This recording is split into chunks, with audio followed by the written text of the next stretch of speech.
face a little and may even it out. That'd be cool, but I'm not gonna go all duck face about it. But you know, you can't help when the deals come out, guys. Those coupons are great. It's like half off. I've got to say, one of the things I hate most in life is one of the things I hate most in life is this duck face thing. But I'm kind of confused by Aya's new PTR. It's a cartoon, but the duck face in it is really cute. So I don't know how to make sense of that. It's so confusing. Have you seen Bliss's goldfish with the lips? Maybe? I don't know. Yeah, she needs to put that on next to ask her. Oh yeah, I see it in the donut, right? Yeah. Well, she's always a pair of lips and something. Yeah, it's cute how she does those.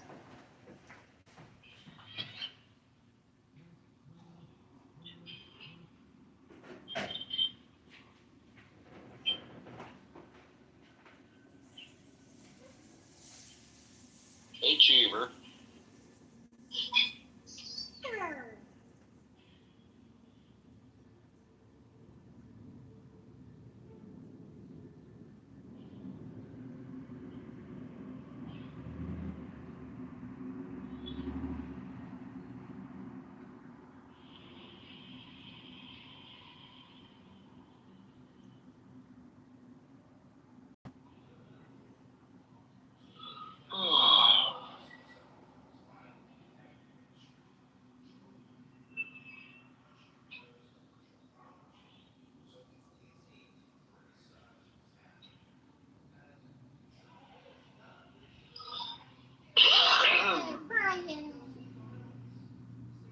Good Ryan.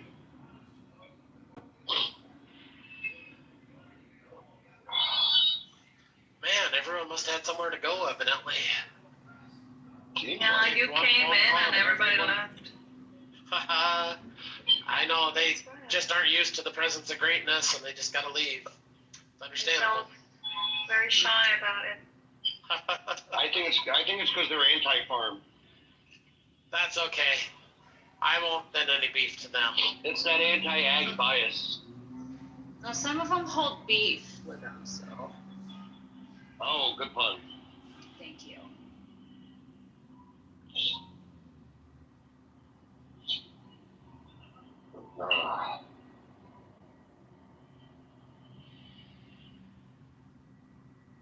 How would I punch a hole in the what do you call it?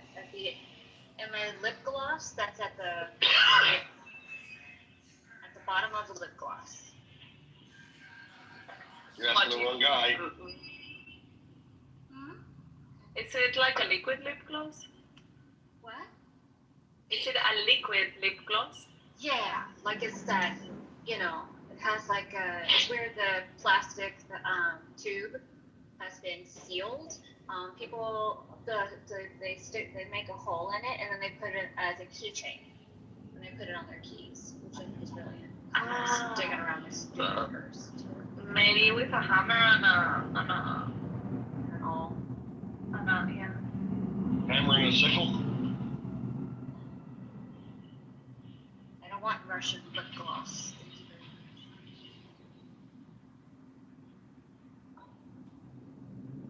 Thank you. Yeah, I really have no clue. That's okay. I don't either. And they have really cute, like this one little tiny heart one. It's like a heart-shaped hole. It's really cute. I'm gonna find out. Let me see. Amazon. Don't you just cut the tip off? Like the scissors? Yeah, she's talking from the bag, like she wants to carry it around her neck. Lip gloss. Yeah. Okay. So they have official hole punchers for lip gloss. God, really? All right. Yeah. Pretty weird. I know, I don't wear lip gloss around my neck. I wear them on my lips. No, it's to be put into a keychain.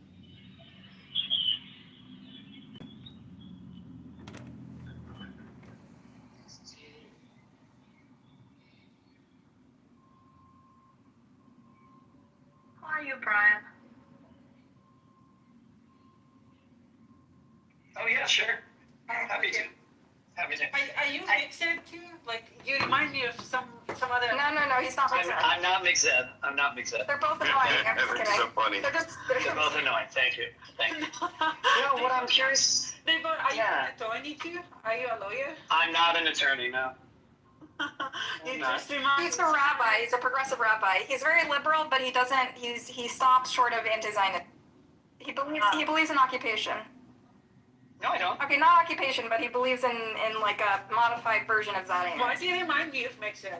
Where's Mexed? Can He's you like- add him? I don't believe in the occupation. He's gonna If you say his name 3 times, he might show up. Probably will. Can someone add him? Yeah, I'll add him. Mood. I want to hear from Mood because Mood was. Trudy often talks about her experience in the Intifadas. When people ask her why she support resistance, she talks about how her family suffered in the Intifadas and how life got much worse afterwards. Mood was involved in the Intifadas, so I was hoping you guys could talk to each other about that experience and what you learned from it. Oh yeah. to Sure. be honest, to be a Palestinians, very simple to say.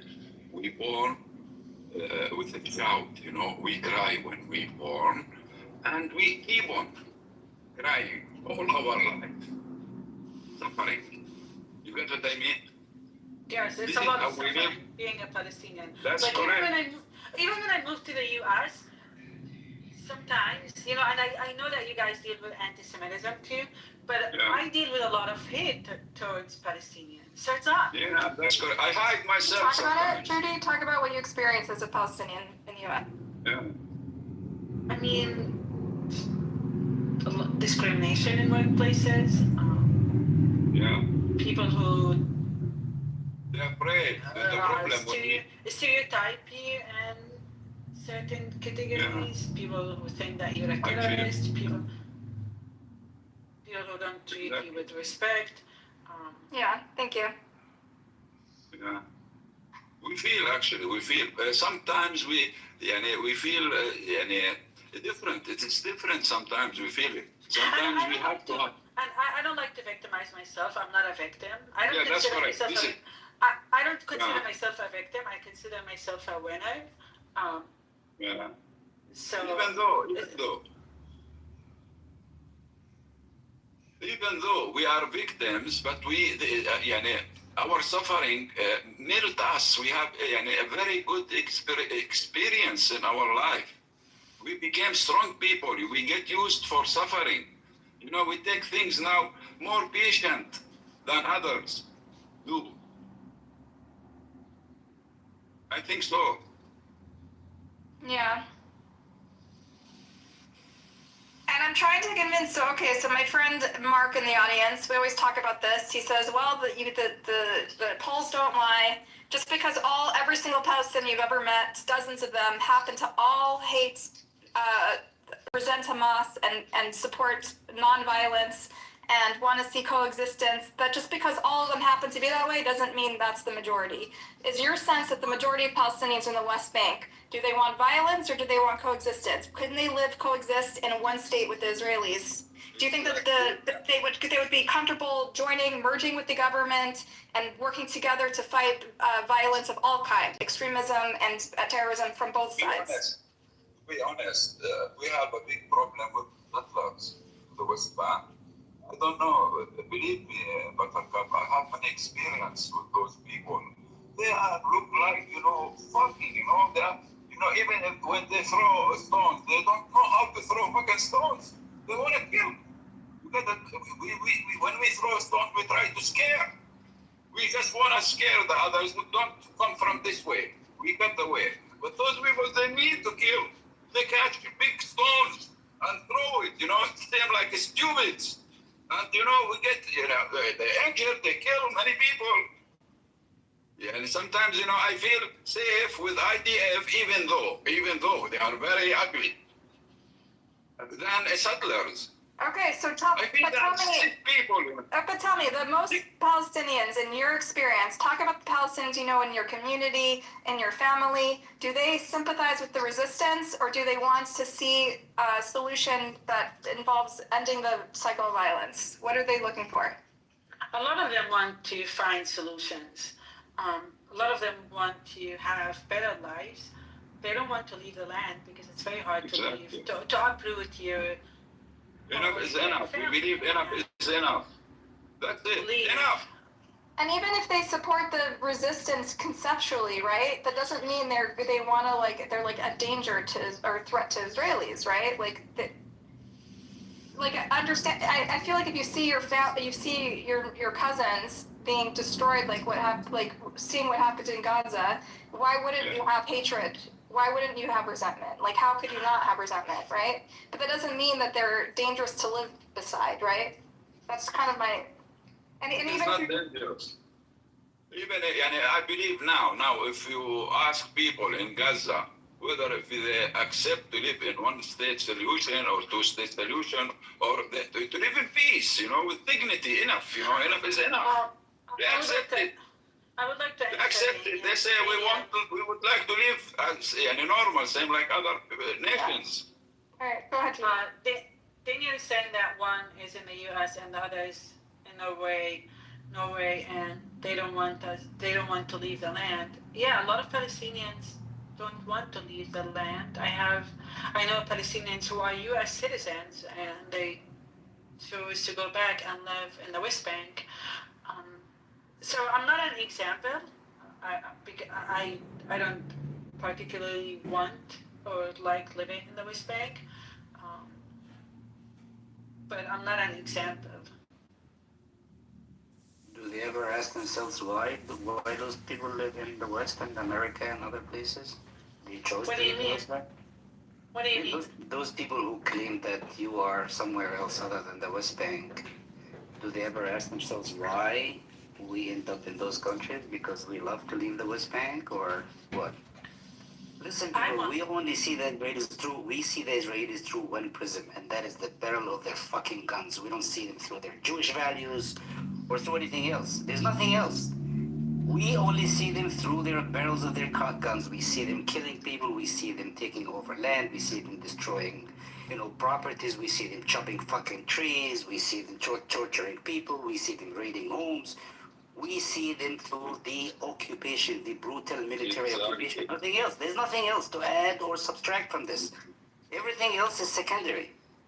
And Judy, you said the West Bank would be is large enough to accommodate everyone. I wonder if people who live in the Behemoth refugee camp or other refugee camps, do you think they can go out and build homes in those areas, in the West Bank? No, they can't. Is that big enough? Right.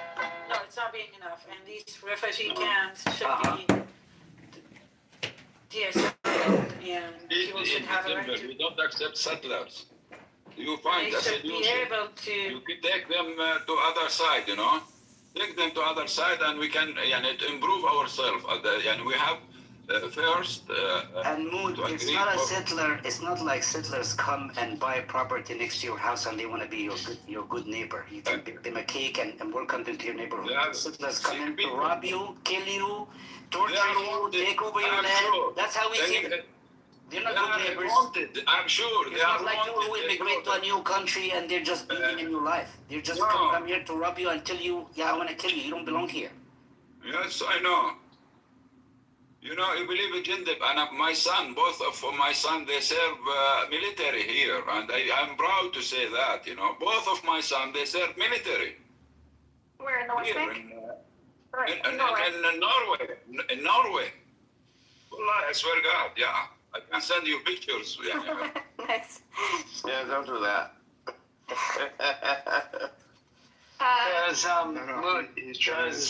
Judy, I feel like people don't really understand what it's like to grow up under occupation. We talk about it a lot, but even today, I feel like it never really leaves you, right? Like growing up where under military law, right, where the army can just at will just set up a checkpoint and make your life really difficult. Oh, they can come to your house and take you to prison any day or shoot you with no accountability. Yeah, like showing up at your house at 3 o'clock in the morning, dragging your kids to some jail, or you walking down the military. Judy has experience with this. But also some. A lot Okay, of I've never- stories. A I've lot never- of stories. I don't A think lot there of was sad stories I and don't think happy there Okay, was- all you I don't think there Palestinian was men a- be quiet and let Judy speak. This is not how Palestinian men behave.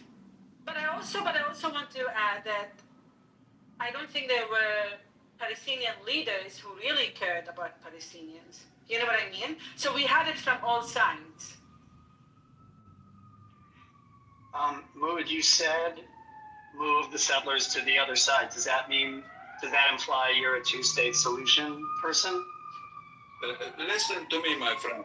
We cannot, coexist and same like Netanyahu would like to do.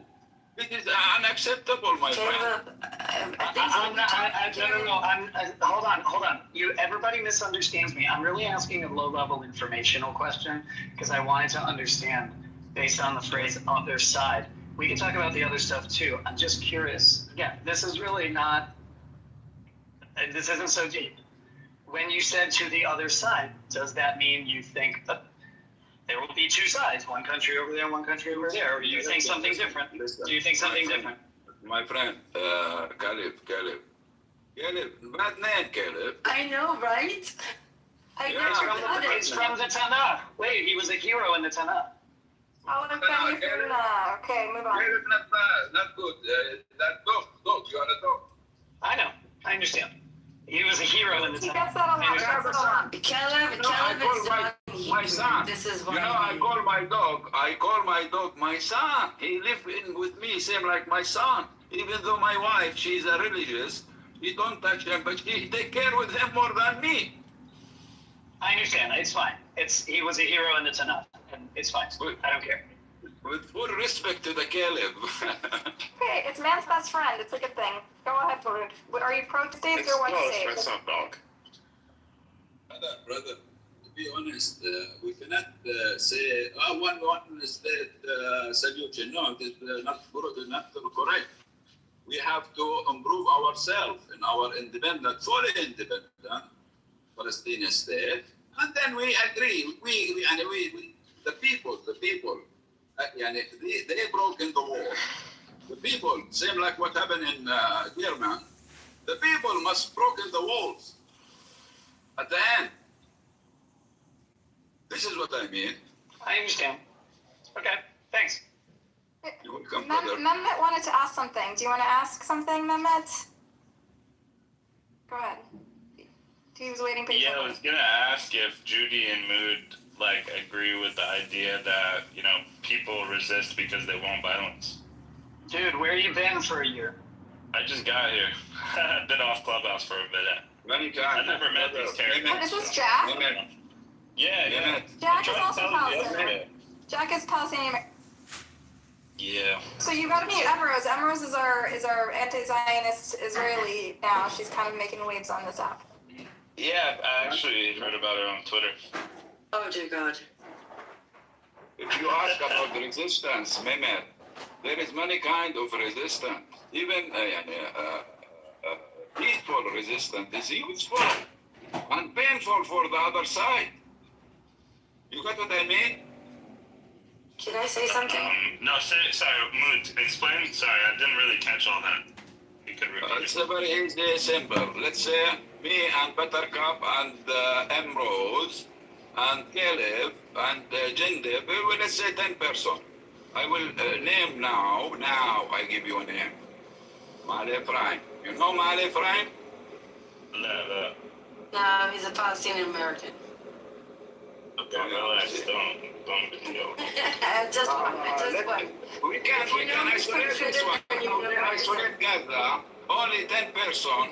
Me, Buttercup, Emrose, people, militant, let's say fighters. We can isolate many locations. We get away. They go with the helicopter otherwise. You get what I mean? And very strategic mountains. This is Jordan Valley. It is located in Jordan Valley, my friend. For example, this is what I mean. We can improve ourselves on the ground, let's say, peacefully. All right. Yeah. Can I say something? No, Go ahead, Mehmet. Yeah, I was gonna just say, like, of course you can be peaceful. I'm just asking if, and I agree, yeah, peace, you know, being peaceful, I guess, is an act of resistance.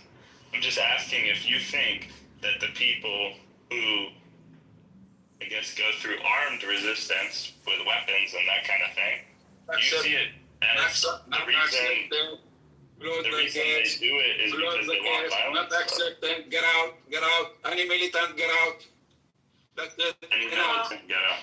But Okay, so can I, ma'am, I want to say something about what you just said. And I got a lot of shit for this on Israeli Twitter. But when you talk about October 7th, for example, nothing justifies October 7th, but you have to be an idiot not to look back in history and see that every situation of oppression and occupation ended up with what would be called in sociology, slave mutiny. Judy, Buttercup, how do you translate Merd Avadim best? Slave revolt. Slave mutiny? Revolt. Slave revolt. So, and always, be it Moses against the pharaohs, be it Warsaw Ghetto, be it South Africa apartheid, or be it the Palestinians. Not every resistance is armed resistance that is legitimate. Many of them are crimes. I don't deny either or. But if you think that you can keep occupying people one decade after the other, and history will not take its natural course of people uprising, then you're an idiot. This is why you say the occupation is the root of all evil. You know what's crazy? And it doesn't mean I justify. I don't justify 710. Nothing justifies 710. Nothing justified the Holocaust. Nothing justified the Nakba. Nothing justifies the genocide. But if you have to be an idiot not to understand, oppression and occupation will lead to resistance, or what we call slave mutiny. It's just a fact of life. The Israeli belief, from what I can tell, is like, okay, if they resist, we're gonna punish them even more, and you know they think that's gonna, like, I guess, they call it the policy of deterrence. Yeah, like it'll deter people from, like, you know. But however, you know that there is a catch. The problem is, like, I was telling Israelis and everyone alike on this app, like, man, I think Palestinians are the most peaceful people. It's been a long time since the last Intifada that they haven't just gone crazy and fucking lashed out. And I have a Palestinian friend that says that every time the Palestinian goes... Bro, come on, What do you mean? They just jumped out recently. You would love this. I just want this to is talk why a little I'm bit, saying this. but no, I get it, but I just don't like. I have a thing where I don't like being interrupted, I guess. But the thing I can't control myself, I interrupt all. Yeah. We're gonna relay some ground rules. Try to let people finish their point. If they're taking too long, say wrap it up. Oh. Yeah, I just think, like you said, it's natural because at any time, whether you think, oh, we're not oppressing them or not, these people clearly feel oppressed and occupied and the whole lot. You guys all understand. There's gonna be a result where you're gonna push someone beyond, you know, the point where they're gonna fucking lash out. Whether it's a smack, a push, or crashing into a bus stop. I don't give a fuck about my life anymore, so I'm gonna kill people and myself. Like, these are all things that are gonna happen. Everyone knows it's human condition. I agree fully. Like, I agree that October 7 was in a way inevitable, even though I 100% condemn it. Obviously, war crime, blah, blah, blah. But I think what I was asking Judy and Mood is something that they've expressed a lot, is even though perhaps when you keep people cooped up for long enough, they're going to explode. For them, their personal lived experiences, the Intifadas ended up setting back the Palestinian cause and hurting them in ways that, but obviously due to Israeli policy and this policy of deterrence or whatever, this like outsized reaction to every action. But it's set back the Palestinian cause, so that's why they personally don't see that as productive or efficacy or efficacious. You said it perfectly, Buttercup. Can I say something? Can you elaborate, Judy? Just finish your point. Like, you honestly said it perfectly. Every time that we lash out, every time Palestinians lash out, it's like a suicide mission. We just pay the heavy price. There's no way we could. I mean, I'm not saying. I'm actually against killing, all kinds of killing, but I mean, it's a suicide mission when you go and do these kinds of things. I think there should be a diplomatic approach to fight for our rights. Can I Can I? Yeah, I think Yeah, if Palestinian society was actually more militant and had like more arms and was more ready before the Nakba, we could avoid it all. But at this point, it's like obviously these militants know they're not going to defeat a nuclear, well-funded, modernized army of Israel. But they're just trying to make a point out of it, I guess, everything they're doing. But making a point on the expense of women and children and a lot of innocent people. Who's causing that expense, though? Yourself. But you gotta be like pragmatic. You gotta be realistic. You gotta do it. Just very cold. Can I say something? Yeah, but who doesn't Yeah. know that? That has been super tough. Pragmatism on the side of the people who are like, You see what happens, Buttercup, when I don't interrupt, I just don't speak. Nobody lets me speak. oh my God, M. Rose, I get it. You support Palestine, but holy fuck, bro, you don't even want to hear Palestinians speak. It's crazy. No, she doesn't want to hear Palestinian men speak. She's that type of gal. I'm gonna go down. I can't shut the fuck up either. It's wild. All right, go. Wait, don't leave. All right, Jack, I'm back. Regardless, everyone knows that the resistance has made like insanely dumb decisions since the beginning. Like, what's new here? Like, there's ways to resist, right? Hijacking planes isn't one of them, right? Well, I mean, I mean, but every resistance gets met with like shooting in the legs, right? Non-violent resistance gets met with violence too. Yes.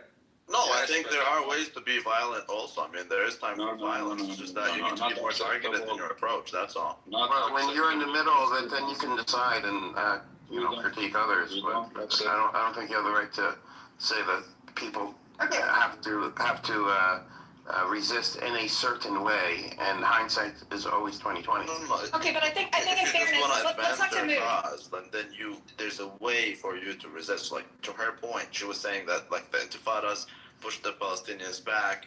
That is true, because they didn't play their cards well, and like I feel as Palestinians, we always blame the other when in reality it's mostly the decisions of the leadership that is not elected.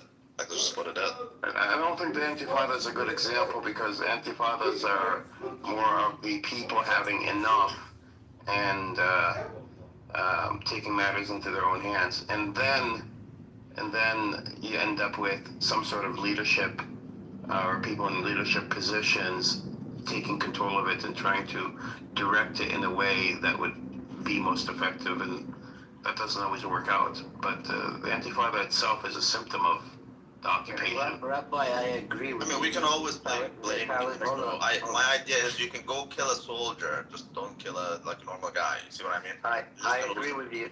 I agree with you, Rabbi, that Palestinian leadership in general made a lot of blunders and disastrous strategic decisions and so on in the past. And I think we do not have a cohesive, strong leadership as Palestinians. And the Palestinian leadership did make colossal errors and mistakes when it comes to our cause.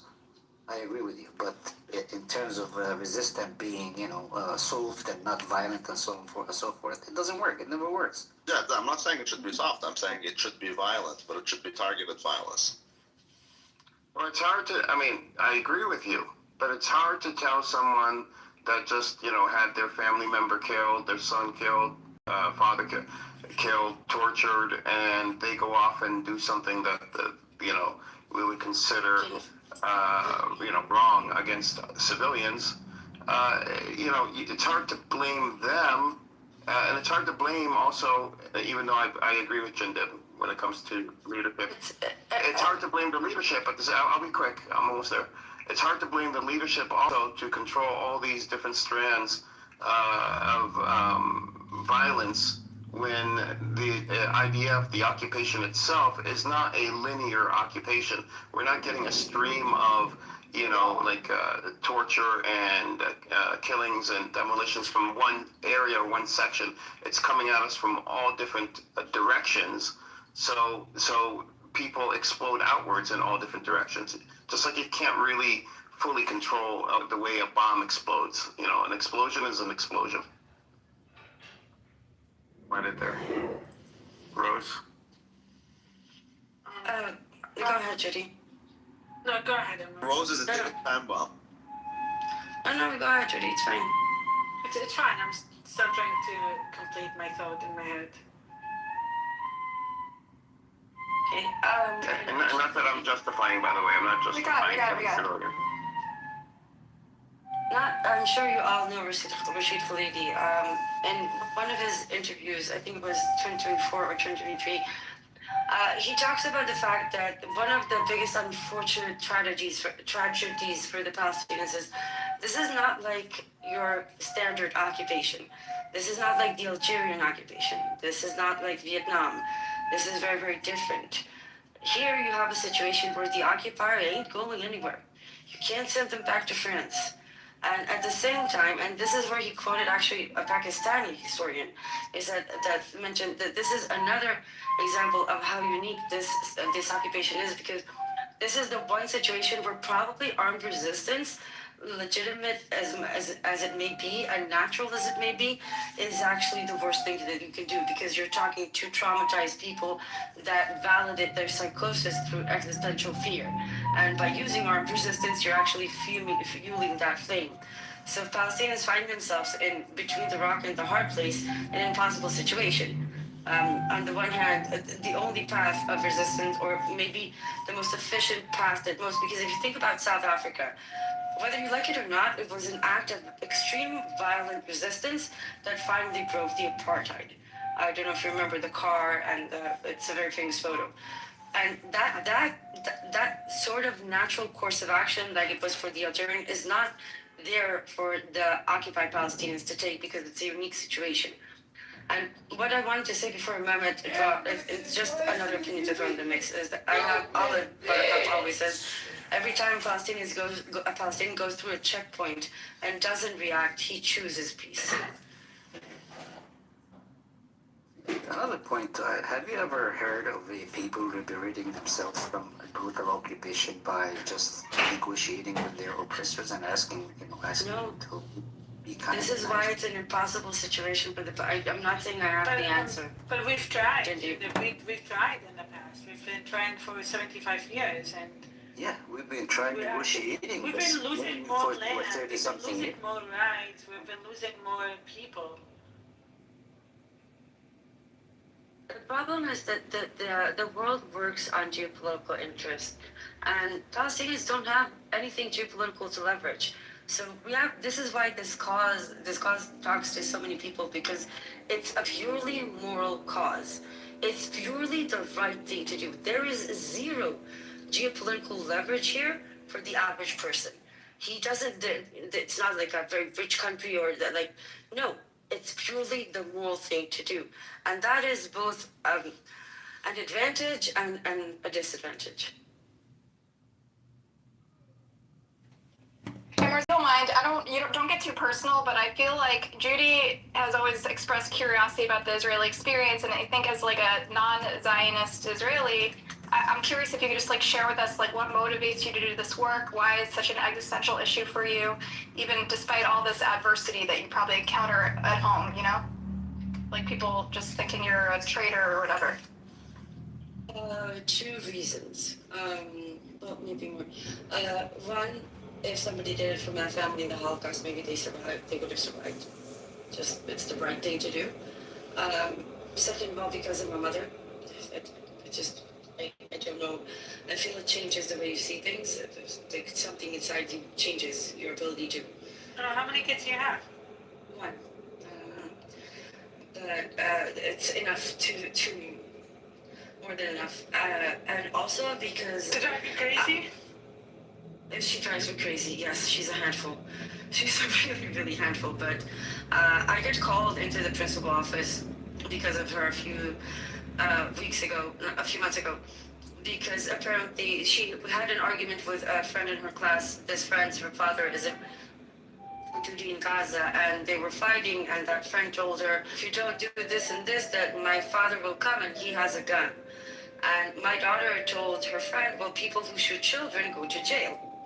I was called into the principal office because apparently I teach my daughter radical politics, and I teach her that people who shoot children go to jail. Yeah, but I was super proud of her. She stood her ground. That's a very radical view. And she's a young one, right? That's too radical. You're telling people people who shoot kids should go to jail. That's too radical. See, right? You see, like, but I was Jindeep. I was so proud of her. And this is after, like, there's a Jewish Holocaust at the beginning of every year, Rosh Hashanah, and they do like cards at school, and her cards is like, what would you want for the new year? And Buttercup, do you know what her card said? What? More food and water for Gaza. That's sweet. Wow. She broke my heart. So, You didn't get Yeah. a good grade. So this is the experience of growing up, even an Israeli child in Israel. You're surrounded by war, and these sort of narratives are something. I mean, this is something Judy talks about too. Like, just it's a disgrace for the children of Israel and Palestine that they have to grow up in this environment where they're weighing these like moral questions. You know. You see in Rose, we Palestinians, we do not see, again, I'm going to repeat this again, we do not see the Israeli people through, the Jewish values that you have, the values that you have. We only see them on the street with a machine gun and instilling fears in our heart and terrorizing us day in, day out. Yes. That's the only way we see you. I know. Jindeep, where do you live?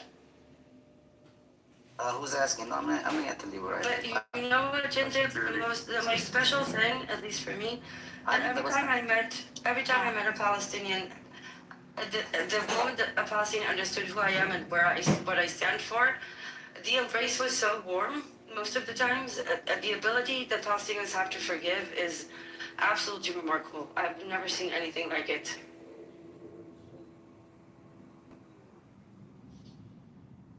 That's correct. I think we get used, through the history, we get used to be suffering, protecting the piece of land where we came from. This is a fact.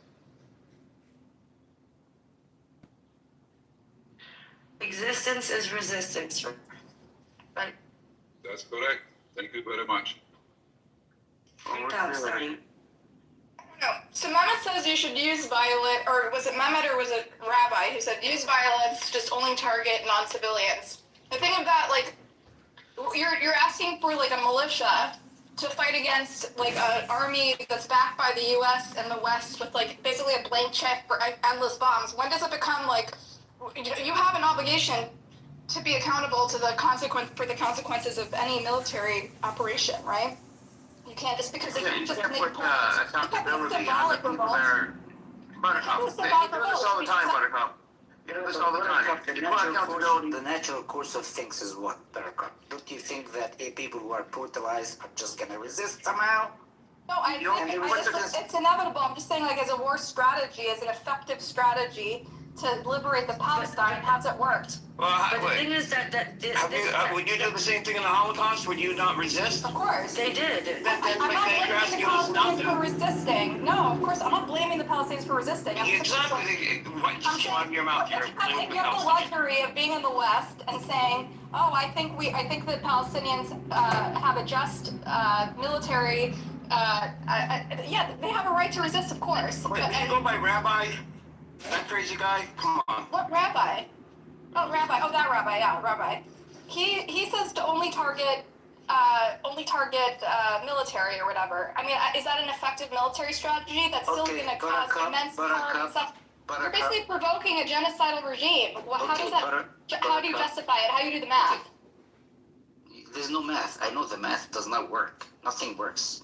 But put yourself in a Palestinian person's shoe living in the West Bank for a few days, not for your whole life, just for a couple of months, and see how would you feel. So we're doomed? Maybe we are. I don't fucking know. It comes down to strategy, and it comes down to,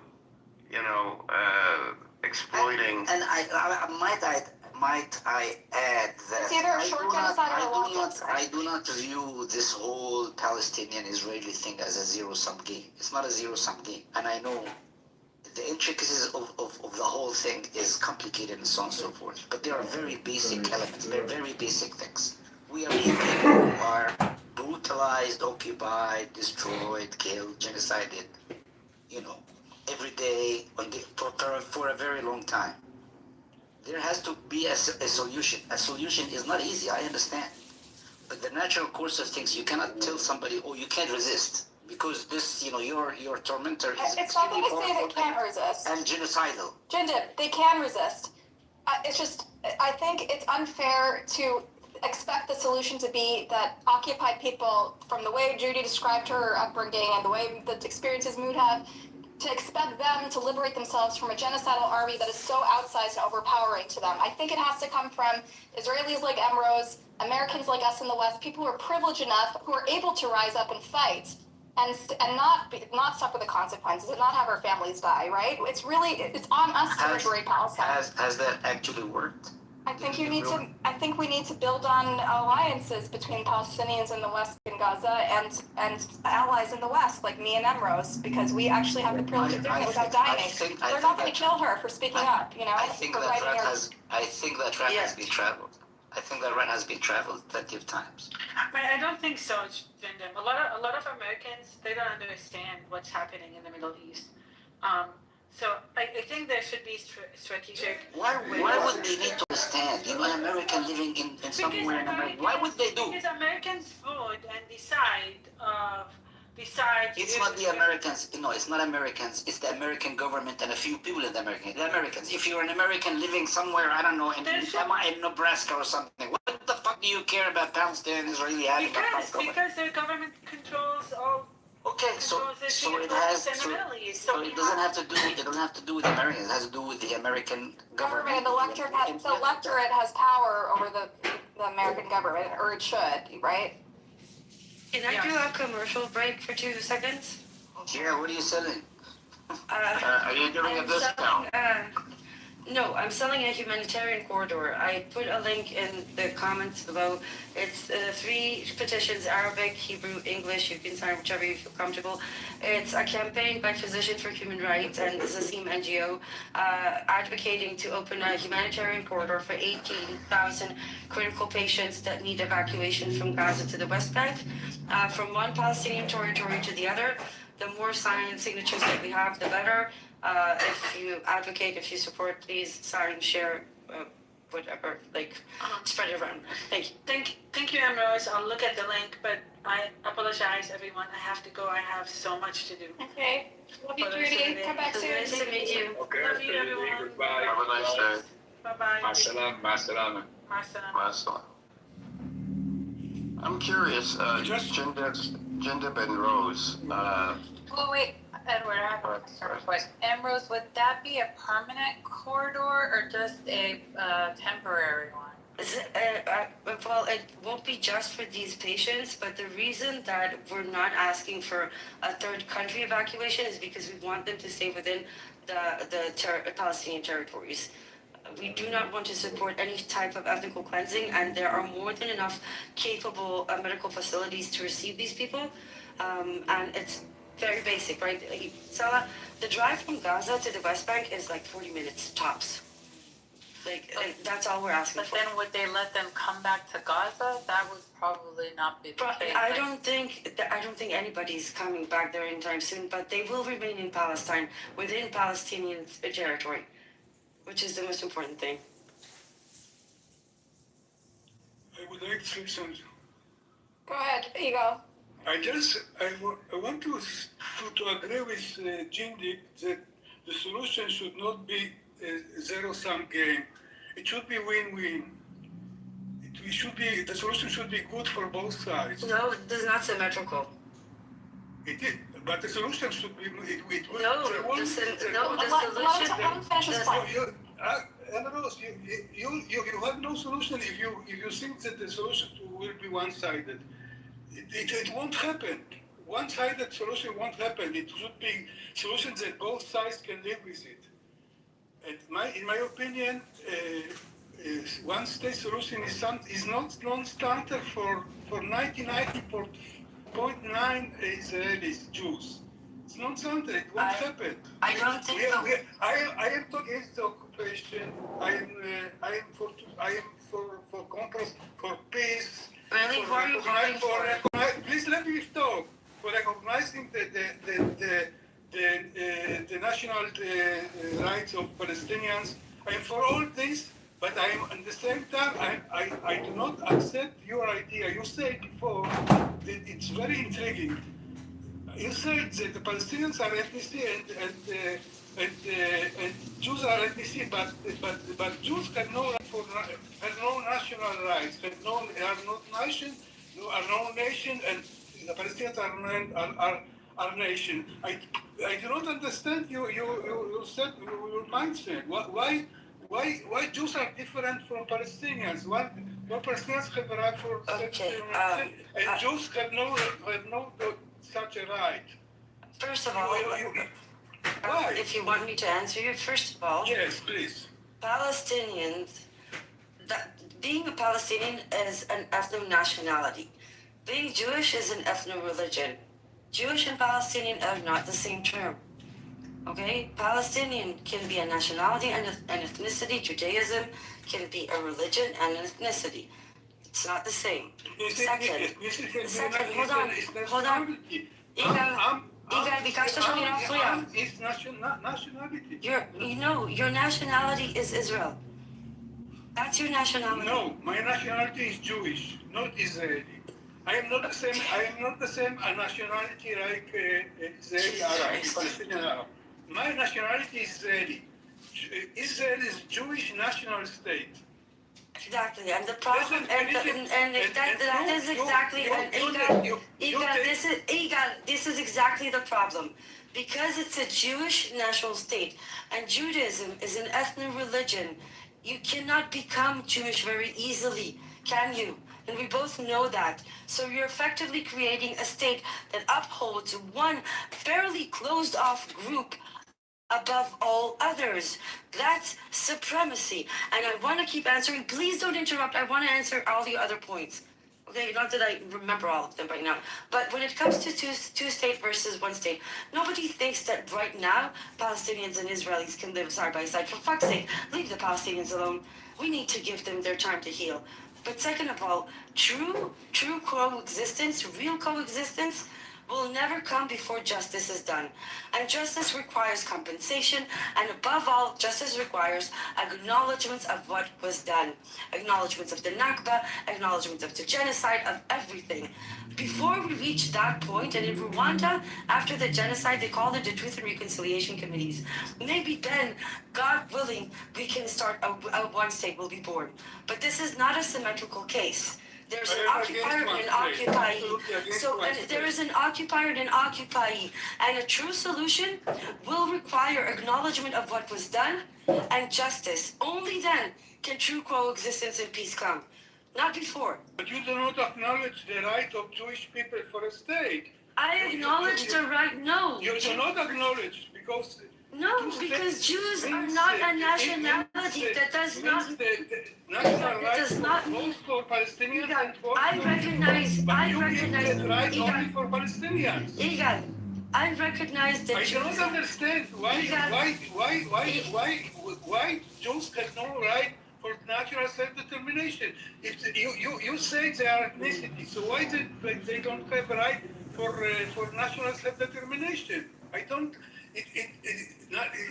national Can I become ethnically... Please let me you cut finish. me off. There are many national states. There are many national states. All the states in Europe are national ethnic states. France is a French state. Germany is a German state, and they are at the same time they are democracy. Yes, when I get ethnic state can be ethnic state can be democratic. Okay. Stop.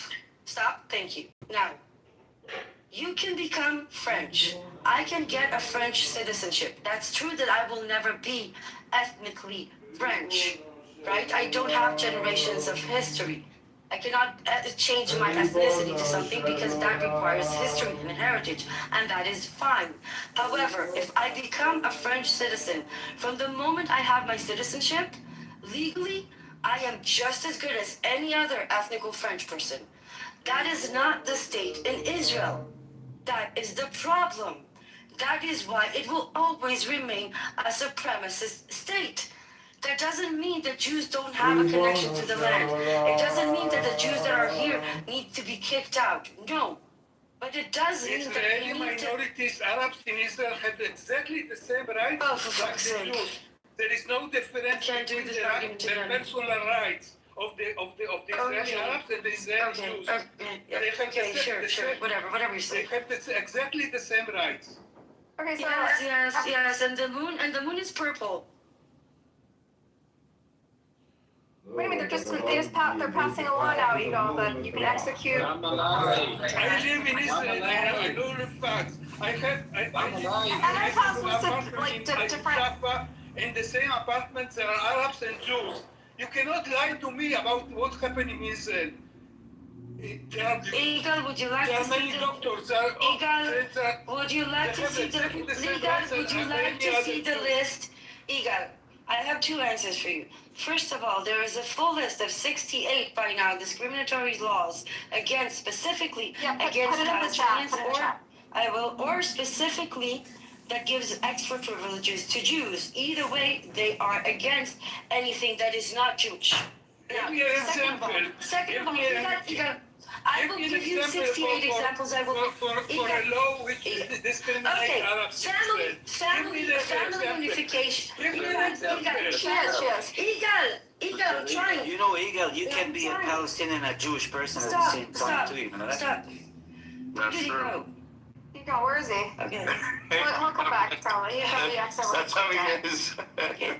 You ran away, yeah? He does this all the time. Someone should explain to him it's okay to be Palestinian and a Jewish person. You can be Palestinian and Jewish. It's okay. I think it's a language issue. I think he's thinking Rose is saying something that he's There not are saying. Palestinian Jews. What are you? It's not.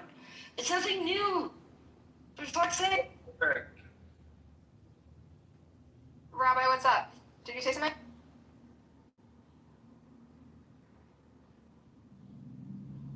Okay. I heard somebody say that they're alive. I'm not sure if that was right. Eagle, This example would be. Yes, I'm too angry about you are I completely seem to have that effect on you. Ambrose, you are completely one-sided. Tell him in I Hebrew. didn't do anything wrong today. Tell him in Hebrew. Eagle, very extremist. You are against peace. You are against peace. Listen. Yes, I am against For peace. peace, you need to compromise. I'm against peace. I'm a self-hating. I think you misunderstand I'm her. against peace. I'm a self-hating. I'm a simpleton. I'm a Hamas. Rose, tell him in an Hebrew. RTC agent. Tell him in Hebrew, Rose. I think it's in that I language. think you might misunderstand her point, Eagle. I don't think she's saying that Israelis don't have a right to be there or anything. Like, she's not saying that they don't currently have a national identity or. He knows that. But I think if you wanted, you did ask for an example, and she's about to give you an example. I am talking about hold on. national self-determination. I actually have a for the legit Jewish question. people. Jewish people have the full right for national self-determination in their historic homeland, and this is Israel. Not at And the you expense deny of this somebody fact. You are else. completely one-sided. Not at the expense of somebody else. This is Eagle. This is Eagle. זה השקר שמספרים. זה השקר שמספרים. This is the lie they tell you, right? Land without people without a land. No one tells me lies. I make my own picture. I have my own mind. I am against occupation. I'm for Okay, Eagle, who are you voting for? Eagle, who are you voting for? For the extreme Palestinian side. There is only, hold on, Eagle, there is one, Somebody else will steal it. Eagle, there is only one, Somebody else will steal it. hold on, Wood, there is only one option in the upcoming elections for voting that doesn't support the occupation. Can you tell me who it is and will you be voting for it? I will vote for the Democratic Party for Yair Golan. Yeah, that party, even though it's the leftist liberal Zionist party, is not stand against the occupation. If you What's his choice? no, it doesn't. No, Eagle. It is. Eagle. Meretz always was against It's occupation. not merit. It is marriage. So you are lying. You are saying Igal, do you know? you don't. Marriage is a part of the Democratic Party. Igal, let me ask you a Marriage question. is part of the Democratic Party. You don't know what you say. Igal, let me ask you a question. Calm down, Igal. They had a convention. Hold on. They had a convention on the Rabin assassination anniversary. The Democratic Party, the Demokratim, had a convention. Who are the two keynote speakers that came to speak in that convention? I don't know. But I know that marriage is a part of this party. Marriage is a part of this party. Igal, hold. One of the keynote speakers that came to speak in that convention that was a few months ago, not like a few years ago, a few months ago, was Giora Ireland. Giora Ireland is probably like the fucking Eichmann of the Palestinian Holocaust. He literally wrote the general plan, the final solution for North Gaza. And this is the person, and this is the person, and this is the person, and this is the person. No, he's not part. He's not part. He's not part. He's not part. He's not. And do you know how I know? Do you know how I know what happened there? Because one of my good friends actually infiltrated that convention and interrupted him in the middle of this speech, and we have it all on video. Because having your island as a keynote speaker and then walking around claiming to be... Okay, He's not Ambrose, a part of this party. He's not a member of this party. Okay, got it. Ambrose, who is the right person to vote for in your opinion? He's voting for what I think is a perfectly reasonable lefty party that supports coexistence with Palestinians. It doesn't. It supports polite occupation. Okay. That's what it supports. They're like liberal Zionists. The only reason Not true. to vote in the upcoming... You are not telling the truth, or you don't know. Wait, Igal. So who should he vote for, Emrose? If that party is elected to the government, Anti-Zionist they're just gonna Palestinian start parties. dismantling all those settlements and push the settlers out or something? They're just gonna say, okay, no more occupation, or they're just gonna perpetuate more settlements. He ran away. Why did he run away? The truth freaks him out. But don't you want to? Okay, but is it likely that one of these anti-Zionist Palestinian parties is going to win? Don't you want to put your money on the one that's most left, that's most likely to win? That's not that. Okay, so the only reason the Israelis really love to have this debate, right? That the pro-Bibi versus the anti-Bibi, and they play and they play and they play. But the fact is, no matter, even if they take Bibi down, it's still going to be a government that has to have people that advocate for occupation in the worst kind of way, right? Even if you have, so Yair Golan will sit at that party that we were talking about. He will sit with Bennett. He will sit with Lieberman. These are not like lefty liberal Zionists. These are hardcore settlers, all in the name of taking down Bibi. Now, Okay, this is the important, question. Emrose. This is the question It's that not a keep small asking thing. Israel. A vote against him is a vote for Bibi, though, Emrose. No. This. Let me finish and I'll explain. Okay. This is the thing. You have to understand, replacing one Zionist government with the other is not going to do jack shit. It might help liberal Zionists feel a little better for themselves because they saved their precious Jewish democracy. But when it comes to what really matters, the root of all evil, the occupation, they're not much different. And at this point in time, with the genocide spreading to 48 Palestinians to the West Bank faster and faster, the only reason to vote right now is to vote in order to give as many power to Palestinian 48 so that maybe, just maybe, they can do something to stop the genocide that is bulldozing his way towards I don't them. get it. How do they get the power if they're not going to win any sort of majority vote? Like we tried that in America. There's a lot of people who advocated for protest vote, and we ended up with Donald Trump and a genocide. Because the way it's constructed, right now it seems like they're going to be the third largest party, even though they most likely won't. In the Knesset, that does give you significant leverage and power within committees, within legislations, and yes, they can use that power to put some sort of brakes on the racing genocide. It's just a desperate move to use whatever tools we have, because at this point, I don't know how to stop it.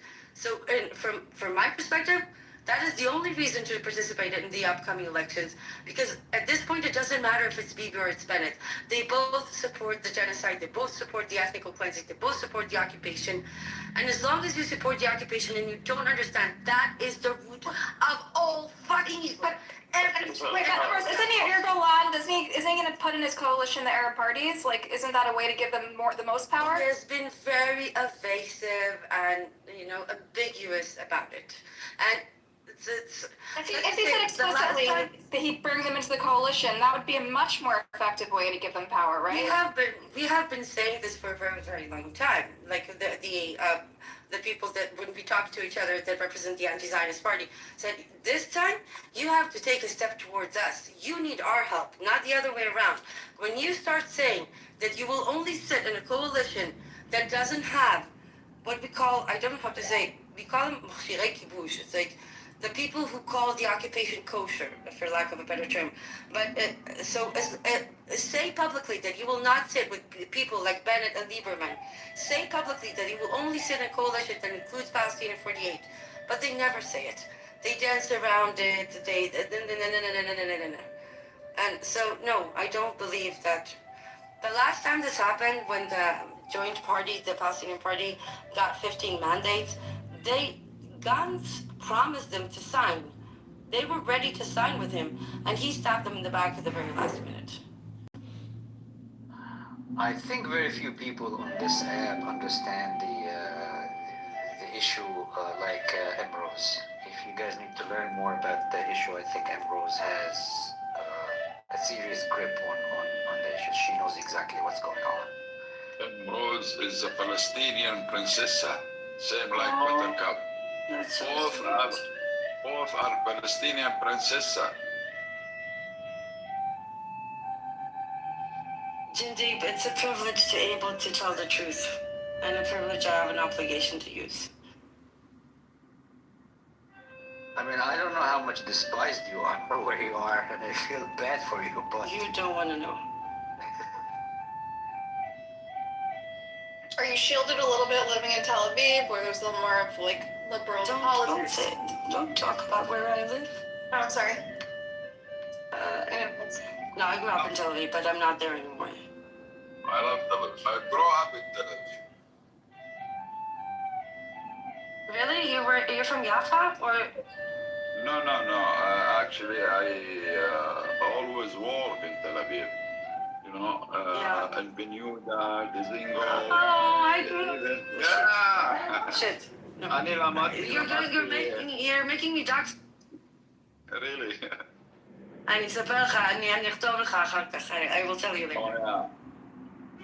תודה לך. Even though, you know, I don't know. Even though, you know, I have been surrounded with Jews, you know, inside Tel Aviv. I used to sleep sometimes, you know, in shelters. You believe it, Ambrose? In Tel Aviv, sometimes we walk there. Yeah. We sleep in shelters. Wallahi, we have to keep all the shelter. You believe it? Well, Ambrose, for what's worth, I did not grow in Tel Aviv. So. No, I grew up. For what it's worth, Jindeep, one day I will be giving you a plate of fresh barbecue when we have our families together on the beach in Jaffa, and we're all free, and we're all equal, and there's no more Zionism, and there's no more bullshit. Baby. Please, we pray, we cross our fingers. We pray from the deep of our hearts. We come back again dancing together on the beach, dancing. You know, Aliyah, I don't know what the dancing. I used to sleep at the beach. We sold the Palestinian music. The militant, the Haganah, you know, they used, the guards, you know, I forget the names. Mishmar Gvul.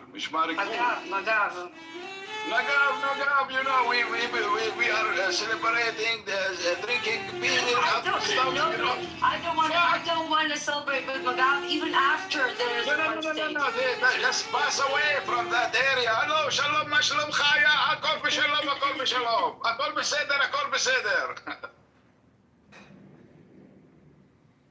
You got what I mean? Mood has had many lives, lived many lives. Yeah.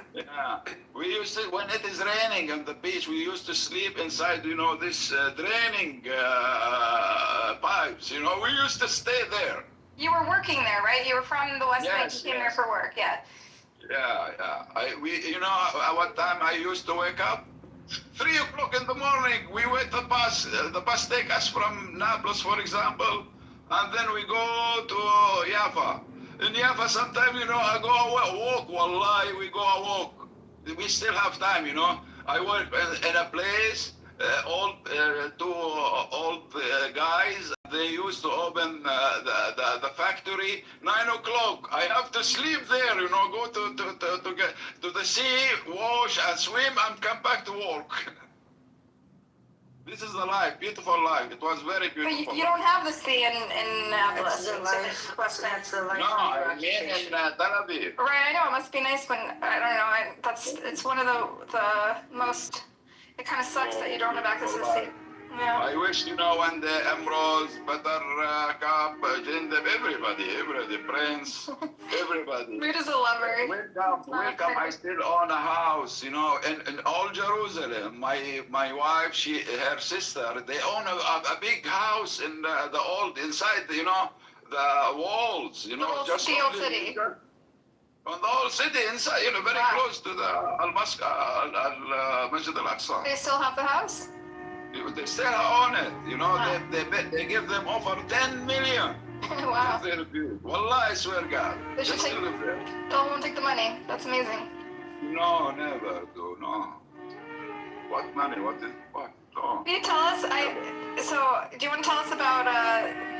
You were involved in the first Intifada, right? And there was. You were saying how they didn't. Anyone who tried to bring weapons, you kicked them out, right? But believe it or not, Buttercup, you know. I grew up, you know, as a young resistance, shibir, we call it the young lion. What do you call it? Young lion? Like a... The young lion, shibir, we call it in Arabic. What do you mean, shibir? Shibir is the son of the lion. Or what is it called? like a calf or a... No, I don't know what it's called in English. Yeah. Son of a lion, like Bashar, you know? Son of a father, that's son of a bitch. Son of a bitch. It's called a cub or a cub, yeah. Lion cub. Lioness. You believe it or not, you know? That's kind of... I swear God, you know, after occupation. The name has a stronger character or... Mr. X was a lion cub. He was a lion cub in that PLO. No, lion cub. This would mean a young person who is a resistance fighter kind of thing. Got it. Yes, well, very young. We was, you know how we closed the city in Nablus? You know how we closed the city? All the city. We start with the Barnahagem. We take them out, and then we go to the elementary school, and we go up, and we close all the city. Wallah, I swear God, like this. A few persons. We are around 10 persons, maximum 13 persons. We close all the city. Why did you close it? We closed it, you know, some kind of closing. We protest some establishing of new settlements, same like Ilon Moray. I still remember the name. Ilon Moray, you remember? I don't know what's happened. We protest against the draft of Meir Kahana. I know him well. Meir You know Kahana. him? You met him? I met him. I know him. I give him a fucking answer. He knows everybody. You know what happened to the my boss? I believe in this guy, Bassam Shaka. He was a mayor of Nablus. Meir Kahana is like the founder of this Believe it or not, terrorism. The ideology behind Jewish terrorism. That's Meir Kahana. Yeah. Okay. Osama bin Laden of Jewish terrorism. Oh my God! They put bombs to them. You know, early in the morning, they are very kind people, very nice people, very simple, humble person. They used to go around, they learn us how to protest side by side, hand by hand. He learn us not to accept any militant. No militant. Get out. He learn us, Abu Nidal, rahmatullah alayh. Who are you talking about? You say. About Bassam Shaka, you Google it. Okay. Master, city and in the some Jewish terrorists. He's my boss. Hold on, planted bombs in 5 cars of 5 mayors in the West Bank, and one of the ships. Very sad. You remind me. And his legs were amputated, and I think 2 were killed. But yeah, طويل I think what is his name? Karim Khalaf. Nick Tokai, calm down for a second. Okay. They planted 5 bombs in 5 cars into 5 mayors' cars, pretty much. That was it's a long time. No, this is the 17th, around the beginning, on the 1978, something like that. For Mr. X, it's like yesterday, you know? Yeah, that's happened yesterday, exactly. I still remember, you know, Mayor Kahana, Bassam Shaka. Oh, fuck. Mayor Kahana, where? Yeah, where did you meet him? In the front of the building of Nablus, you know, mayor. Did you throw rocks at him? No, I threw a bomb. You threw a bomb? Yes. What kind of bomb? I did it.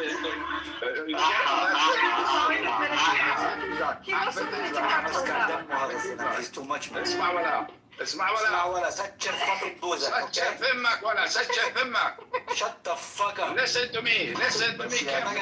I'm telling you a real story. Truth bomb. He threw a truth bomb. That's what he meant.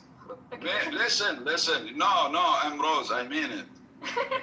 He's admitted to other crimes on here. He did his time already. He's reported. No, not like that. No. He did. I give you the Text time. It's a text time. Nobody know, even the intelligence, they don't know the real story. Don't say anything, Mr. X. I don't care. Who care? Well, like I get attacked many times from the Mossad. I know who's myself. I know who's my size. My wife is listening, stupid. Don't talk. I want to talk. All right.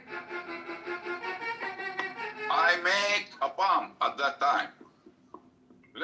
Nobody know about this. This is the first time, you know. Even the intelligence, they don't know about that. They know now. Now they know. Yeah, I don't care. Who care? Listen what I make. At that time, I was in shopping. You know, I'm a young boy. I was my mother used to depend on me to buy, you know, fruits, other fucking stuff. I was home, walk, and I passed from there. I say, crowd, people. Wallahi, I swear God. Listen, buttercup. Wallahi, listen to this. I write it down and I put it on maybe on the Facebook. Fuck you. No, I don't care, Prince, please. Look what it's a long time ago. There's statute of limitations. He's fine. Nothing. Yeah. This is in 19. This is exactly 77, I think. In 1977, 78, so something like that. 78. Listen to this story. Listen to this very carefully. But Arcap, this is, you know, a real story. What happened? I told that time, Mr. Rahmatullah Ali Bassam Shaka Abu Nidal. He's pushing, you know, I saw him. He's pushing a few people. I don't know who's that fucking guy. And he have some militants with Uzi. Some of them are civilians. I was still young at that time. I know him with the little beard and with the hat on the hat. I know him anyway. And at that time, after he left, he came out. He came, you know, to take. I don't know. He wanted to raise something. He refused to talk even with him. And what happened? After he came out, there is a crowd, and we start shouting, something like this. You got what I mean? And I'm standing between the crowd. And Bassam at that time, he said, tomorrow will become a closure. You got what I mean? He announced a close.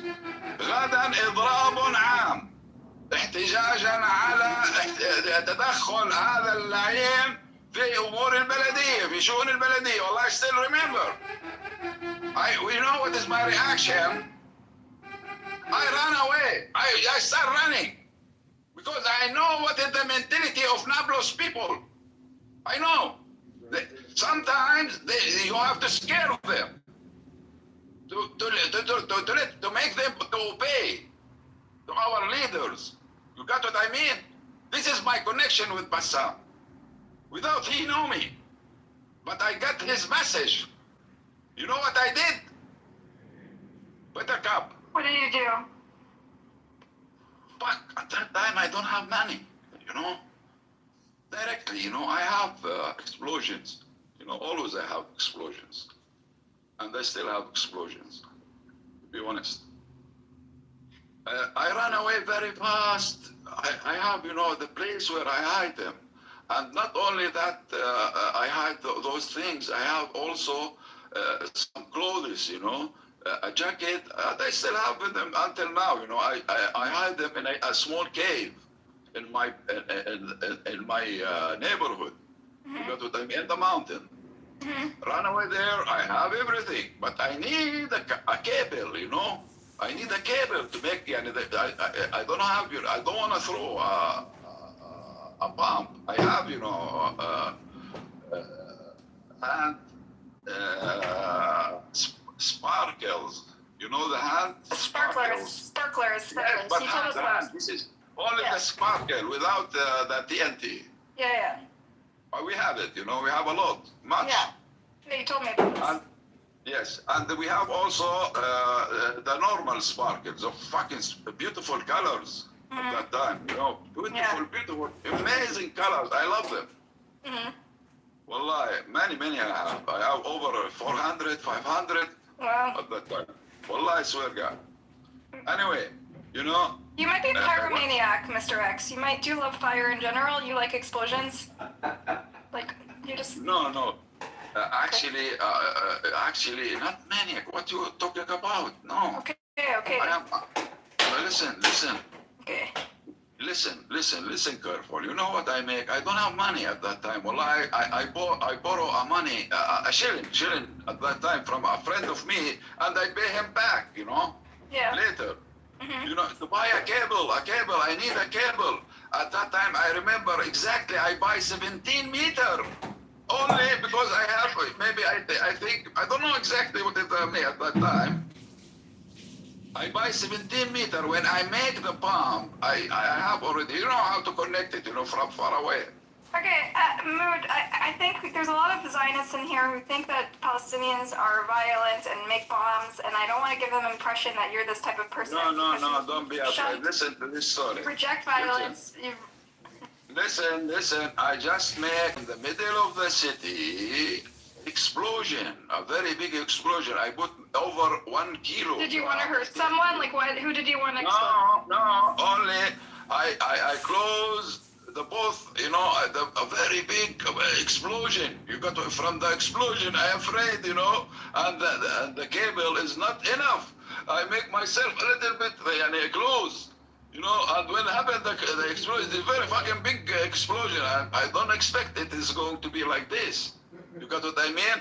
And I left everything, the battery, the cable, everything, and I ran away. You got what I mean? Yeah. They got too big for you. Yeah, but what you wanted to scare Kahana? You said you met Kahana, and then this all happened. No, I would like to support Mr. Abu Nidal at that time to make a closure. So the people, they're afraid. After he make his announcement, maybe within 2 hours, I make the explosion, around 5 o'clock. This is you got it. So people stay indoors. You made an explosion to scare people to stay indoors. It's almost closed. Around 5 o'clock, I make it 4, 5 o'clock. Oh, okay. But I have, I put on my head a hat, and I have a big jacket, and I change myself, Nobody know me. Wild times. Yeah. But now, today, tell them today what you stand for. Don't afraid. Nobody shall afraid from me. This is a good experience to let you that we can do it. If we want to do it, we can do it. They would do what? To hurt somebody. If we want to hurt somebody, we hurt it. But you don't. We don't. This is, the amazing. Huh? Why not? Because he's a fucking human being, same like me. Yes. Even the snake, we don't hurt it. I catch it. I wait for 3, 4 hours until it go out. I catch it. I take it somewhere else, to the mountain, far away. I don't kill it. Believe it or not. But many people in the PLO, while they embraced violent resistance at one point, today they believe in coexistence, right? Why don't you tell that story? Because I think a lot of people don't know the story. Tell the story about what happened to the PLO, how they became, mainstreamed. Ever hear about leading the witness? Legitimized. Well, I don't understand what You're you mean. familiar with? Okay, because it's kind of like Benny, fuck off. Mood, I want to hear the second half of the story. Benny, we know his background. He's ex-PLO. We know he did some fucked up shit back when he's a PLO guy. Now, he's a peacemaker. He wants to invite Thomas to his house. Tell us the rest of this. I don't care now. I know. I am now, I believe, completely different, We got the experience, and I never hurt anybody, to be honest. I always mercy, I mercy people. Many times, I mercy. Even inside Tel Aviv, when I make something, I mercy people. Just only messages. My life is messages. You get what I mean? Shouldn't the way forward be It's to probably like too late. Like, allow the damage is done. Message. We had like That we can scientists- reach. We can reach. We This had is the message. scientists and the freaking audience that every day we're fighting them to tell them that Palestinians are not like this, not like that, and they heard everything you said. They left, and the damage has already been done. Like, I don't know what that was about. I don't know why you thought that was a good idea, but a lot of people heard exactly what they wanted to hear when you were saying all of that. But it's not a secret that the PLO's tactics have since been, they've reformed, right? And they're considered the PA, and they've rejected violence for 20 years, and they worked with the Israeli government to prevent violence, right? They're not here to hear all of that now, are they? They know that. That's Nonsense for the last 15 minutes. no differentiate between the PLO and the PA. There are factions within the PA that are within the Palestinian resistance. That's true. Thanks for reinforcing that. But he is part of the Palestinian. He's part of the PLO that's been reformed, and now he doesn't believe in violence. You mean the part that's been... No, you can't say the PLO been reformed. I don't know what that even means. Many of its members, many of its militants have since become part of the government, right? And they no longer... Only Fatah. And Fatah, even Fatah itself has a militant wing in Lebanon, in Gaza, in the West Bank. Brother, I was... No, it's not just Fatah. No, she's saying that the so-called reform, meaning not resort. Yeah, it's not, but it's not only Fatah that reformed. It's like Fatah is the biggest party. Okay, who didn't? I don't know what the other parties are called, but it's a huge umbrella, man. No. Yeah, we did it also. Actually, the only factions that actually matter are Fatah, Hamas, Islamic Jihad, PFLP, and DFLP. We are not very well known, brother. And all those five. The Palestinian army, brother, Prince, Palestinian army, We are the Liberation Palestinian Army. I am a Palestinian. أنا متنظم في جيش التحرير الفلسطيني. Okay, but that's long gone, bro. That doesn't exist anymore. But no, I still exist. What is the meaning? I was, a soldier. The PLO is made up of like a huge number of political parties. They don't matter, bro. They don't matter. They don't have action. No, hold on. Because under them is the PFLP, right? That's one of them. Yeah. But the PFLP still has an armed wing that conducts its, military operations. But that's my point. Yeah, so actually, I'm just asking out of curiosity. I'm not saying.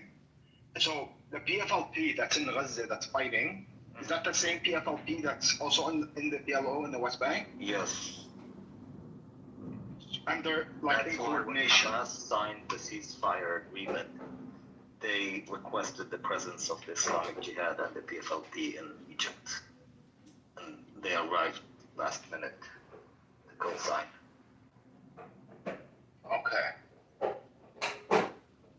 Okay, so not everyone under the PLO has given up on army. No, only the political wing of Fatah. You could say substantially Fatah, yes, but Fatah itself has military wings or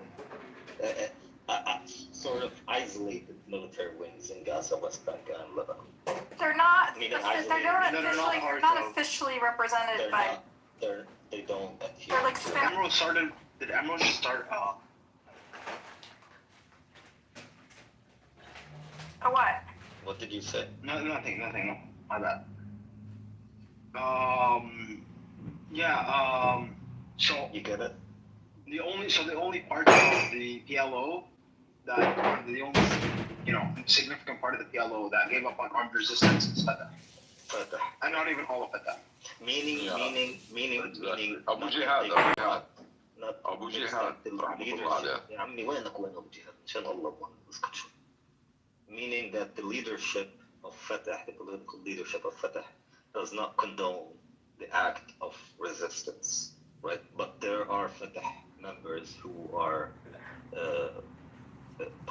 members of the resistance. You get it? So the only leadership that does not condone it is the Fatah leadership.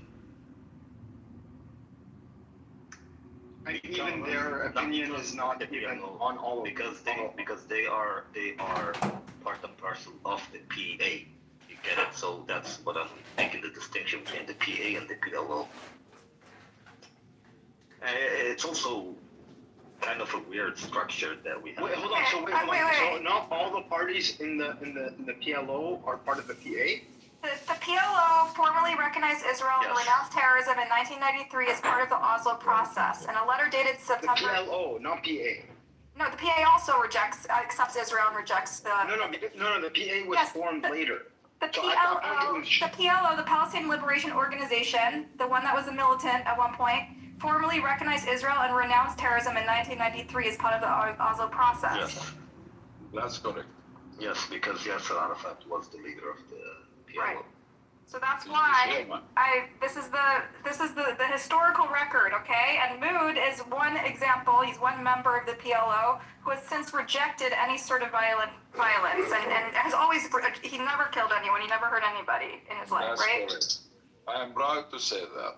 Always, How do you know he's a member of the PLO? Well, I mean, He says he was a member of the PLO. Benny Adam? Which branch are you a member of? The PLO, hold on. Just a second. The PLO represents Palestinians everywhere. I can show you the statements. So the PLO is the recognized leadership and representation of Palestinians in international community. That includes diaspora, West Bank, 48, everything.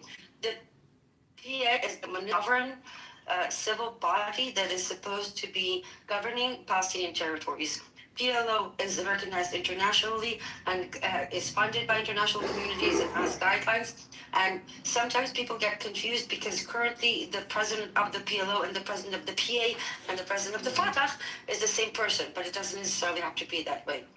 Okay, but the thing is that the PLO contains within it the PFLP, which is still fighting in Gaza. Yes, no. The PFLP does not recognize.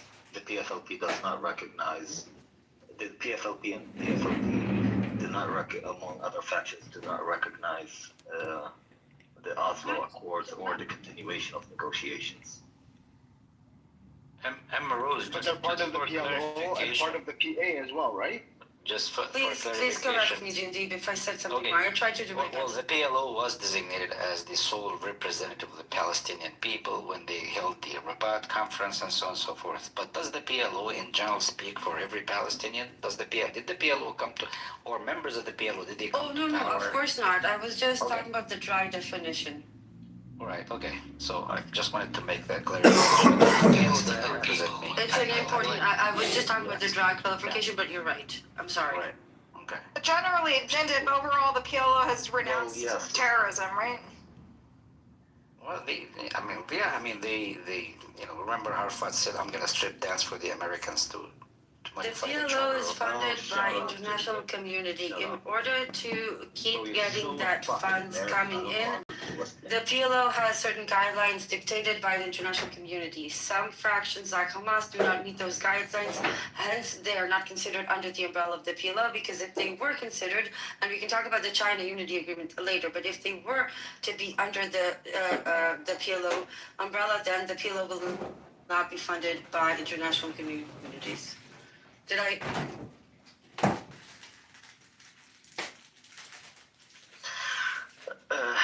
No, Benny Adam. These factions are not members of the PA. The PA primarily consists of Fatah. And Yeah, like Amrose said, the PA. okay. Well, so PFLP is not part of PA. No, No, I don't think so. They receive funding from the PA. Yeah, but like Amrose said, the PA president is Abbas. The PLO president is Abbas. What's the other organization? So, and Abbas did, a number on the whole structure of the organization, in which, he kind of gutted everything in the organization and made himself. And now, of course, he's the president of Palestine, another thing that added to his title. But those people definitely do not represent the Palestinian people.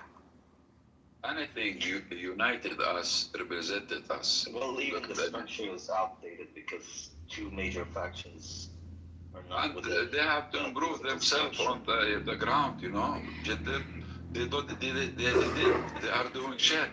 You get what I mean? Mood, you're on my shit list, so I'm not gonna engage in discussion with you.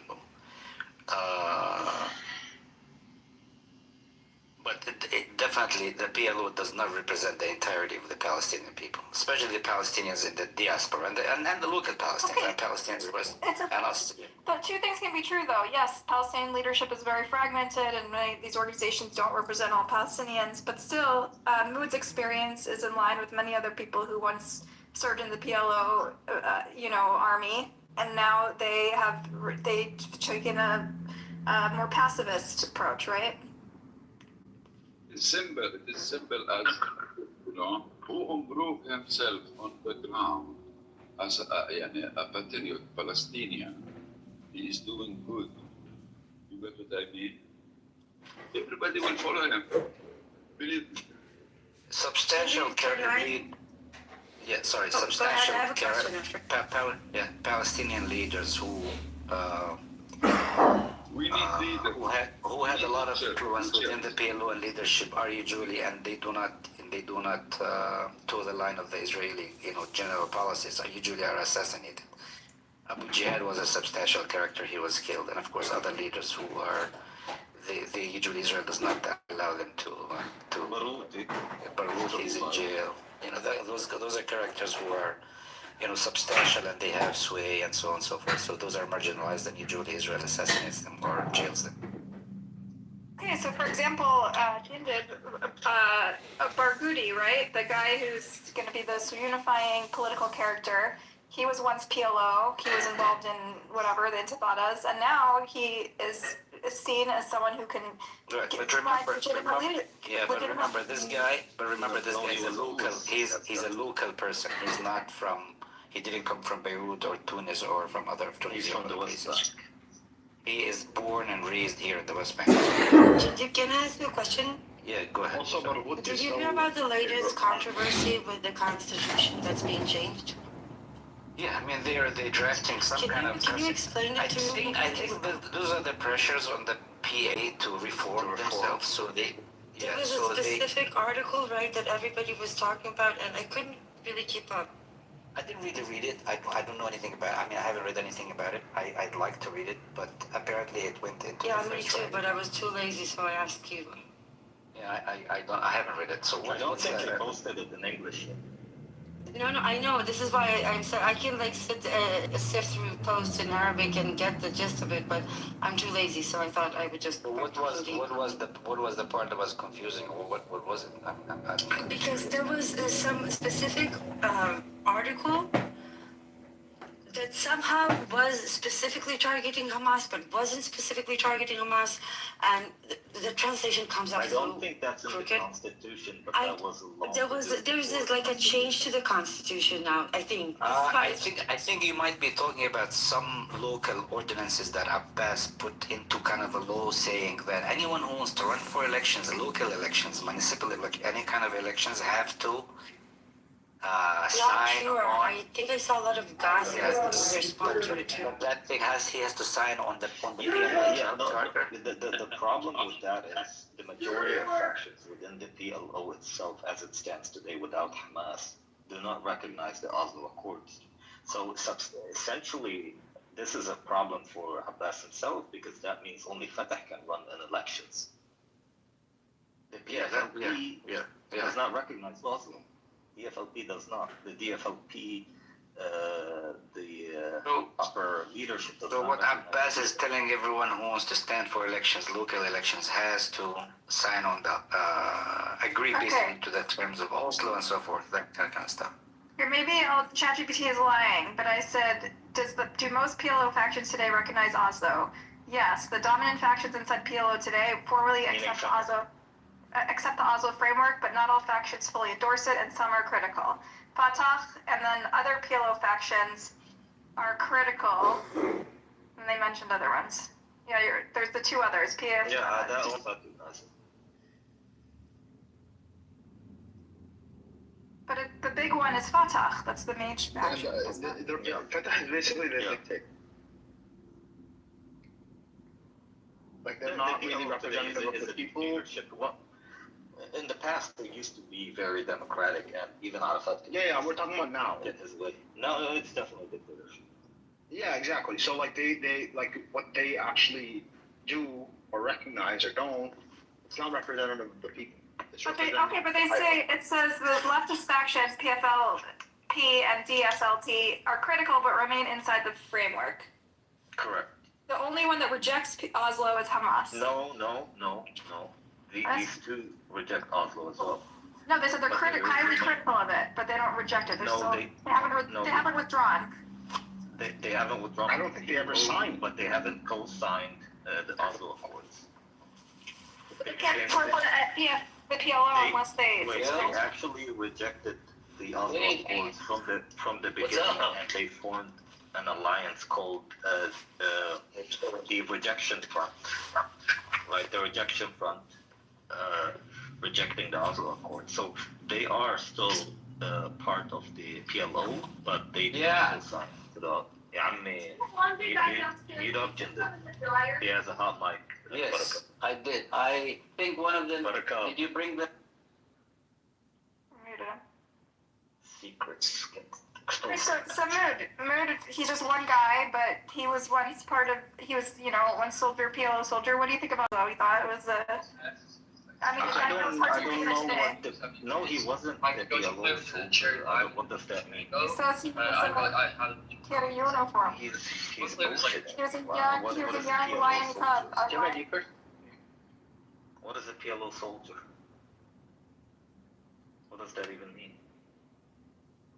To be honest, who destroyed Oslo? Sharon. Yeah, okay, we know that, but what is a PLO soldier?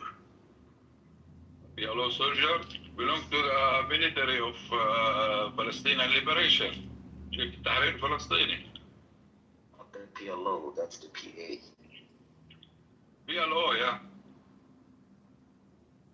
No, that's the PA.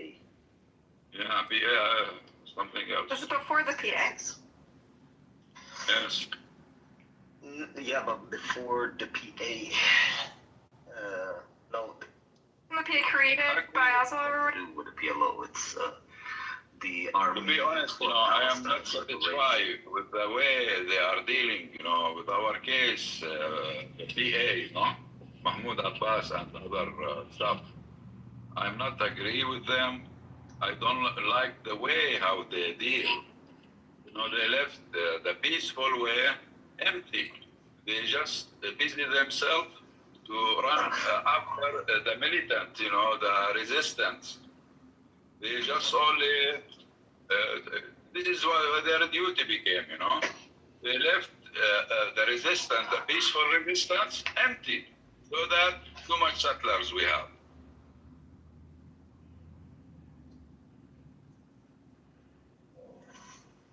Hi, everybody. Oh, my God. Anybody leave? No. Alright, you troll again, seeing where you're going down, no offense. Everyone's acting like this is news to them. Everybody knows this is what happened at Oslo. Like the PLO gave up its arms and said we're gonna reject. Exactly. This is not a new story. Yeah. Why is everyone so shocked that he's telling the story?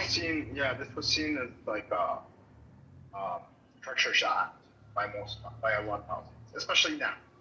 Like maybe then you had some supporters of it, but now this people were divided back then. Nobody Just supported because Oslo, it kind of seems like it's not panning out, doesn't mean that the PLO didn't at one point in a major change of direction reject violence and accept Israel's existence. They did, and they still formally. Yeah, and that was a mistake. I would actually. Okay, but it still holds, and people like Mood, and many people. There's many figures in the Palestinian community in the West Bank who are like this, that once embraced militancy and violent resistance, and now shun it. And they've taken non-violent types of protest. Exactly, that's what's going on. No. And they believe in diplomacy or whatever. So Arafat was pressured into doing two things: recognizing Israel and denouncing so-called acts of terrorism. But Arafat himself funded and aided the resistance in the Second Intifada, hence why they assassinated him. The PA's security wings were involved in the Second Intifada, and some of its leadership were on the battlefield fighting the IDF. That was big mistake. Marwan al-Barghouti is in prison, convicted on charges of aiding and abetting in the terrorist activities of killing 5 Israeli soldiers, I think. Okay, so Daniel says Mood is a terror supporter. Mood, talk to Daniel. Do you support terrorism? Of course not. Of course not. Have you ever hurt an innocent person in your life? Yes or no? Never. Never. I don't hurt even a snake. Why is everybody having it? I don't hurt a snake. You have an account with us? No one's spelling anything. Yes. I was a leader. I'm still. I was a militant, resistant, and now I am a peace fighter. He's a peace I fighter. am a peace fighter. You understand, Daniel? So this is the problem with Israelis. When they don't hurt anybody, when they try non-violent resistance, when they make an explosion but don't hurt anybody, Daniel calls them a terrorist. Daniel calls a non-violent protest against occupation and terrorism. Yeah, You're the terrorist, Daniel. Yes. The IDF has opened fire on protesters. You can't win. So when you do non-violent resistance, when you have a first intifada where there's no one's bringing guns to the party, right? Then what does Rabin say? He says shoot him in the legs, right? So when you try non-violent resistance, Israel responds brutally. Daniel is a case in point. Rabin said that? Yeah, but Rabin I thought Rabin was a former terrorist who became a peace advocate. He was, but people don't know. During the first intifada, he said shoot these thousands of kids who have no legs because of him. His statement was Broken the bones. Mood, I have a question. Can I tell you? Even children. Can I tell you a question? No, I want to say something first, Kim, please. So a few days ago, there was a news item from Khan 11 saying, for the first time in decades, Jewish terrorism surpasses Palestinian terrorism in the West Bank. Now, that might sound like some Zionists are coming to their senses, right? However, that's wrong. Why? Because when we look at what they would constitute as terror attacks, in order to make that demonstration, I'm going to tell you a story about something that happened a few days ago. A 14-year-old child was shot in the West Bank, and for 45 minutes, soldiers stood on top of him, looking at him, bleeding to death. He threw his hat at them, begging for help. His mother was standing 200 meters away, screaming for help, but they did nothing. But that will not be constituted a terror attack. 8 months ago, a 23-year-old pregnant woman was waiting in a checkpoint with her husband. She was 8 months pregnant. The new commands from the IDF said that everybody that looks in a suspicious way on the ground must be neutralized in every way possible. She got out of the car to stretch her legs. 8 months pregnant. Not a lot of women here, but I can tell you need to stretch your legs. But apparently she looked funny Emira's- on the. Shut up! Emira's, Shut these up! are Shut up! Let me terrible, finish! but- Shut up! Let me finish! But this Let is me like finish! a Let me finish! conversation we Let were me having. finish! Let me finish! We were She having was a shot totally dead. different She conversation. was shot dead. So when we talk about terror attacks, we need to understand that Israel has a very specific way of framing this and presenting this to the world. So it might be very nice for Zionists to say for the first time Jewish terrorism surpasses Palestinian ones. However, that's not been the case for years because the IDF has been slaughtering for years. So whenever you engage with Hasbara, these are the kind of tactics that you need to look out for. I hope that was coherent. Yeah, I was curious about Mood. Are you familiar with the group Combatants for Peace? And Yes. and are you involved with them? No, peace fighters. I follow them in Facebook. Peace fighters. Yeah, that's them. Yes, I love them. I follow them. What are they about? Tell us about them. The same. They are supporting. They are pro-Pali, and they go always, protest, support the Palestinians cases, other stuff. I respect. They are very kind people. It's Israelis Nice and people. Palestinians. It's Israelis and Palestinians Exactly. together. Exactly. I This is love what we them. need more of. We need more of this. Like ally shit. That's correct. We need to organize also, they left leadership, I can organize such, charities. I don't want to call them military organization. I don't like organizations. Let's say we like charity. We make charity to support our case, in a peaceful way. Jindeep. It's a good one. You got what I mean? Jindeep, are you here? Yeah, go ahead. Can you help me explain to people how dire the situation is? And this is not the time to talk about kumbaya peace talks. I don't know. It is simple. If you're referring to the character in the room, it's very frustrating. Guys, the situation in the West Bank, I adore Jindeep, and I'm terrified for his safety, because the West Bank is the target now. They're closing in on everything. This is, as much as I appreciate the desire for dialogue and peace-building conversations, this is a different ballgame. We're in the midst of a full-on ethnical cleanse between the river and the sea. Everywhere that there is a Palestinian, they're putting the boot down. I don't know how to be more clear about this. Yes, we agree. I think we have to prepare. Think 1940. The meaning of عصيان مدني، العصيان المدني الشامل. Dude, you gotta be quiet. Sorry, I can't talk to you. Just be quiet for a second. العصيان مدني، عصيان مدني Prince. You know what I find interesting here, as an observer, I'm trying to listen to Palestinians mostly. It's very interesting to hear all the diversity, and from on-the-ground Palestinians, non-on-the-ground Palestinians. Shocking. They're humans with pluralism, multiple opinions. Excuse me, Ambrose, stop it. I'm not who you think I am. Stop it. You literally embarrassed yourself right now. Stop it. I didn't call them not human. What I said is it's helpful to hear the different views. Of course I knew they existed, but it's helpful to hear them because I don't necessarily go in those circles and have access. This is why I come here to listen. You don't know who I am. So fuck off. Triggered much? I like your profile picture, Kyla. I know for someone who's trying Why do to you want his unify picture, people, mister? you seem to unify everybody in hatred You mean against it, you. you like it. It's beautiful. I don't care about it. I mean, it doesn't matter. Very nice.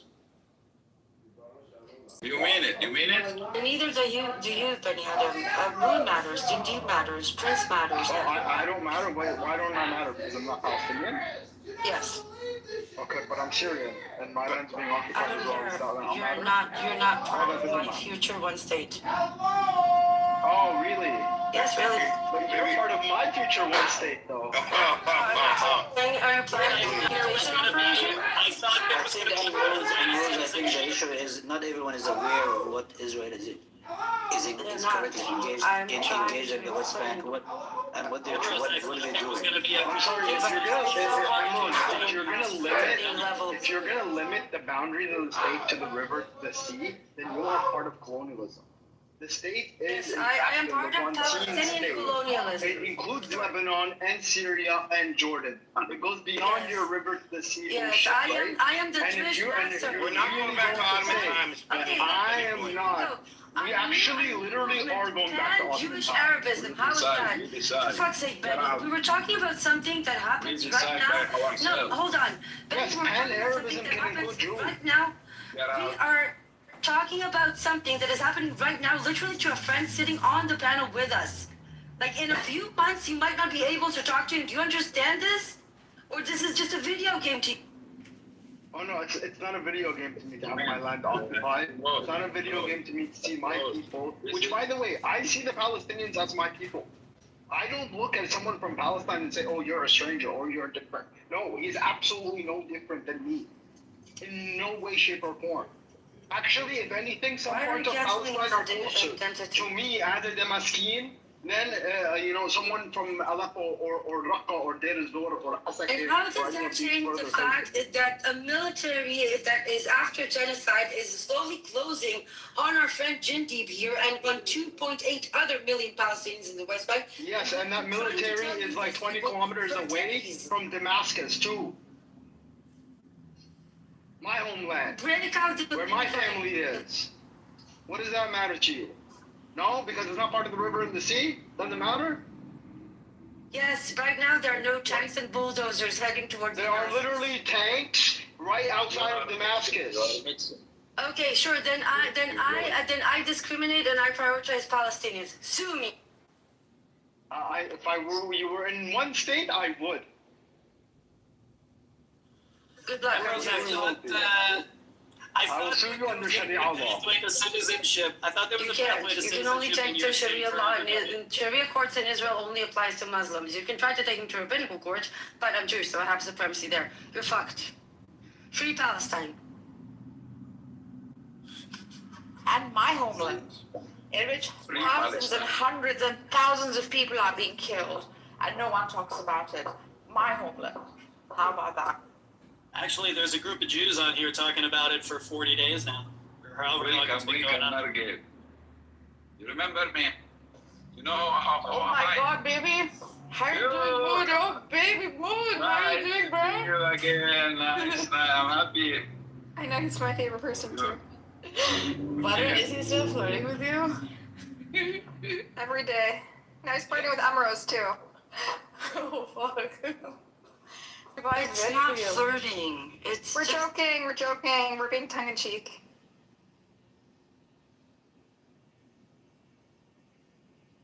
He's happily married. He's just adorable. Do you know what happened in Jericho a few days ago? What happened? Tell us. That was a turning point. Settlers came with bulldozers.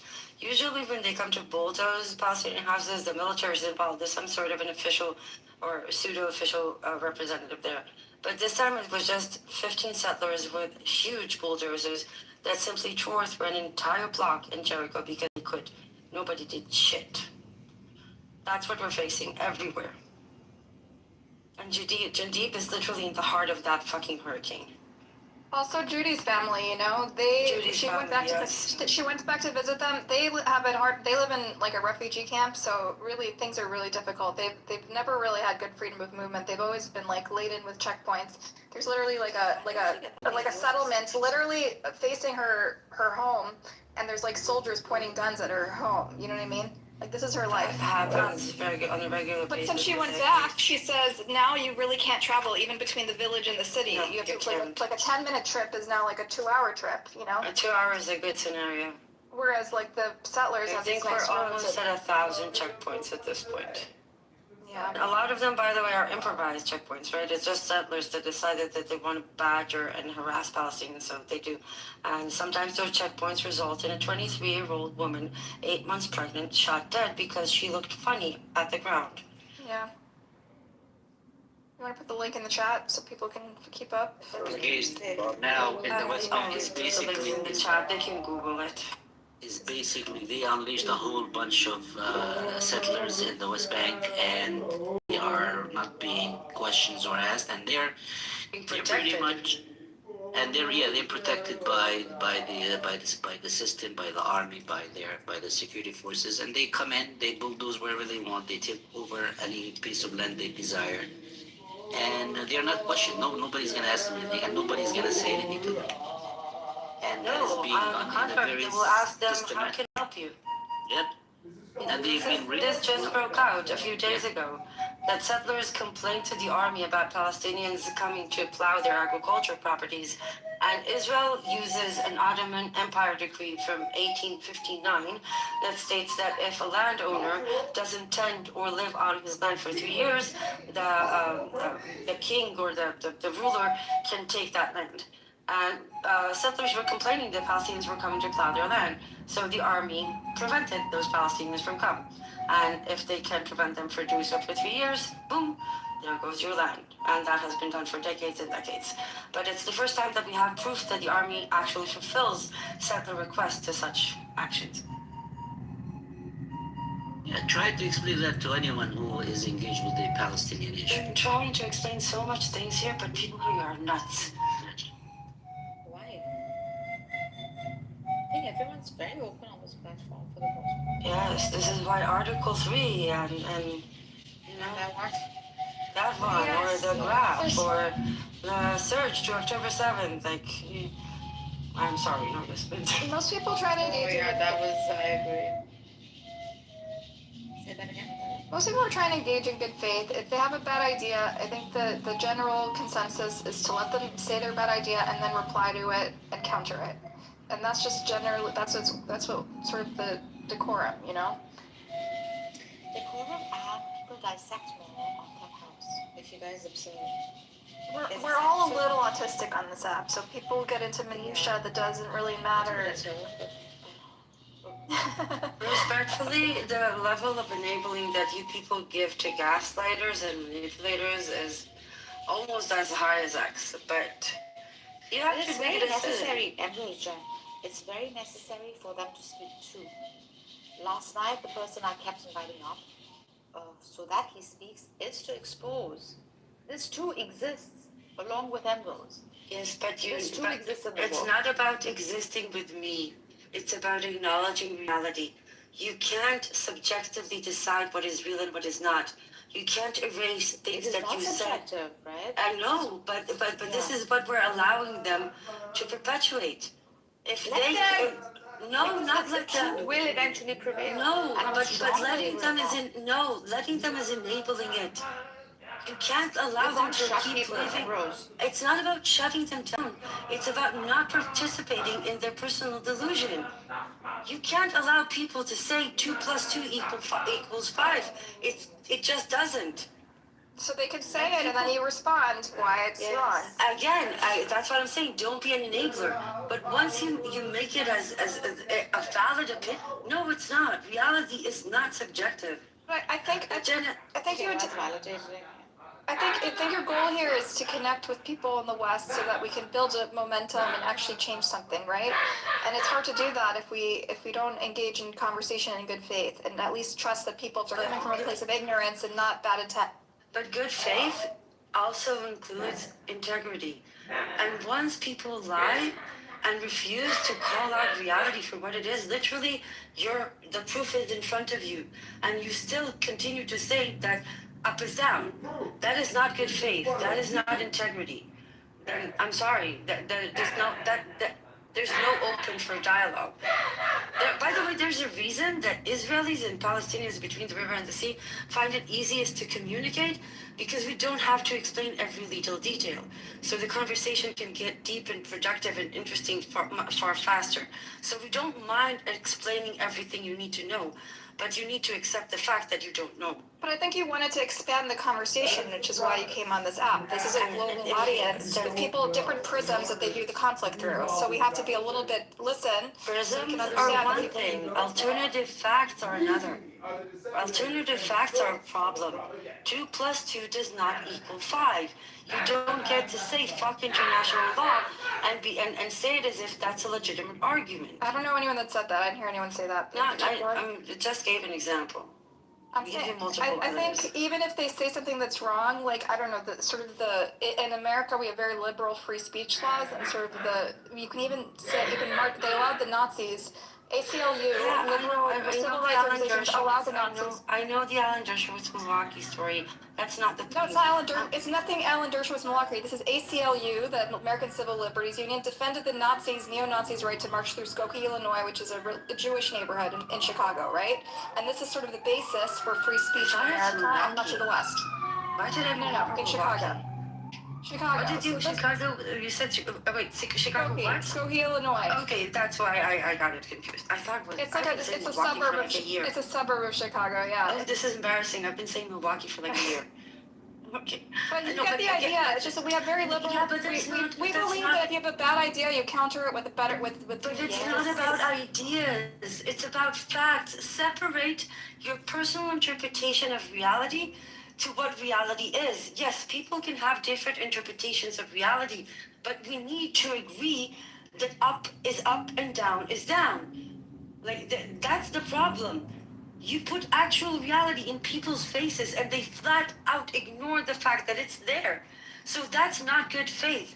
That's not coming with intellectual integrity to a conversation where you aim at learn and evolve. I think that's coming to a battle and using dirty methods to do it. Emrose, I think you encounter a lot of, because of the sort of milieu that you hang out with Palestinians and Israelis, a lot of times, you might leap to assume people's intentions with not thinking that for most people, Israel-Palestine is not on the forefront of their mind and their experiences. So you assume Hasbarist intentions in a lot of people when they literally are coming from a completely different point of view. Their cynicism is rooted in their own experience from their own country and their own politics and where they come from. And so I think sometimes you think that they're dissenting or they're disagreeing with you based because they're trying to defend Israel, defend the genocide, and that's not the case at all. And so I think you have to just be a little more open-minded. No, that's a different. I don't care. Many people are not Jewish. They don't know much. They don't give a shit about Israel. Do you know why it's easier to talk to the hardcore right-wingers in Israel? Because there I call them the rah-rah genocide crowd, right? We both agree it's a genocide. Only I'm against it that they celebrate it. But at least I don't have to fight over reality. And that is the biggest problem. They ignore reality. It's insane. So agreed. But I think you're leaping to that assumption about people who are coming from a completely different worldview that you didn't even think, you didn't get to know the No, I'm talking about I show facts and they ignore it. I'm talking about me watching them actively deny reality. I actively provide information and hardcore truth, and they flat out behave as if it never happened, or that the graph says actually something that it's insane. It's insane. It's manufactured hallucinations, and I don't think you should be enabling it. I'm not saying these people should not talk, but be very, very, very diligent in making sure that you do not enable those insane delusions. Rose, I think when you hang around this app, you start to get to know people's backstories a little bit, and you start to understand their opinions, whether it's coming from ignorance or it's coming from, their own personal political, you start to understand a little bit more how the sentence is going to end, so before you interrupt them, right? And so I think if you get to know people, stick around on this app and listen a little more and get to know where people are coming from, you'll learn that people are motivated by a whole spectrum of things that have nothing to do with Palestine. It's not the motivation. I can tell people's going down. There's a difference, but okay, Buttercup, what is the difference between personal opinion? Everybody's is free to have its own opinion. I don't care what it is. But you cannot alter or deny reality, and you keep mentioning opinions. That's not my problem. You can have whatever opinion you like. There are nuances to everything, right? Some issues are black and white, such as the one we're dealing with at the moment, right?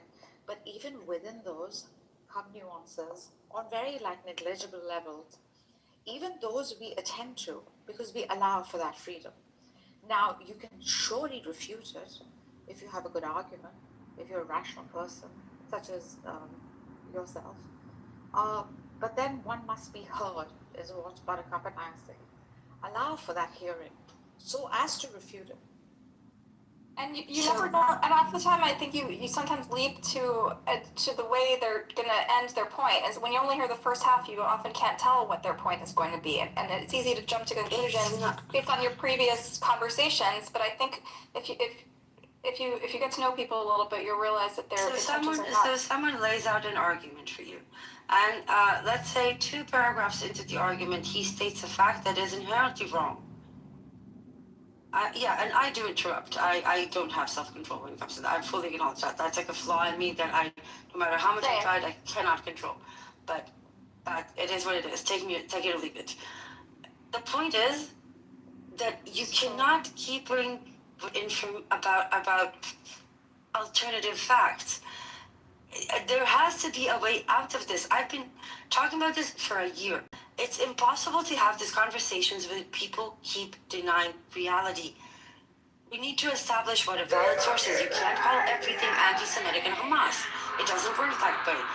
It's like Bassem Youssef said at the end of his show. It's like you come to the end of an argument with the Zionist, the last line he'll say to you is your optical nerve is anti-Semitic. There has to be a way that we agree on what reality is. If you can't agree on reality, then fuck it. Let's just burn the whole place down. But then what's the point of engaging? You wanted to engage and create momentum. Yeah, but I don't want to fight about reality. It's not about, there's no negotiation. You're fighting over minutia. You're calling people Hasbarists over like little semantical differences. Like what? You have to let those things go.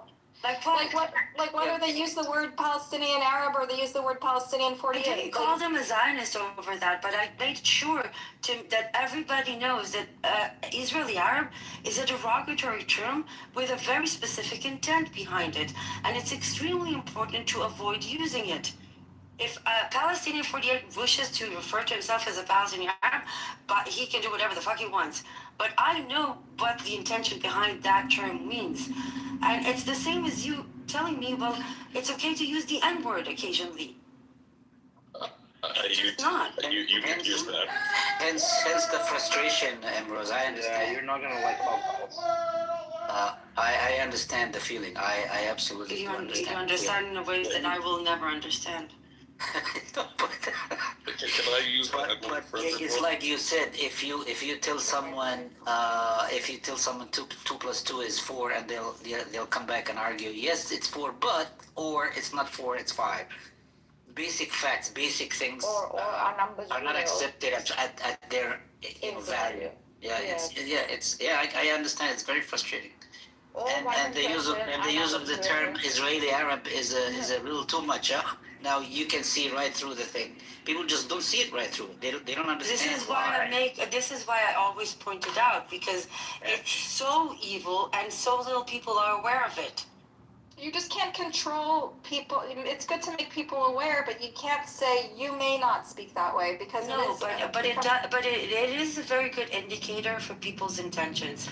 Because I don't think so. I think people ignorantly say it. Buttercup, no, Buttercup. When I take the time to explain and I give the full rundown where it came from, what it was designed to do, how we can see the same policy applied in other practices, and they still cancel that. That's not good intentions. That's not integrity. That's gaslighting. So Amrose, Jewish diaspora Jews, a lot of us are familiar with people, Arab, whatever you call, Palestinian Israelis, whatever. Palestinian 48. What is the only correct thing about Palestinian 48? The only correct term for them. They're aware. With Israeli citizenship, it's. Okay, so that's allowed. So they don't know. They hear people describing themselves as Palestinian Arabs, so they think that, or Arab Israelis, and they think that's fine. And so you telling them this is the correct term and this is not the correct term, it's kind of like it becomes like a little excessive. So what do you think I've never even in my life heard the term Palestinian 48. No one's ever used it in any context in a newspaper, in any journal, anything. There's a reason for that. They know that if they identify as a Palestinian, there will be a price to pay. Don't forget, these are people under occupation. But if a Palestinian himself told me that, I'd believe it, but no one ever has, and I know many Palestinians. I don't know what else to say. I trust you, I take your word for it, but no Palestinian has conveyed that to me. Shandin, can you try to explain it? I've tried, maybe it could come from a Palestinian. Yeah, the frustrating part, what Emrose, I think, is what Emrose is talking about, is when you do not accept very basic facts, it becomes very hard and very cumbersome to have and engage in a meaningful conversation with anyone.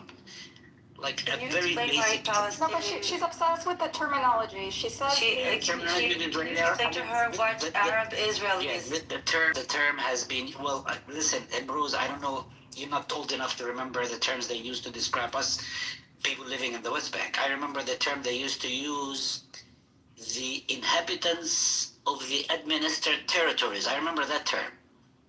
Vividly clear. Well, because you're young. You're young. I'm much older than you. You're young. So they use those terms. We used to be called the inhabitants of the administered territories.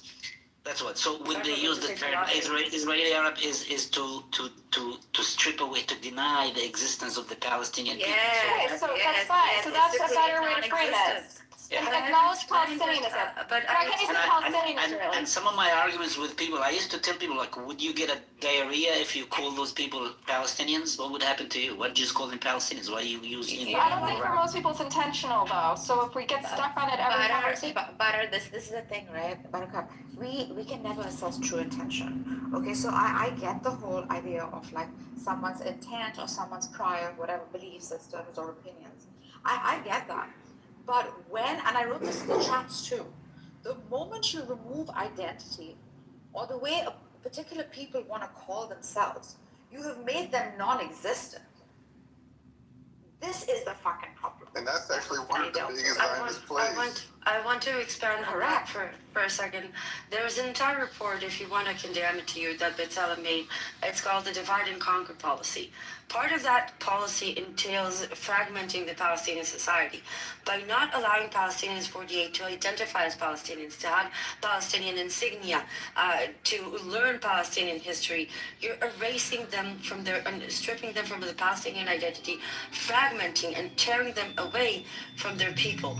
And that's one of the practices they use in order to implement the Divide and Conquer policy. It's a very comprehensive, known doctrine that they have used for years. We can see the same doctrine being applied in Gaza with the gangs, with Abu Shabab, the Hebron Sheikh. There are many examples, but this is why this small terminology carries so much weight. It does, and it works, and it has been working very, very well over the last years. Yeah, I mean, look at us. We're Palestinians from the West Bank. We're Palestinians of East Jerusalem. We're Palestinians in Gaza. We are the Palestinians of 1948. We're the Palestinians in the refugee camps. We're Palestinians in the diaspora. So it works. It does work. And that tiny term represents all that doctrine so fucking well. And Palestinian 48 will rarely, unless they feel very safe, identify as a Palestinian because they know the price they will pay for that. Tell me about it. It's like saying those few. It's like saying those few guys who are gassed. Those few guys who are gassed in gas chambers, without giving them a freaking identity to ever be remembered, to ever have a sort of memory of, tagging along with that great event. It's something like that. It's so wicked. So I'm not advocating erasing their Palestinianism. It's that don't say Palestinianism. Not to you. Their Palestinian identity. Remember, you're like really nitpicking, and it's really annoying. It's the not Vilf term. Can I say something? Okay, I don't know about it not Wilf, so I wasn't trying to mimic it not Wilf. I know you leap to these, you make connections no one else is making, okay? So obviously, the Palestinian identity should be recognized in the names of the way things we call people. I guess my issue is that because most people, as a journalist, as a person who thinks about language and being precise, most people don't know this term Palestinian 48 refers to people who live in Israel and have citizenship. So a way that might be that the people's minds would click and know who you're talking about might be Palestinians with Israeli citizenship, Palestinians who just live in the, who have Israeli passports. But like Palestinian 48 is not a well-known term that is widely recognized. In don't America, at least expect in the people West, to maybe know. in Israel, but not. No, it's not. It's also not in Israel, and I don't expect people to know. And I'm happy to explain. I'm happy to explain. My problem comes when I give the explanation and they reject it, and they start attacking it, despite every possible proof that I present. I have no problem. This is what I'm here for. I come with a lot of information, only with the one purpose of sharing it.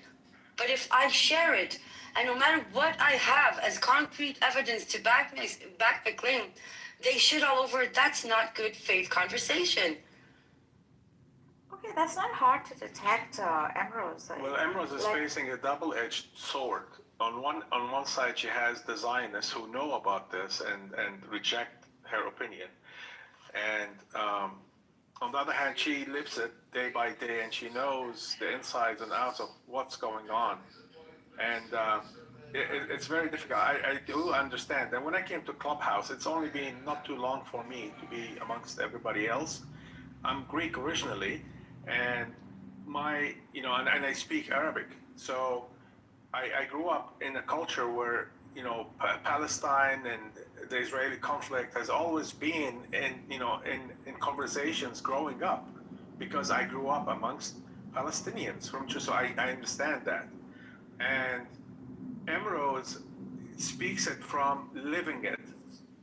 And it's been very difficult. The whole Zionist agenda has been to, for example, my cousin's kids in Texas, their books, before Tel Aviv before Jerusalem was determined to be the capital of Israel, they already had changed the textbooks in schools way back then that Jerusalem is the capital of Israel. Excuse me.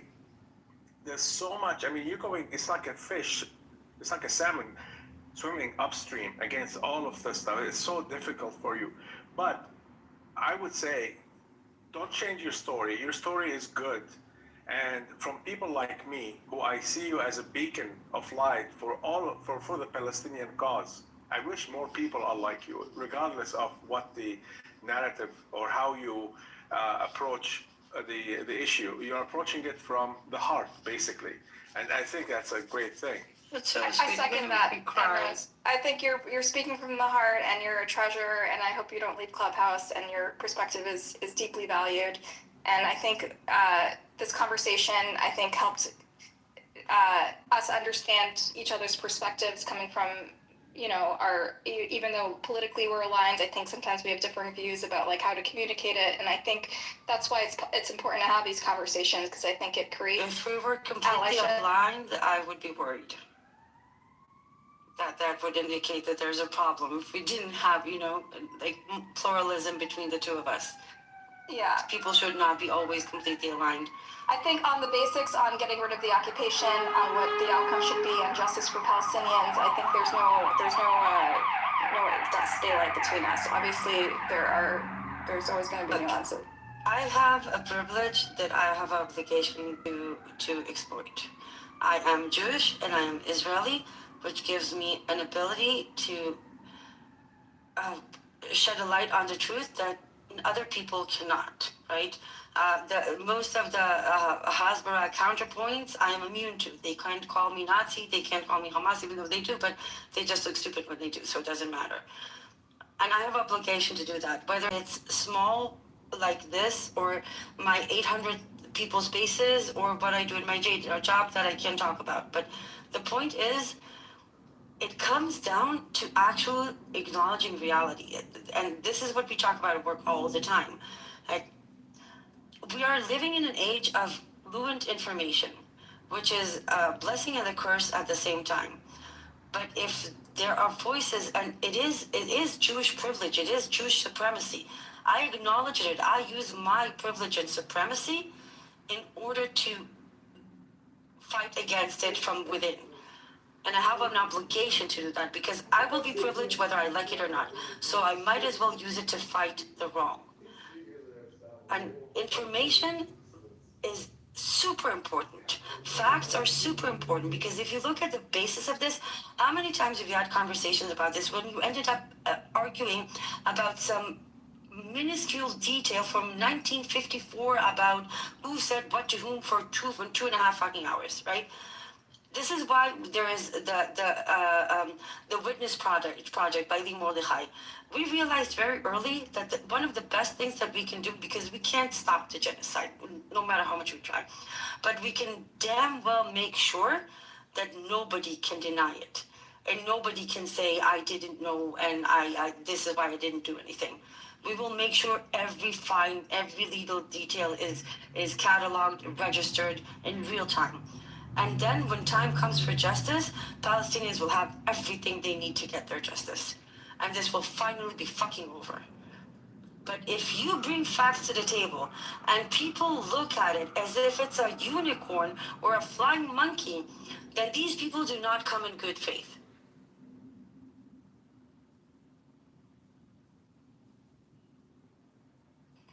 I think I agree with you 100% that it's like urgent, and there's a massive problem of disinformation in our society where people are living on two different realities with different sets of facts. I don't think the solution is shutting out those people. And then there's like a lot of people who are just confused, right? There's such an abundance of information and conflicting information, they don't know what to believe. I think the vast majority of people are right in the middle.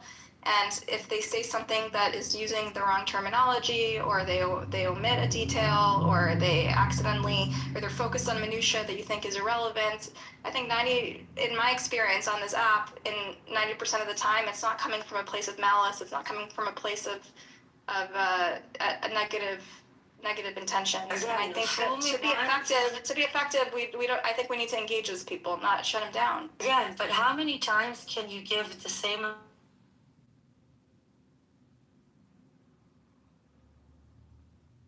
Sorry, you're cut out. You gotta go. We lost you. Because they're never going to accept reality. They were never going to accept reality. They're just jerking you around. If people come in good faith, and a lot of people are confused and ill-informed to no fault of theirs, and I am more than happy to give them all the information they need. And I have the receipts for everything I say, because I know my shit and I know this game. But if you provide all that, and they still stick to their guns and get like hysterical and attack and then no, then why waste time? Because they were never going to come to this conversation because they want to learn. If they wanted to learn, then they would actually take serious time to investigate what you have presented. But they don't. They just throw a fucking tantrum. Can I bring up a specific example? And this is not to attack you or corner you. I think this is like a really healthy, productive conversation, because it clears some stuff up about like where I'm coming from, where you're coming from. So yesterday, Zeleny, who is a liberal by all accounts, he doesn't support the occupation. He thinks the occupation is illegal and needs to end immediately. He believes what's happening in the West Bank based on the decision by the ICJ is effectively apartheid. It's not exactly apartheid, but the same severity, and it may as well be apartheid. And his interpretation of that ICJ ruling is literally the same as yours, effectively. No. There's no practical difference. He still thinks they are ordered or legally bound to remove themselves from the West Bank. It doesn't matter, and you're getting hung up on minutia. Why? What I'm getting hung up, that respectfully to his name evade. Zeleny, it's unintentional.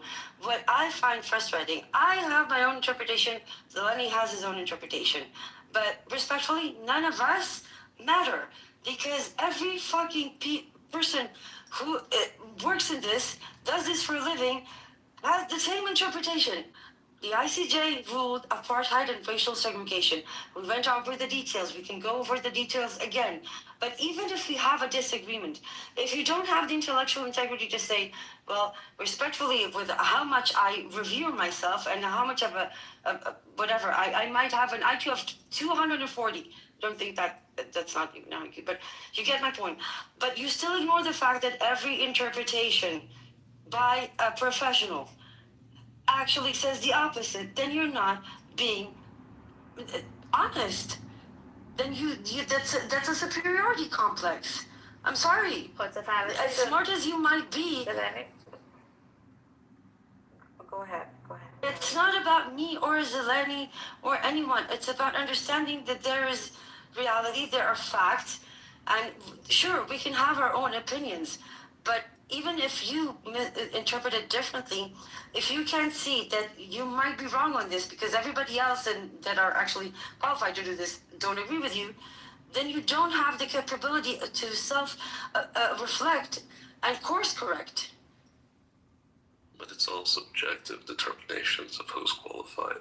Basically, I could literally, and I do say this as someone who believes it's a genocide, I can find 1,000 American professors, probably 1,000 French ones, 1,000 British ones, 1,000 Israeli ones, even some Arab and Muslim ones that will say, yeah, it's not a genocide. And then say that it's Hamas's fault and it's the Palestinians' fault. And I'll say that they're experts. Zeleny is saying it's a subcategory of racial discrimination, right? So even in that, he's positing that although like 3 things may be right in a statement, if there are 3 things given in a statement and 2 such things are right, that statement is still right. So he's sort of like dissecting it also based on semantics, etc., etc. I understood what he was saying, right? And he's bringing forth an idea. Oh, yeah. That's okay. He's bringing forth an idea that in the future, if at all, someone like declares this freaking genocide as a non-genocide, right? Whether it be through academia, like how Sultan said, with the manipulation that exists within it, especially for such a like sensitive political issue, don't be that shocked, because this is how they're doing it. And he's also saying that the outcome is the same. The actionable action doesn't change. It's if the outcome you want is for the occupation to end, he supports ending the occupation. Yes. It makes no practical difference. If we're all on the same page, that we say the decision is that it must end and it's criminal. So what's the difference of the semantical, you know? It's the integrity behind it that I insist on. But crap, I just wanted to say something. I didn't mean to interrupt. No, I forgot. Shit. I mean, he's exposing the lack of integrity. Sultan, you said that you can bring Muslims, whatever, experts. Can you, please? Yeah, I can. Okay. I'll wait. Gemini, AI, all those exist. I mean, I'm not gonna. No. I'll wait. Okay, how about please bring the professors. Bring the professors, Muslim, Christian, Jews that have published opinions publicly saying this is not a genocide. I'll wait as long as it is. I don't see why you're like arguing as if like they don't exist. I mean, you're literally Israeli. The average person in your country thinks that not only is this not a genocide, but that it's the Palestinians' fault. And this goes all the way up to... What does that have to do with anything? Because you're saying that, they don't exist. These professionals, these experts... You said you could bring... The thing is, Sultan, hold on, let me finish. Let me finish. No. How about you let me finish? I was talking and you interrupted. No, you asked me a question and you interrupted 10 times to say a bunch of nothing. Right? So how about let's calm ourselves a bit and think rationally for 10 seconds. I live in the United States. You live in Israel. The 2 biggest supporters of Zionism over the past, entire history of Zionism. Right? That support didn't happen just from, random, Bob on the street or Shimon in Tel Aviv saying that, it's not a genocide. It happened because all levels of society had enough people that said, this is not a genocide. In fact, Israel's not doing anything wrong. In fact, it's all the Palestinians' fault. Now, I actually happen to know professors myself, because my parents are professors that work in some of these fields, and they do complain regularly about some of their own colleagues saying that, this isn't a genocide. But frankly, considering that you actually believe this, absurd worldview that, there are no experts that say this wasn't a genocide. I don't even see why I would waste time listing their names for you. Because Sultan, if it was so easy to produce that list, you would have produced it right now. Bernard Lewis. Hold on. That's just one off the top of my head. One. Okay, that's one. Who else? I don't need to go further. Benny Morris is another. He doesn't think it's a genocide. Benny Morris never spoke about the genocide. He doesn't think it's a genocide. He's defended the incursion, the the operations in Gaza publicly. But the point is, though, it's not hard to find people that are. It is. It is. It's I would like to see. I would like to see. I would like to see a public opinion or op-ed by Benny Morris openly titled "This is not a genocide." Can you produce that, please? I already told you Bernard Lewis. Bernard Lewis. Okay, Bernard Lewis. Who else? Yeah. So who else? So ChatGPT. Who else? I know Bernard Lewis. I know Bernard Lewis, and I know who you're going to say. ChatGPT, OpenGemini. These are your friends. Okay.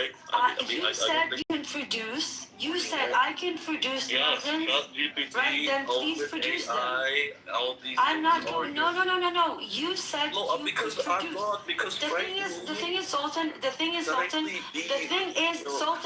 Listen. Buttercup, I just want to say that, the next time you say I'm not going to do the AI search because I know it doesn't exist. Because I know it does exist. For the millionth time. I don't know how many times I have to provide documentation and receipts to you people. Sultan, there is one paper produced by 6 scholars saying this is not a genocide. Then there was Bernard Lewis and John Spencer. That's it. On the contrary, I have 58, just that I remember, and I have the list of them that I could produce, multiple organizations, the UN committee. So no, it's not the same. And if we can't look at these two sides of the equation and say, okay, one paper by 6 people and 2 other, one of them extremely questionable and his ability to be objective considering he's being paid directly by Bibi, versus an enormous amount of experts, many of them Jewish and Israelis, every possible organization, the UN committee. And if we can't look at these 2 sides of the scale and say, well, it's kind of not the same, then people burn the whole place fucking down. Yeah, I can respond to you. First of all, for fuck's sake, not you. No, let him speak. You interrupted me, so let him speak. Yes, this is so... Sultan. Yeah, but I just put the link. Oh, she left as usual. She's here. She's in the audience. Calm down. Yes. This is incredibly stupid.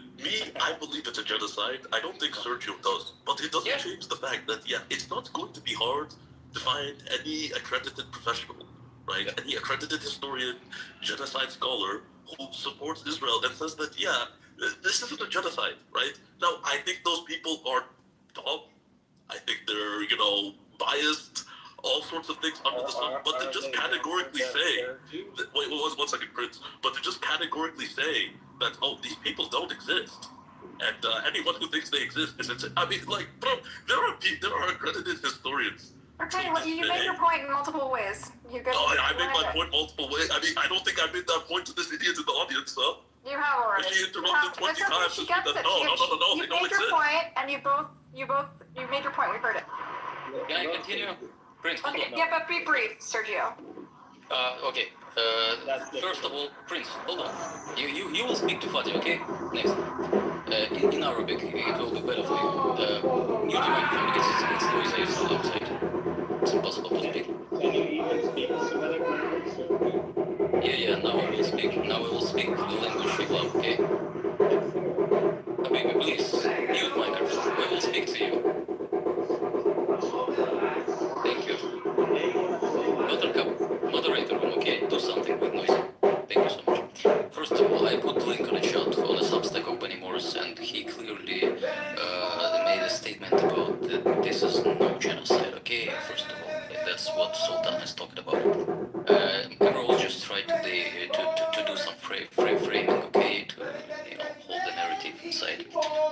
And she also speak about the United Nations and Human Rights Council. They made a statement. It was a political statement. It is nothing. It's nothing to do with the international law. But inside the UN, there is a UN special commission on genocide, and there is Alison Berito, who is the head of this commission. Hey, we're not debating genocide right now, honestly. Yes. But let me finish about this because it's very important to understand to your audience that she stated that there is no genocide. She is the higher expert inside United Nations. She head of the commission inside United Nations, and she made a statement because she just looked at this for 2 years, okay? And after she just said there is no genocide, guys. She was fired for 1 day from the United Nations. Okay. That's why that's what United Nations is. But it's not the anymore. It's not something like only the historical. It's the head of Commission on Genocide. Okay, inside the we heard you. We heard you. So, Sergio, I think the bigger issue is whether or what facts are worth debating, what nuances are fair to debate, and what is just people denying reality. And I think it's something that as a society we're struggling with. Our media ecosystem is very confusing and hard to trust at this point. Everything's so polarized. So I think that's the larger question we're having here about to what extent these facts can be debated, and to what extent the truth is knowable, to what extent things should be taken as fact or they can be questioned or challenged. Yes. And yesterday we talked with you about the partisan sources, and I just checked today that New York Times, New Yorker, Guardian, and many others, they just openly endorsed Kamala Harris before the elections. That's what you must know about the partisan sources. Okay, next time when we will speak. Yeah, you can take it. I want to ask a question. Oh, Prince, can I ask a question quickly? Are you guys seeing Sultan Sergio, Prince, everyone in the room? Are you guys seeing the many variables to assessing this as genocide?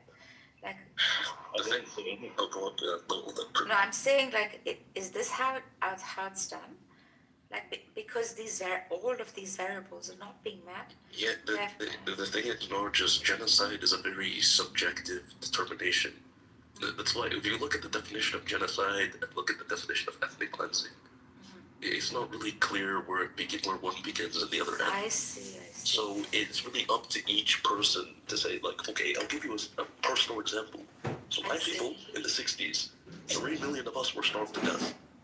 Not a single accredited university describes this as a genocide, even though this was deliberate. We have the orders, Where are you from? What country was that? I just told you. But not necessarily because it wasn't, because the optics and the investment and the interest of the public, and there are many other things. That's why I asked for the variables. I don't deny You're talking about the 60s. And that was a point Cora was trying to make yesterday, that there's various motivations for experts. I've agreed with all of that, but the point is, at the end of the day, accredited. No, that's a stupid point. There's a big difference between 1960 and 2026. I mean, as it comes to this, no, because at the end of the day, in 2026, 1960, accredited professionals, accredited institutions, all these so-called experts that you say would say that. I feel like the brown people are complaining. Why are you complaining? No one's complaining. But you are complaining, I don't care. I support what happened to the Igbos. Fuck them. Anyway, the accredited professionals that you would say should have determined this was a genocide said no, it's not. So when we're talking about accredited professionals, why do their opinions necessarily matter so much? All facts should be debated, but we just have to provide them. Can I say something when you're done, please? Yeah, please jump in there. Okay, please don't interrupt. I want you all to pay very close attention. So, Sultan, you said that the definition of genocide is often confused with ethnic cleansing. Am I correct? You can just make your point. I don't really care. No, I want to make sure that I heard you correctly. You barely heard me the first time you speak. Can you clarify? Okay, from what I heard, you can correct me if I misheard you, is that you said that there was no actual definition and that is often confused with ethnic cleansing. However, that is factually incorrect. The definition of the genocide was written by Jacob Lemkin, a Jewish Hungarian Holocaust survivor and lawyer. There was the genocide study, the Institute for Genocide Study named after Lemkin. I'm sorry, but there is a very, very clear-cut definition of a genocide, and it is part of the Geneva Convention. There is no confusion regarding this, and anybody that wants, I don't know how to, I'll put a link to an image in the comments or something, but just Google definition of genocide. Literally, images, definition of genocide, you'll get multiple images with 5 counts, the exact definition of genocide, as written by Jacob Lemkin. No one. People get hung up on things like in whole or in part, or it requires to be a substantial number of killings. These are not He said that quantifiable. it's oftenly confused with ethnical cleansing. It is incorrect. Genocide, a very precise legal definition. No, because all subjective. He's gonna reject. These are all subjective. Now, Buttercup, look here. He's going to reject this, and this is gaslight. How about gaslight? Gaslight. You see, this is why I didn't speak when you asked the question before. Right? These are all man-made legalistic definitions, and legalism change, especially subjective to the organizations who determines them. Yeah, different organizations. There's different All laws are legal. All laws are man-made. Like, what are you saying, Salter? No one It's literally in the International Geneva Convention that most of the world signed on. The case law is pretty solid, right? It's not subjective. It follows a certain scientific method. Absolutely, it does, but that's what we need to Actually, case law is extremely subjective. That's actually kind of the point. Which one? Which one now? Case law involves a certain way, and it creates precedents, and then the precedent is what it is. Yeah, but whether or not that precedent is applicable is subjective. That's kind of exactly, which is why. Okay, you say that it's so easy. What did You case said law say? there's often confused with ethnical cleansing, and you literally used the phrase, it's hard to know where one begins and the other ends. You begged for not to be interrupted. Did you I not? don't understand this. Did anybody else hear him say that? No one can hear me speaking if you're going to get me. But you can clarify with him. You guys are way too far with this. Now you're into. Well, I guess she wants to argue about everything. I think people, with all due respect, Sultan, you like to argue. No, who's the one arguing now? I'm not the one who went down, came up. We're going down this like rabbit hole, which is again like not. Oh, this not is relevant. You both agree it's a genocide. And you say no. You did say A, B, C, and this is the reality. Deal with it. I'm the one who wants to argue. Over that, you're an enabler. This is what I was trying to tell.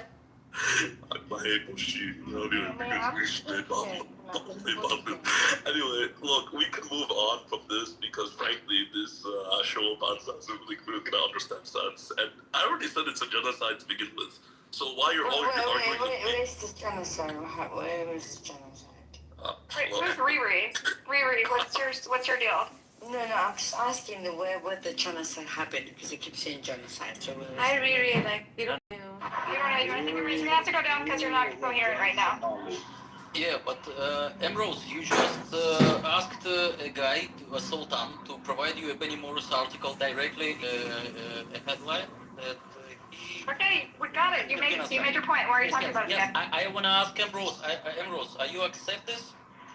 Look, Sultan, are you there? Yeah, what's up, Chris? Sultan, okay, listen. Obviously, there are two groups, two camps. One says it's a genocide, and one says it's not.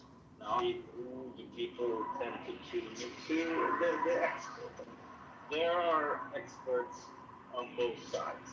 But is it the case, or is it not the case, that the experts on the camp of saying it's a genocide is much larger, more significant, with evidence to prove the claim, as opposed to the other? Well, what I would say is that their numbers don't even matter. What matters is the evidence they provide, and their evidence is Okay. which is why, which is why. Looking at the evidence, the statements by the general leaders, the politicians, even one of them came out to say use nuclear weapons in Gaza, the starvation statements, and the evidence from boots on the ground, the absence of any mechanism to protect civilians, opening fire at civilians no matter what the target is. That's that. We need closer to at least believing that there might be a genocide going. No, that's why. Okay, that's all.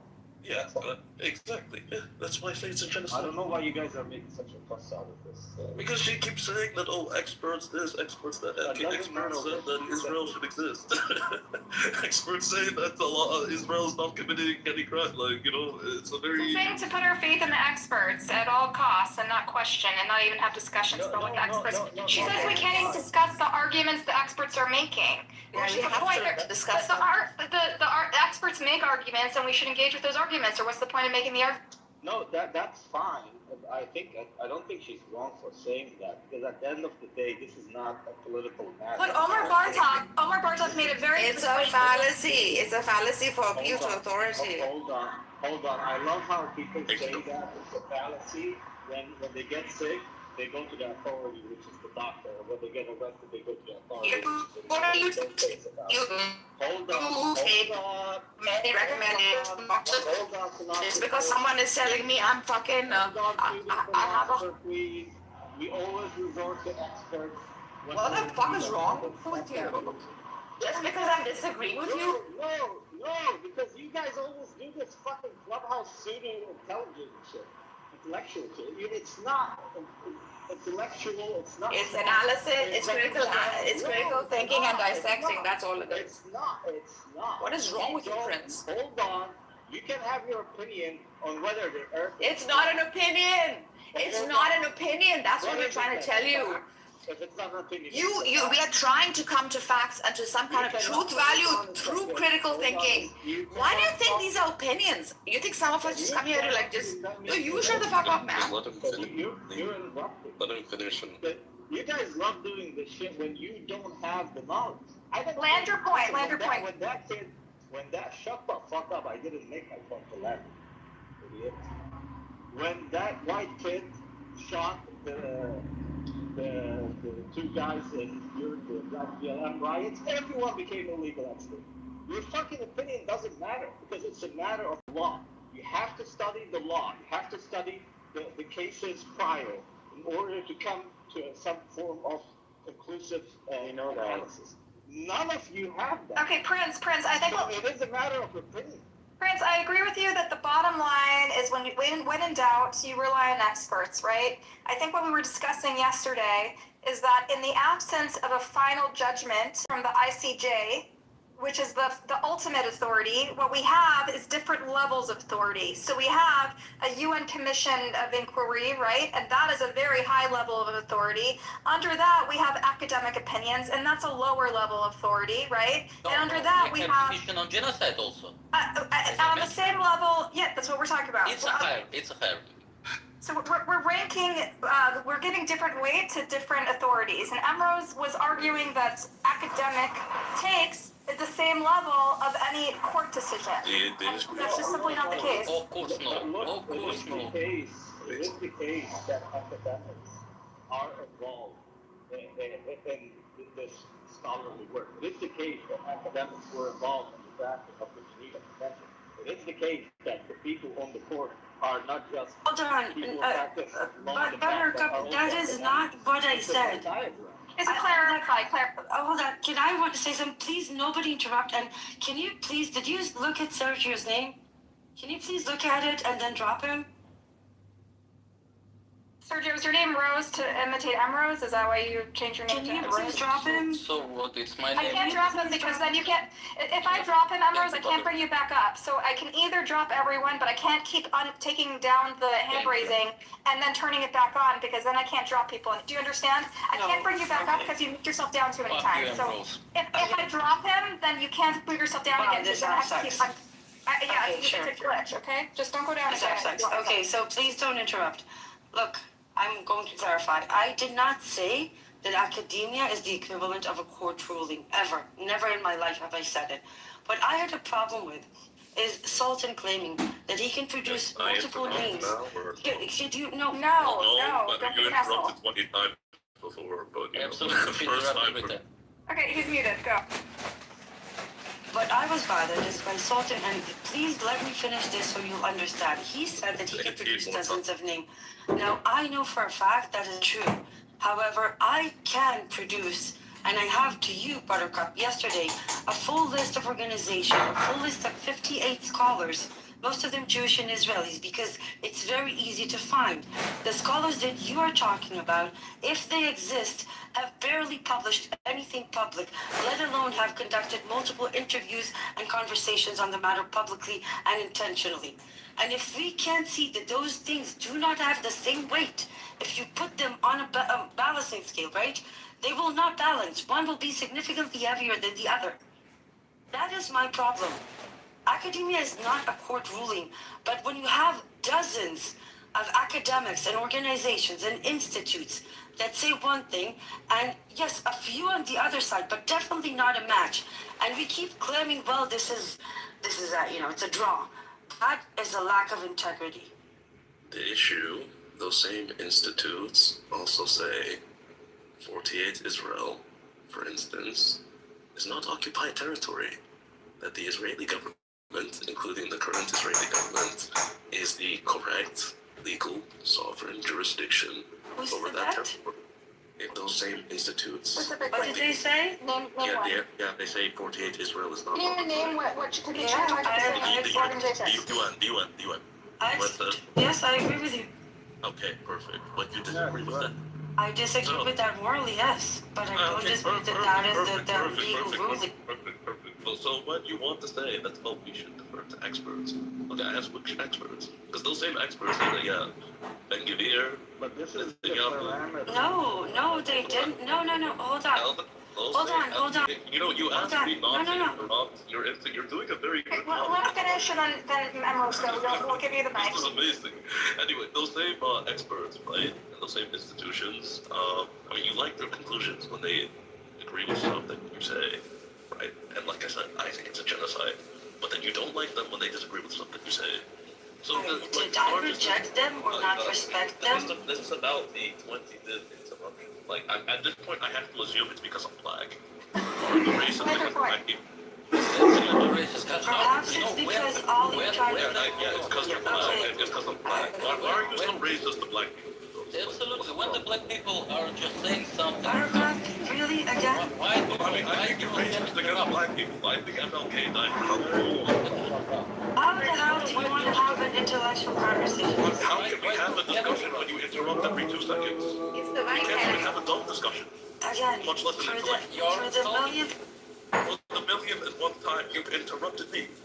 I mean, for You're making claims about me that I have never said. At this point, it must be because I'm going to call you And you're being intellectually dishonest, Sultan. She doesn't even know that you're black. How is she supposed to? Well, she keeps interrupting when she keeps making the most She knows she's from Nigeria. You're going to say false. She knows You're saying false claims about me. Well, yeah, because you keep interrupting. All I've done is ask. Interrupt when you say incorrect things about me. How about you? Yeah, because I'm speaking. It's not you speaking. I let you speak uninterrupted the whole time. You made your point, Sultan. You made your point very clear. I've been trying to. I would have been done if it wasn't for one person. But This is getting really tedious. I'm gonna just say time out in a minute. Like move on, new conversation. All I'm saying, okay, institutions, yeah, they make questionable decisions, so there's only so much that we can put our stake and hope and faith in them. And yeah, you're racist. Oh. He's being an idiot. That's it? Okay, well, first of all, I did not reject institute or international resolutions or decisions, nor did I ever claim to. The fact that I think that they are immoral, yes, I get to say that. That doesn't mean I contest them or claim that they are not real or fictional, which is what a lot of the people here do. And again, this whole thing started because of something very specific that you said. Why won't you acknowledge that you were simply wrong? Because I'm not, and because the beginning of word genocide. You said you could provide dozens of experts. Again, because I'm black. I'm sorry. What does that have to do with you being black? I'm going to get the white hood for you. Right? I think the white hood is appropriate. Anyway, you're full of shit. You're not even black. You're just fucking stirring shit around. No, you're right. At the end of the day, now we have KKK Rose and White Power. It comes down to something very simple. You said you could very easily produce dozens of experts, which you have not. No, I never have. Yeah, then please produce them.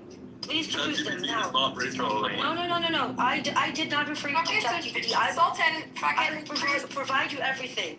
But you cannot. A racist unlike you. Okay, so, This is the time for all of you to be intellectually, to have intellectual integrity and say, you made a claim that you cannot back up. The other side made a claim that they can back up. We're not even debating the genocide. What we're debating is the veracity of like how much weight to give academic scholars over other authoritative sources. But we already have a more authoritative source, so it's kind of moot. We have the UN Commission of Inquiry that is already. We need to acknowledge that somebody can't say, I can produce dozens of experts when he can't. Because that's misleading information. We've already met a higher threshold of credibility. Why do we need to compete? Why do we need allowing misinformation to be? Why do we need to battle each other without addressing it? There's only one person battling. Then people can say whatever they want, however they want, and nobody will challenge them. And 2 + 2 = 5. So the outcome we want is the same, right? We want to demonstrate that it is a genocide, and the way you do that is by using as strong and airtight and foolproof of an authoritative source as you can. And a UN commission is far more authoritative than a list of sources. Buttercup, he hasn't provided anything. He agrees it's a genocide. He's on your team. The outcome is the same. It doesn't matter. Forget about my team. People make claims that they throw into empty space and you just let them. If you're going to make a claim, back it up. Otherwise, we can all make every fucking claim in the world that we want. But the stakes of this claim is not the same level of whether it's a genocide. He agrees it's a genocide. He's convinced. The integrity is the same integrity. If you can't admit that you've raised something wrong and take it back, then there's no point in having a conversation. So you can't produce dozens of experts because they don't exist. Just acknowledge it. There's only one of us who wants to argue about meaningless things like this, and that's we're debating over the threshold of proof. We're not debating over whether it's a genocide. We should focus on high stakes things that actually matter and will make a difference in the world and make people stop dying. It's not going to make more or less people die whether or not Sultan trusts academics. Yeah, the question is, okay, so like I think Buttercup, I'm on there with you. 90%, like a great deal number of people who aren't supposed to be biased, who are supposed to be fair and look into what's going on in Gaza, basically have established that it's a genocide. Now, what's the question? What is after that, right? Okay, it's a genocide. Now what next, right? I think we can move on to the next point. But that's exactly what he is contesting. No, he's not contesting whether I'm sorry, but if we're going to address this, you said we're talking about the credibility of proof, right? He claimed, he made a claim. Well, I mean, I guess I can. If he cannot back it up, and we cannot demand him, there's always going to be people. Because he but it's Emerald, we have a higher standard of proof. Yeah, there are, unfortunately. I hate to. We've already demonstrated it's a genocide. If you consider, academic scholars credible, then you certainly consider a UN Commission of Inquiry credible, right? That. It's about the way we conduct a discourse. If he can throw a claim into the air of I can produce dozens of experts, but doesn't back it up, then he has the obligation to retract that statement. No. If you make I'm never going to retract and people are asking you to back it up, then provide the back. Fair enough. I'm going to retract my statement. Sultan, if you don't want to distract it, just produce your ChatGPT generated list. Go, do it. Why would I waste? So we can move the fuck on, okay? This is tedious. I've been trying to produce with your friend who doesn't want to move on. Put it in your PTR now. I've been trying to. It's your friend who doesn't want to move on, Buttercup. You just don't want to move on. Put it in your PTR so we can settle this. I wanted to move on minutes ago. Yes, but if you can in fact find a dozen scholars, if you can find a dozen scholars. Move on. You're just making your friend look like the genius because she wants to argue for the sake of Sultan, yeah, okay, fine. Next. Let's move on. Okay, how about Rose and Sultan don't talk for a little bit? Yeah. This is ridiculous. This is tiring as fuck. Yeah, this is like the epitome of Clubhouse right here.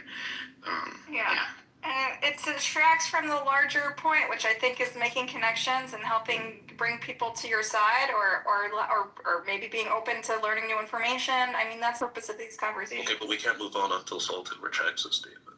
No, Sultan, stop it. Sultan, stop your trolling. Next person to bring this up goes down, sorry. Yeah. All she's saying is burden of proof is on you when you make it. And Sultan did say, like, go open Gemini. Narius, please whatever. just ignore it, move on. You're Narius, fucking Narius, feeding the troll. I'm just giving You're like, feeding the troll. You're feeding the troll, Narius. So, Anyway, this so is a really it's nice been discussion. doesn't want you people to realize that he can't back it up. Rose, go down. Rose, go down. Wait, Rose, go down. Narius, I love you, but this is really like integrity. this is too much. Rose, go down, the next please. person to bring it up Sultan, go down. So Are you not a woman of your Buttercup, throw her down. This is ridiculous. I'm not throwing her down. Why? You just said you would. they shut me up for giving Now you're just not the credible, fact. Buttercup. Listen, we're all we've all harped on like irrelevant details in our lives, and it's fine. I mean, one We're person all is move on. doing it a lot more than everyone else, so just... All right, final Sultan, warning. stop it. Okay, final warning. Next person to bring up the fucking You list. promise, Buttercup, this time? Yeah, the next one to do it gets muted, and you get one mute warning, and then you go down. If it's the second time, you So bring that it was up. saying when Sultan was saying. Don't feed Hey, the fucking hey, all right, troll, Nargis, Nargis. that's your final warning. Okay, but let's be Okay, honest. can If someone the like next Okay, that's end your another final warning conversation? too, Anything Sultan. at all? Come on. Nargis, Tell us a Sultan, story and Rose just fucking tell us get a story down. from your childhood. down. Mr. X, tell us more stories from your childhood. What kind of a house did you grow up in? Thank Did you. you have animals? Did you have a farm? Don't do this. Buttercup. Why not? Why not? Why not? Come on. Oh my god, it's gonna be long. Why not? What? One thing I can say, if I can get a bit meta here, Buttercup, is there's always going to be people using like what if this particular detail without looking at a situation, just saying, you know, this is wrong. And their purpose is to muddy the waters and stall for time. So if, you know, and let's just for argument's sake say yes, absolutely there's genocide going on in Gaza. Then the next, what's the we all next agreed thing? We all agreed there's a genocide. Yes. The So question then what is is next? What is next? Yeah. Correct. Okay. So- you want to so do topic to- to topic? I think Yeah, I we're think gonna go that's down a, to I bring think it up that is again. that is All right, a better that's topic. fine. Let's do it. Next topic. What's after the genocide? What does accountability look like? What does justice look like? First of all, the war criminals need to go to jail, right? Or be Yeah. tried. That's Yeah. it. That's correct. That's correct. Bring the filthy out, expose them, and then build. Rebuild. We destroy, we build. We destroy, we build. Yeah, the people of Israel deserve a much better leader than this. And how much crazy culpability gal. do we give to the rank and file soldier versus like the military leader versus the leadership of Israel versus the people who didn't necessarily participate in the genocide but like tacitly supported it, right? Right, Like yeah. propagandists. Like what level Absolutely. of culpability do each of them have? That's a very hard question, you know. I would love to hear Emery's opinion on this. I feel like she would have everything. Hard and yet like necessary to address it.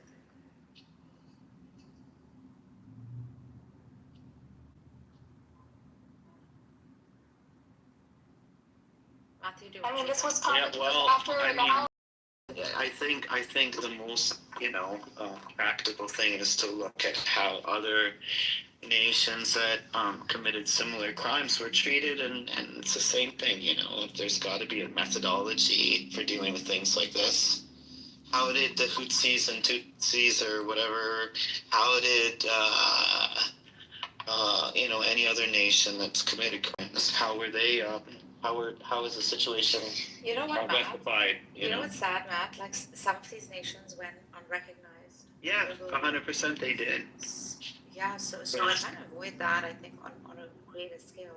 Such that this is not just understood as another event, another war, but something of great consequence, right? And this is how we even kept the Holocaust alive, by repeating the stories, by bringing it up, by exposing oppression, oppressor, etc. So such should be, I think, the means by which we're going to expose this whole thing and keep it alive in some sense, right? Alongside. Well, that's one thing, yeah. Yeah.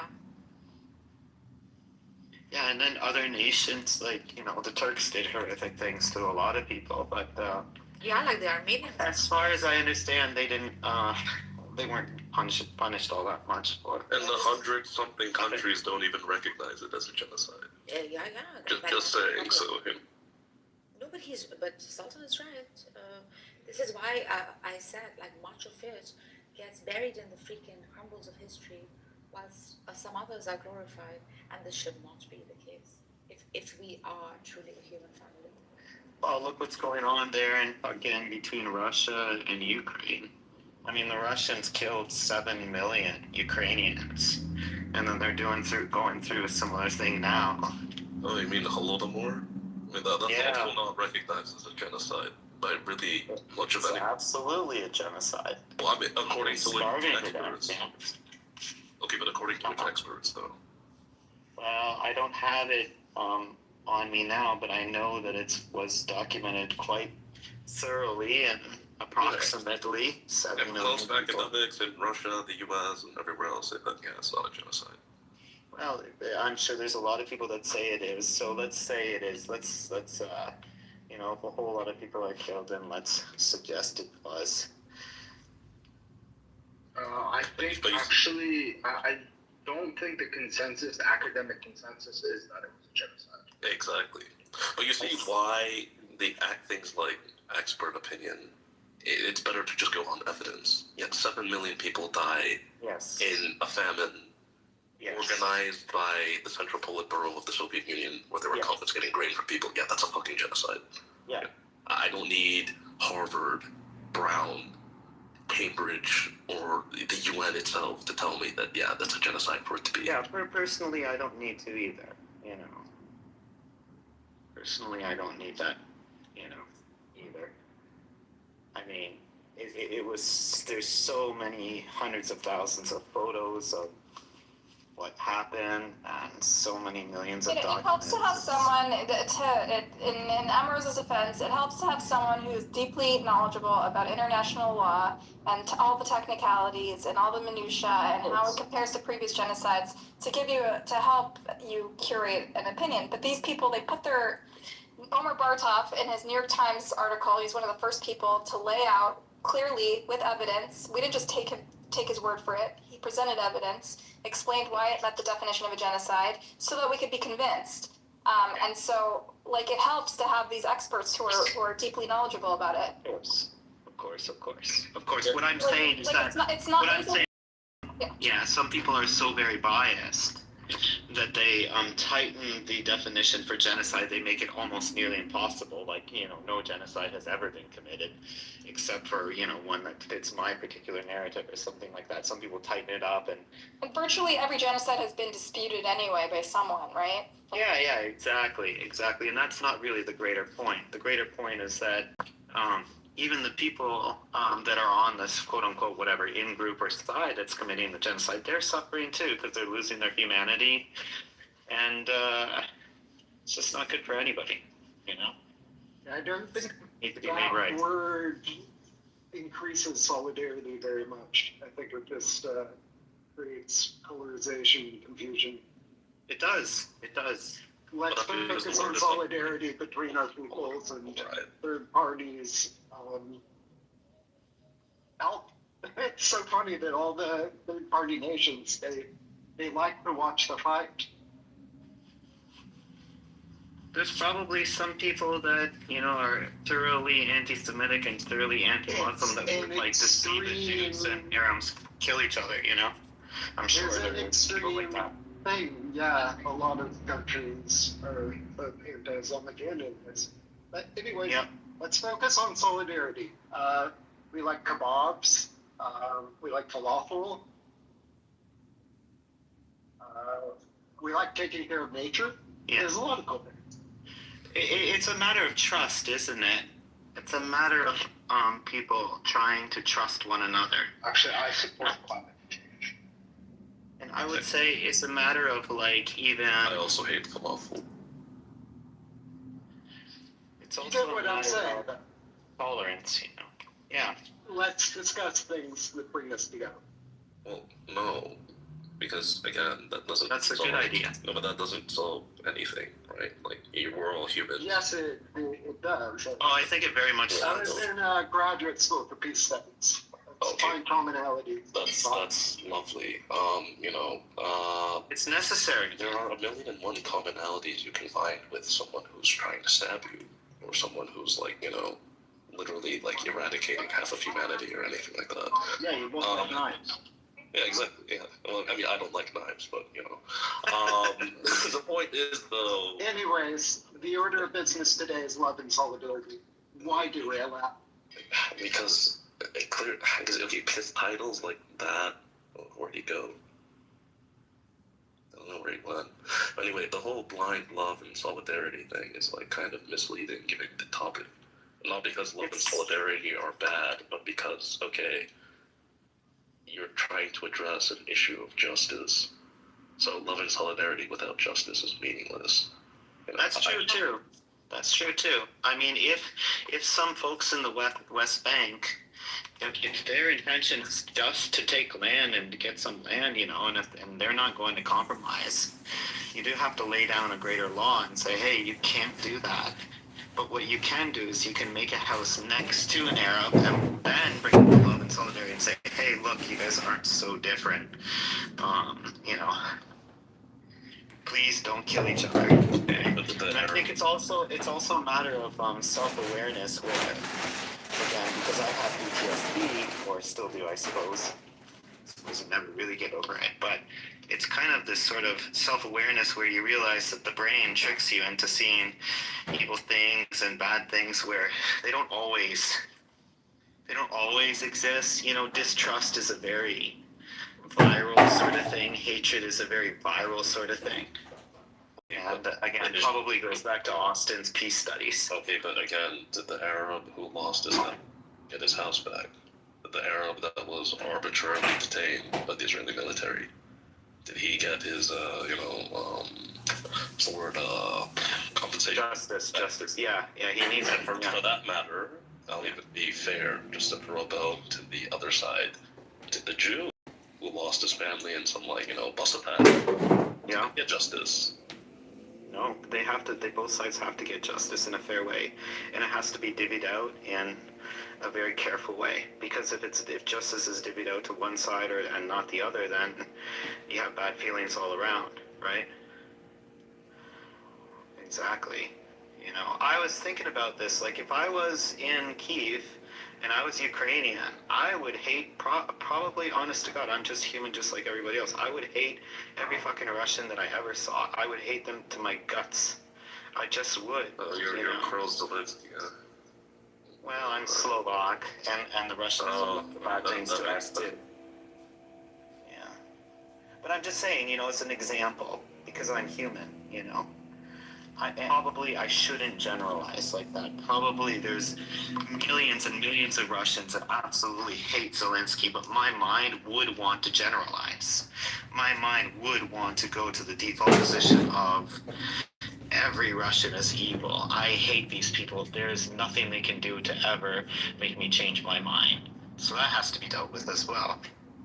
Okay, but you can think every Russian is evil. But justified from that perspective, because the overwhelming majority of Russians don't believe that Ukraine should even exist. But it comes down to what you do with those actions, right? With those feelings, right? Yeah, do you decide to just blow up a random bus station of Russians, throw suicidal drones at Russian apartment buildings certain presidents of Ukraine decided to do, or otherwise. And then, if I did that, then just even more bad feelings, right? Yeah. Right. So it's a catch-22 all around. This distrust, and then especially in Israel and Palestine, because they're so small. And everybody on either side has such small margin for error. And I would even posit that everybody in that area, Palestinians and Israelis, all have PTSD to one extent or another. Just doesn't go that far, Everybody's hardened, their hearts are hardened. And then, how do you deal with that, Yeah. No, not like that, brother. We are living in a peaceful way, We are busy with our trees, with our crops, with our neighbors, with our land, this and that, and we expect the settler to come anytime. Something like this, we try to cooperate between each other, take care of each other, something like that. We are not interested to hurt anybody. Many times we catch settlers. We surround them. We catch them in Kusra. It is very famous. And they start crying as usual. You know, ugly, stupid, young people, ugly. And we leave them, you know. We gave them to the PA. You Google it, Kusra. You write Kusra, a village. Prince, do you feel that you're at peace right now, given all that's happened? Always we live there. You know, I asked Prince if he feels at peace. Do you feel you're at peace? No. That man who go out, listen to me. I used to go out at that time while I'm still young. Still young, you know. Our emotions move me, only emotions. The emotions. I understand. So I like going out and picking apples. You know. Okay, brother. But Prince, would you say that you're at peace and the majority of your people are being at peace with what's going on? Yes, Prince is very active himself. Yeah, I can tell. I mean, how can he be at peace? Yeah, I mean, a good question. Any of the Israelis or the people who feel tied to that side, do you feel that you guys are at peace?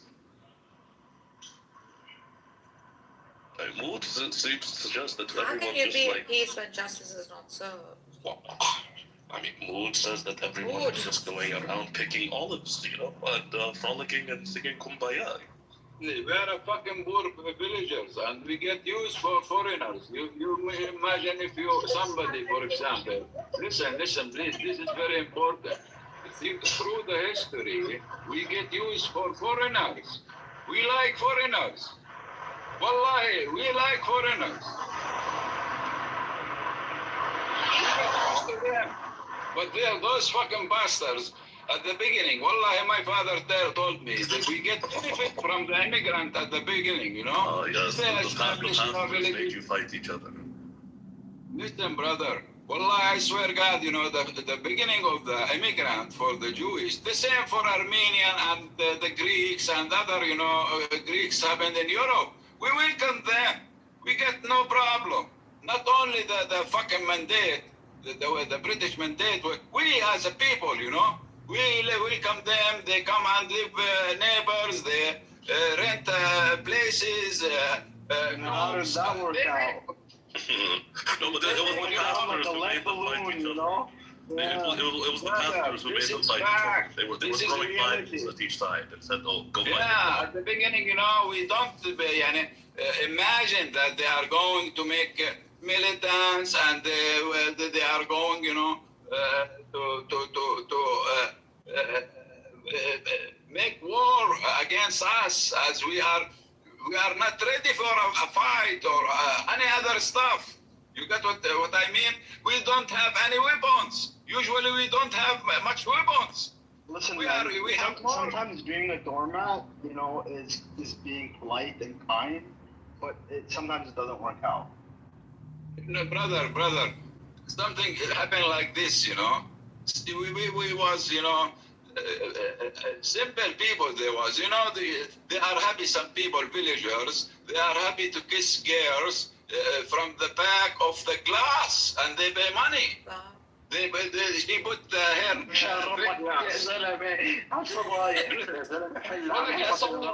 this is reality, this is reality. They are happy, you know, to see.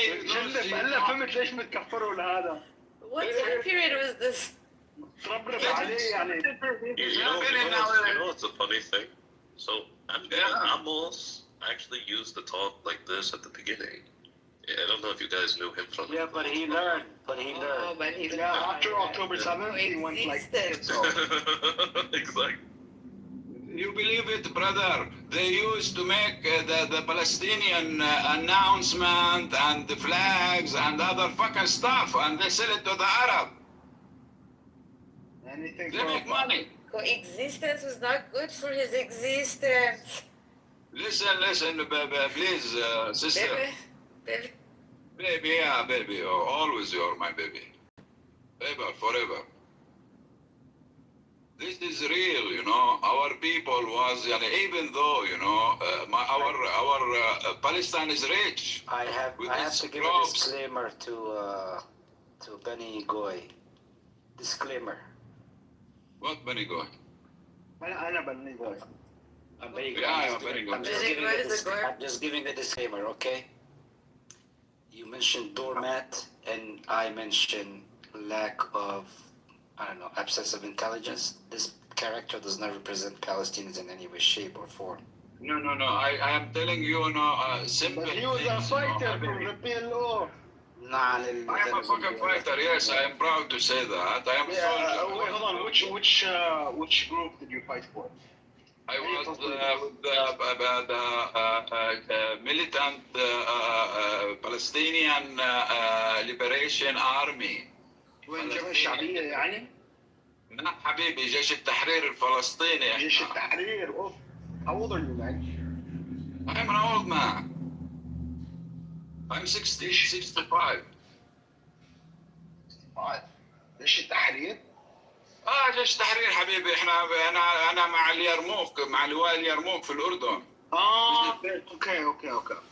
Based in Jordan, you know. I have my, you know, when I get sentenced, I have improvement, if you like, and I still keep it. They give me 7 sentences at that time, and I, already, I confessed that I belong to the, I am a soldier, you know.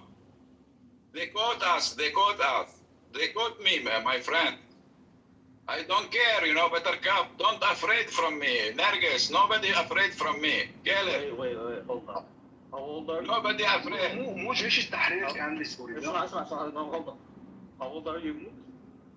I am 65. Yeah, you. Yeah, that math is not mathing, bro. You were in years old, bro. Get the hell out of here. What you said? جيش التحرير was in the 60s, wasn't it? So you were a No, soldier. brother. You were a soldier in Jordan مع جيش التحرير الفلسطيني, right? لا حبيبي. What year? This is exactly in 1975. Okay, and in 1978, 79, you were 16 or 17, and you blew up on you exploded an explosive device in Naples, right? That's correct. I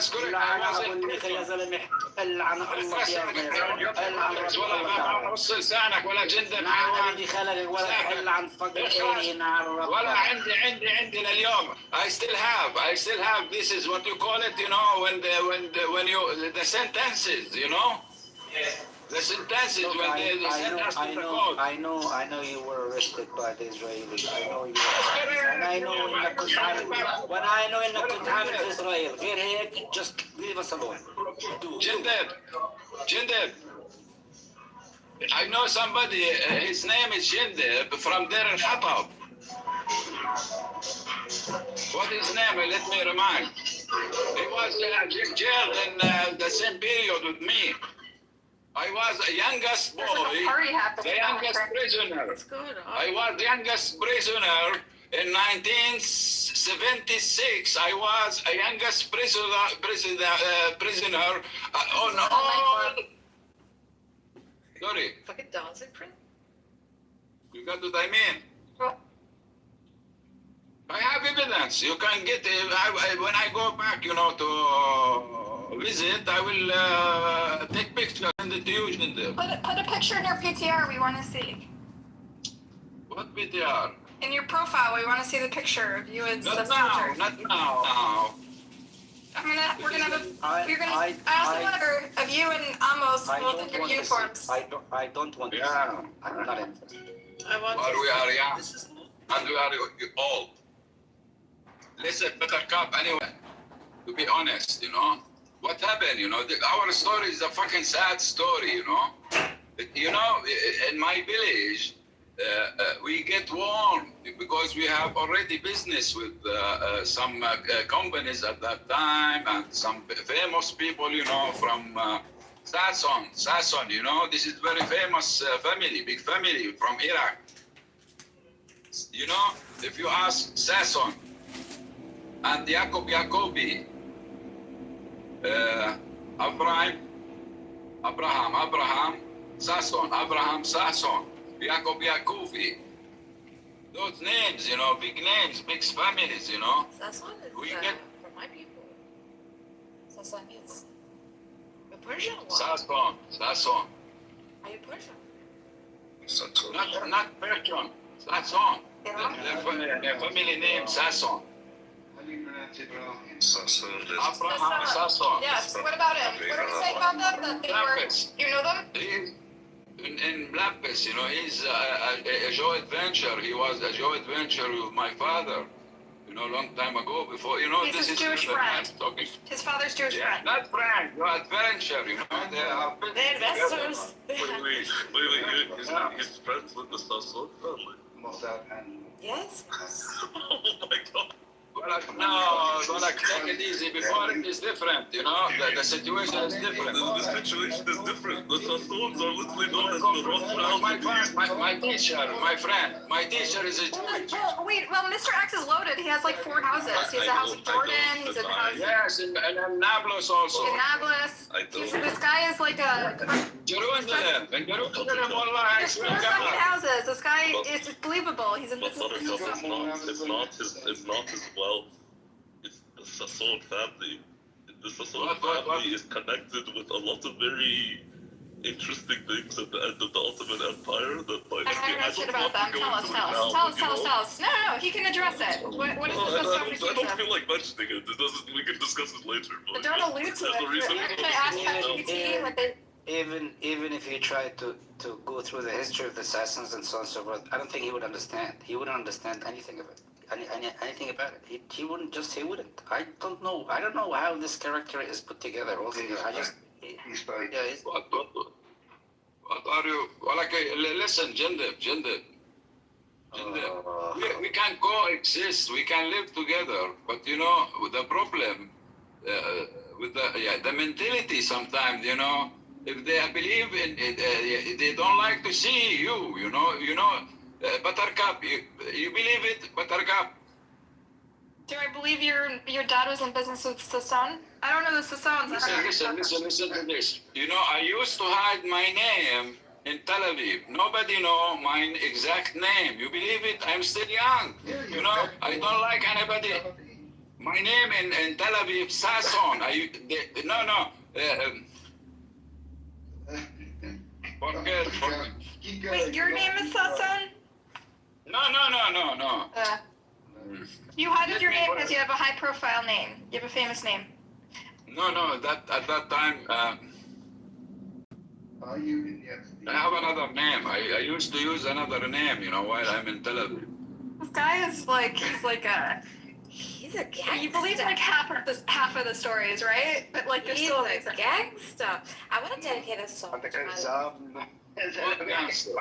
my love, Daniel, in the audience, with your permission, Buttercup. Here you go, Daniel. I love you. Aww.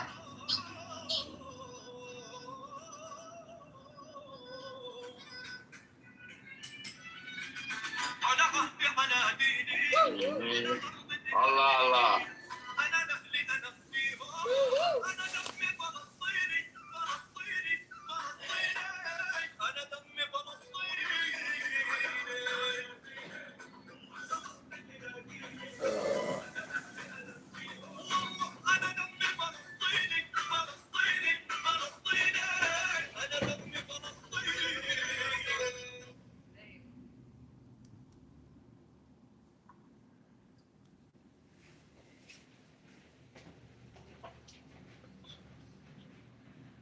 We could play Haba Nagila too, if it makes you feel better.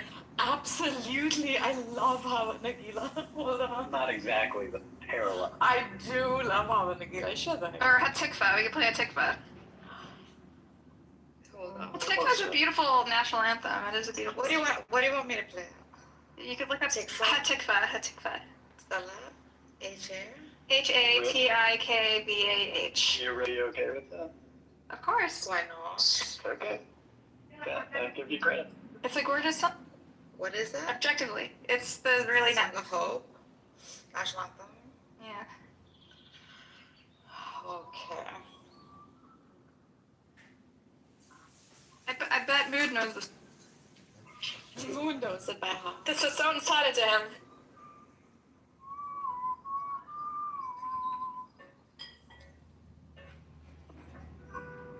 Is this the one?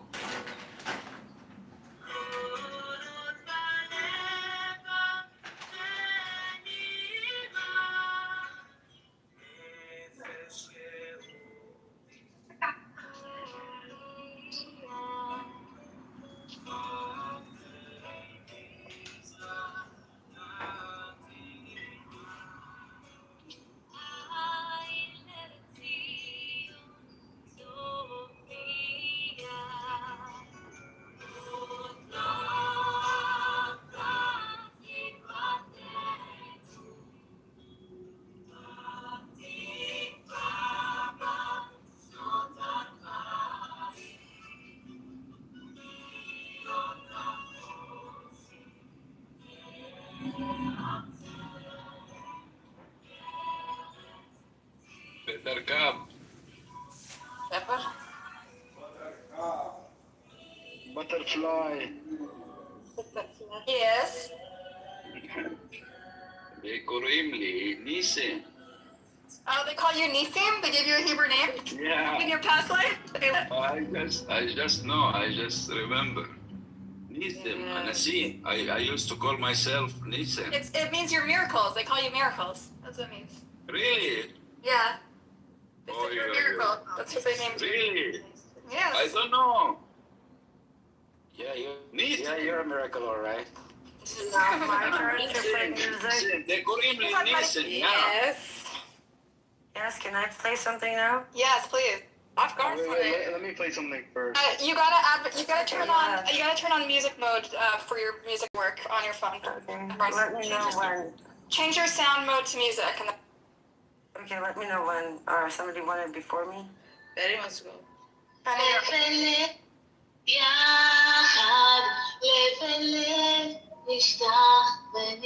Seriously?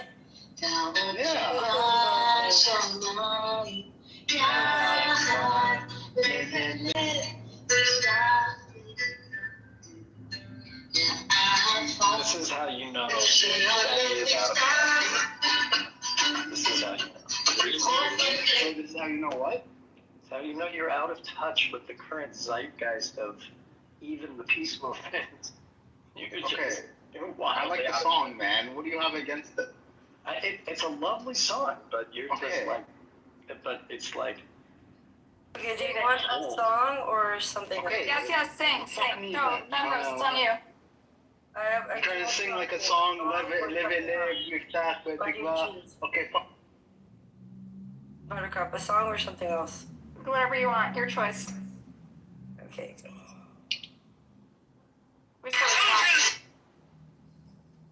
I'm sorry. I don't want to be an emperor. Oh shit, That's not my this is a really good song. I don't want to rule or conquer anyone. I should like to help everyone if possible. Jew, Gentile, black man, white. We all want to help one another. Human beings are like that. We want to live by each other's happiness, not by each other's misery. We don't want to hate and despise one another. In this world there's room for everyone, and the good earth is rich and can provide for everyone. The way of life can be free and beautiful, but we have lost the way. Greed has poisoned men's souls, has barricaded the world with hate, has goose-stepped us into misery and bloodshed. We have developed speed, but we have shut ourselves in. Machinery that gives abundance has left us in want. Our knowledge has made us cynical, our cleverness hard and unkind. We think too much and feel too little. More than machinery, we need humanity. More than cleverness, we need kindness and gentleness. Without these qualities, life will be violent, and all will be lost. The aeroplane and the radio have brought us closer together. The very nature of these inventions cries out for the goodness in men, cries out for universal brotherhood, for the unity of us all. Even now, my voice is reaching millions throughout the world. Millions of despairing men, women, and children, victims of a system that makes men torture and imprison innocent people. To those who can hear me, I say, do not despair. The misery that is now upon us is but the passing of greed, the bitterness of men who fear the way of human progress. The hate of men will pass, and dictators die, and the power they took from the people will return to the people. And so long as men die, liberty will never perish. Soldiers, don't give yourselves to brutes. Men who despise you, enslave you, who regiment your lives, tell you what to do, what to think, and what to feel, who drill you, diet you, treat you like cattle, use you as cannon fodder. Don't give yourselves to these unnatural men, machine men, with machine minds and machine hearts. You are not machines, you are not cattle, you are men. You have the love of humanity in your hearts. You don't hate, only the unloved hate, the unloved and the unnatural. Soldiers, don't fight for slavery, fight for liberty. In the chapter of St. Luke it is written, the kingdom of God is within man, not one man, nor a group of men. All men, and you the people, have the power to create machines, the power to create us. You, the people, have the power to make this life free and beautiful, to make this life a wonderful adventure. Then in the name of democracy, let us use that power. Let us all unite. Let us fight for a new world, a decent world, that will give men a chance to work, that will give youth a future and old age a security.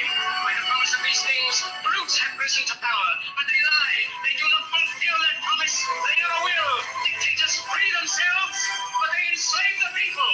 Now fight to fulfill that promise. Let us fight to do away with national barriers, to do away with greed, with hate and intolerance. Let us fight for a world of reason, a world where science and progress will lead to all men's happiness.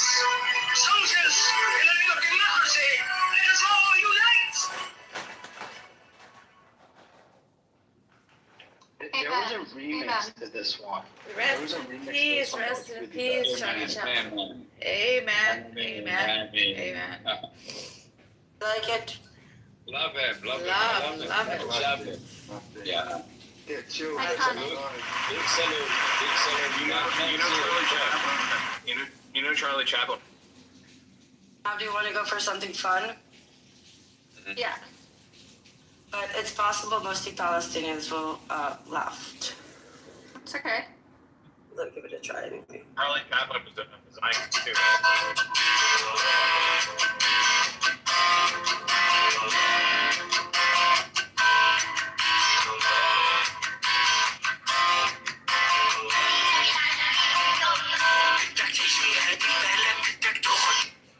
Was one of the people that came out defending the white students.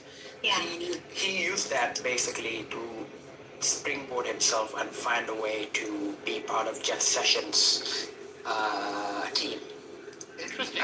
Yes, but he was already, but yes, because he was already an opportunist, but he has been in the conservative right-wing circle since he was in high school. He was, David Horowitz, when he was in California, was one of his mentors. Stephen Miller has been architecting this career since like he was like 16 or 17. You know, the Duke thing, you just got lucky. Well, it was an opportunity that presented itself, and he had, like I said, Fox News became the platform where he could go, and they were more than happy to give him the space to rant. Imagine being right under those circumstances. I know. It's really horrible.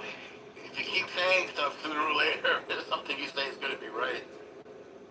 It's like Alex Jones. Every one in a million things he says is actually right.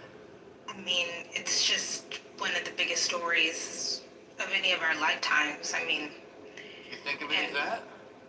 the Duke lacrosse scandal? Scandal? Sure. Yeah. Oh, Yeah. Cultural event. Oh, absolutely. I mean, yeah, for sure. The Rolling Stone one too? I mean, they would go in the same chapter, maybe. You know what I'm talking about? Break it down.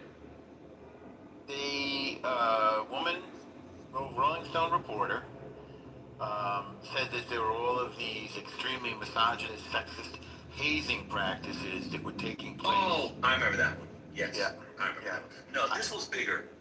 This was bigger because of the faculty involvement. It was bigger because, remember, the prosecutor. Yes. Yes. This is a huge. It's strange. It's a strange. Mel, you should know about this one. Mel said, fuck Duke for giving him $20 million. They're lucky it was only $20 million. Yep. They're lucky it was only $20 million. It was really bad. Yeah, Yeah, my best friend, her big sister, was at Duke at the time. Shout out to the Duke Deltas or whatever. Yeah.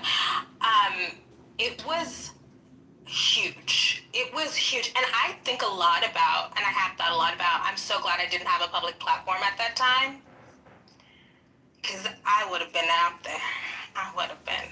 I just those people got so humiliated. People who put their whole lives and careers and reputations on the line. And the instinct was not wrong. I don't think the instinct, but man, they got really harangued.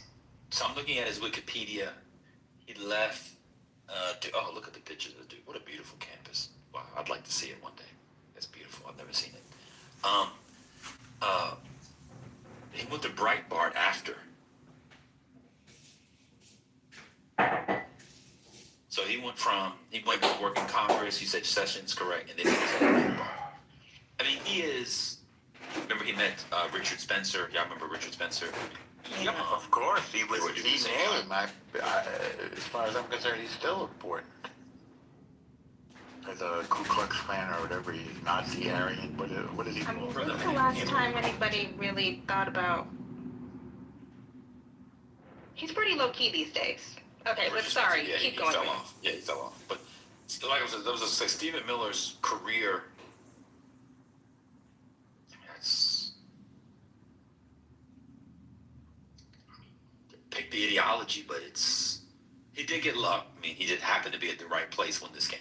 But he is. Y'all not gonna like this.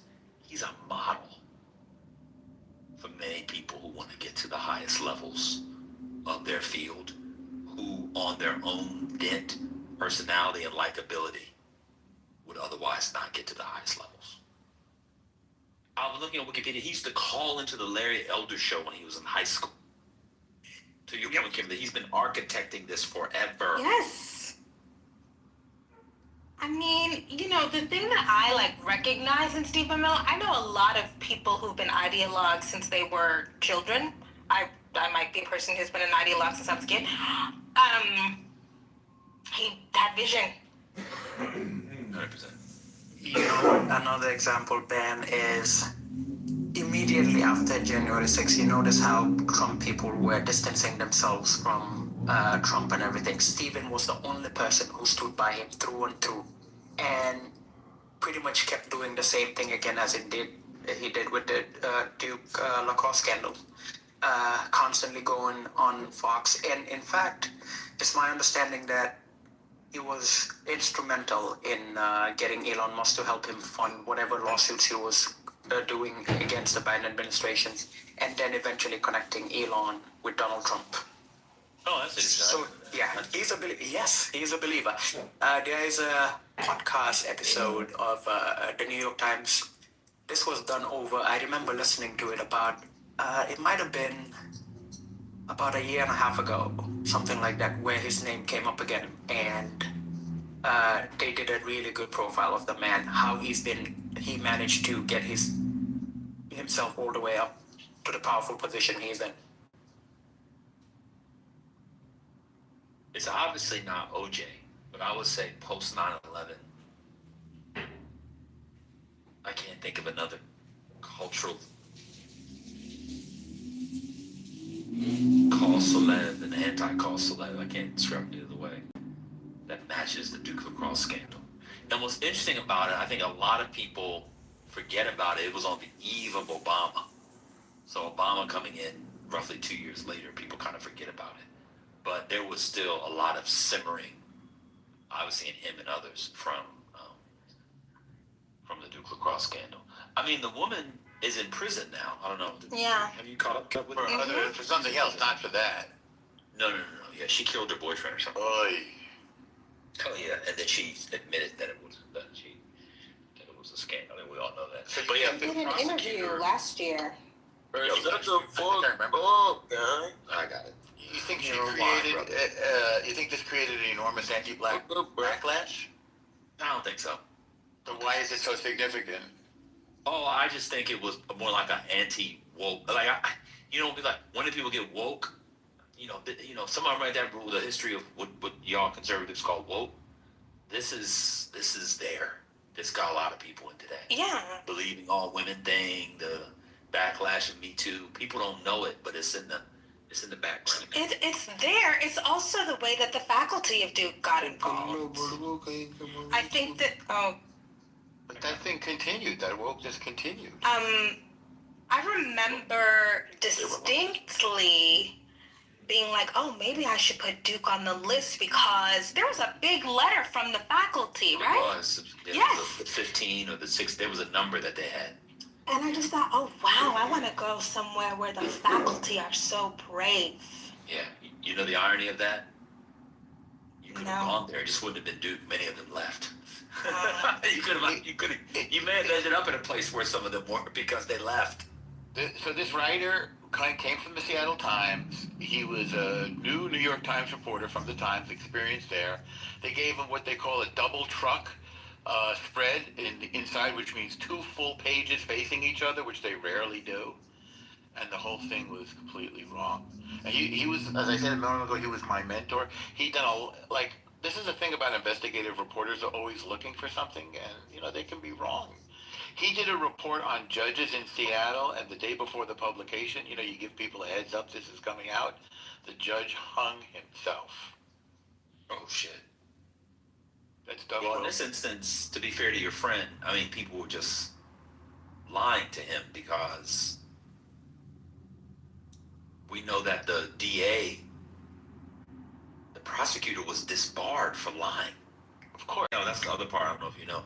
The prosecutor lied about a bunch of evidence and got caught. He not only got fired, he was disbarred. He may have actually faced criminal. That was in Epstein file. But I wonder if he did any shooting. There's some street food for you to. Yeah, why are they coming to us?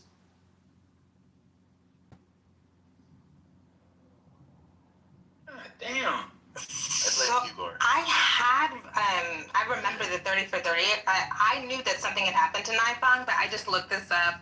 He was the first prosecutor, Naifang, the first prosecutor in North Carolina history disbarred for trial conduct. Yeah, and the only one. First and only still. Wait, were they convicted at trial? No, him. No, no. So what was his trial conduct that got him disbarred? He had lied about, hold on. He had lied and they were acquitted? Let me pull it up. Hold on. Let me tell you where it was. Maybe it's for professional conduct? Because I thought they sort of threw the thing out before it went to trial. These kids' lives were, obviously they had to withdraw from Duke and everything. Oh, they graduated. Oh, I thought they withdrew. Oh, no. Maybe they withdrew for a while, then went back to get their degree. Yeah, they graduated. Okay, he withheld exculpatory DNA evidence showing that genetic material from multiple unidentified men was found on the accuser and none from any Duke players, and then misled the court and defense about those results. He made inflammatory prejudicial public statements proclaiming the player's guilt during an ongoing investigation, violating ethics rules on pretrial publicity and defendants' right to a fair process. This is from scholarship.law.duke. Yeah, there's a name for that obligation to provide exculpatory evidence. I'm looking it up now. It's an important, it's an important part of due process. I'm looking it up now. I think a lot of prosecutors do it. He just got nailed for it. Yeah, that's what it was. Here it is. So the evidence, the exculpatory. It might be. I'm checking now. It might be. The exculpatory evidence, he would have submitted before the trial, so it never got to trial. And then watch this. The soon-to-be senator from North Carolina, Roy Cooper, was the attorney general at the time, and he dropped the charges against the 3 lacrosse scandals. Against the three lacrosse scandals. Oh my God, against the boys. I'm telling you, Brady material, they call it. Sorry, go ahead. Yeah. I'm telling you, Male, brother, you gotta watch. They got documentaries. You gotta read about it. It was huge. I mean, it was really huge. People were. Oh, and there was another one. I remember this was also the time. Yeah, there was the one that Norm said about the Rolling Stone, but there was also the Rick Pitino scandal where he was getting prostitutes. Remember this? He was getting prostitutes. I think it was at Louisville. Y'all remember this? No, but maybe if you hum a few Yeah, bars. he was getting prostitutes. I think he got fired from Louisville basketball team because they were bringing in prostitutes.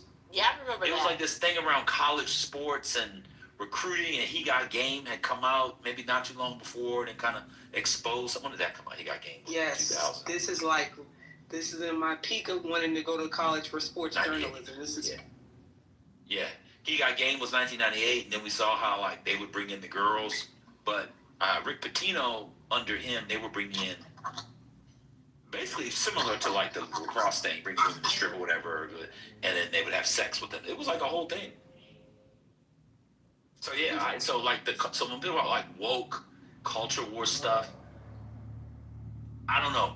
A great book would be from Duke lacrosse scandal to the Gaza protests. I just think that is a really good set of bookends for understanding that what the right wingers people call woke era.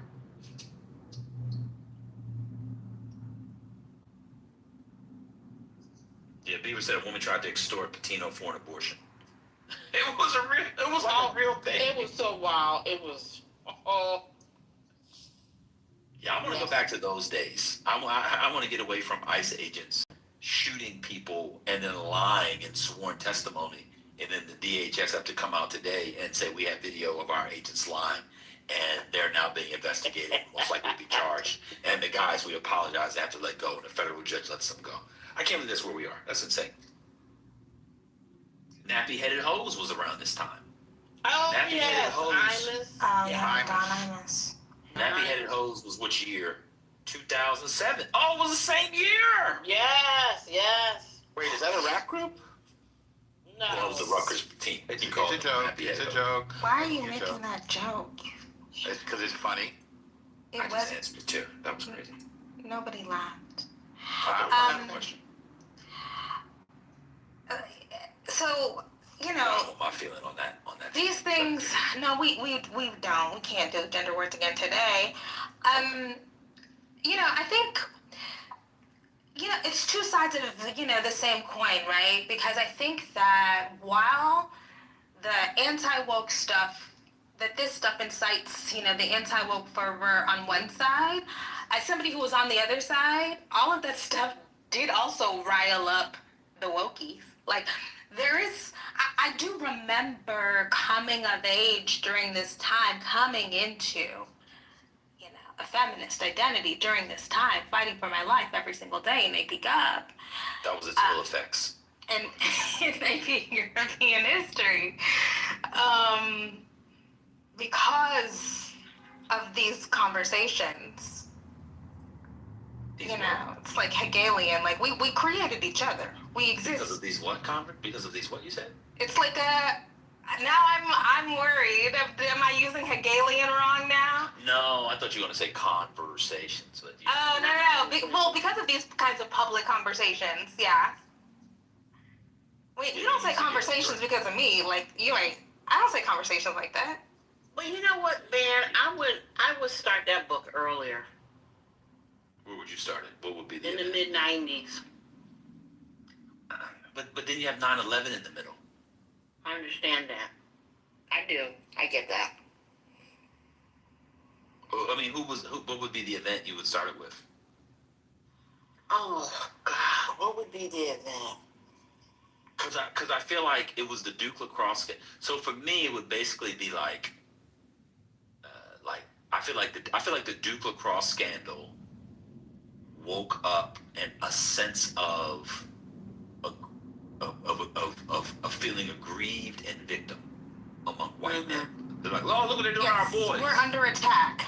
We're under attack. I feel like that started with the Duke thing. I don't know. Maybe it was earlier, but I feel like that. I think it is early because I would think about the bombing in Oklahoma City.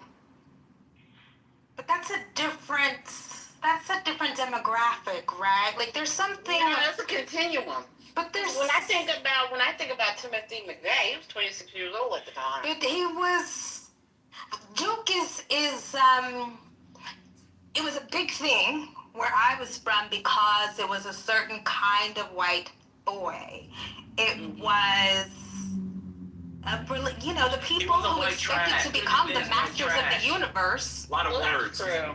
Yeah, they're not white trash. Well, I don't want to say they're not white trash. It's just a lot of words. They're white boys. Yeah, they play lacrosse. Hey, I apologize. Sometimes I'm a little prolix. Fine. Not the prolix. Not the prolix. I mean, wait, Nell, you didn't know about the Don Imus one either? So the Don Imus one, I remember watching it live because I used to watch You Had in the Morning. It kind of built because somebody first, it was either him or Bernard, whatever it's like the ball guy. He said, yo, those hardcore hoes. Them hardcore hoes. Some nappy-headed hoes. They actually said hardcore hoes correctly. Oh, Beaver, he was from Jamaica. He was not here. He's in Jamaica. Clot. I'm a buzz about a bossy, but I got a bossy. Got a buzz up here, a pussy. Got a poom poom, the rum back a yardsie. He's from Jamaica, so he wasn't here. They started off by saying hardcore hoes. And then they went to This is Imus nappy headed hoes. Yeah, yeah. I think he was becoming demented or something. Mel, what did you just copy and paste? He was coming. That's Imus's excuse. He was a shock jock. Well, what are you doing? But he was a shock jock on, he was on MSNBC, wasn't he? NBC, yeah. Yeah, he was always a shock jock. Yeah. But he wasn't like this. You know what? Yeah, okay, make excuses for him. I'm not making excuses. It was fucked up. But why about excuses?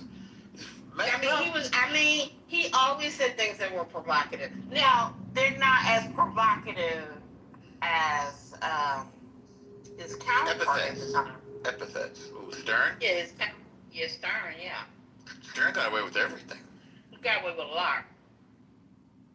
There was a lot of N-word on that show. I still can't believe that they were suspended. I'm actually shocked. That actually kind of shocked me. I can't remember offhand if there was advertiser backlash or it was from the public, but I'm just surprised in 2007 you got suspended for saying nappy-headed hoes on the Imus show. Yeah. Like they said wild shit on the Imus show. They made a huge deal of it, and I remember Al Sharpton getting involved. But isn't that also a reflection of the wokies coming to power? Like, to me, it was an example of, oh, wait a second, like, we can use our power, we can use our influence to compel these multinationals to submit. I'm sorry, as an early wokie, like, I remember that being like, oh crap, like, we do have the ability to do this. Wait, what's going on?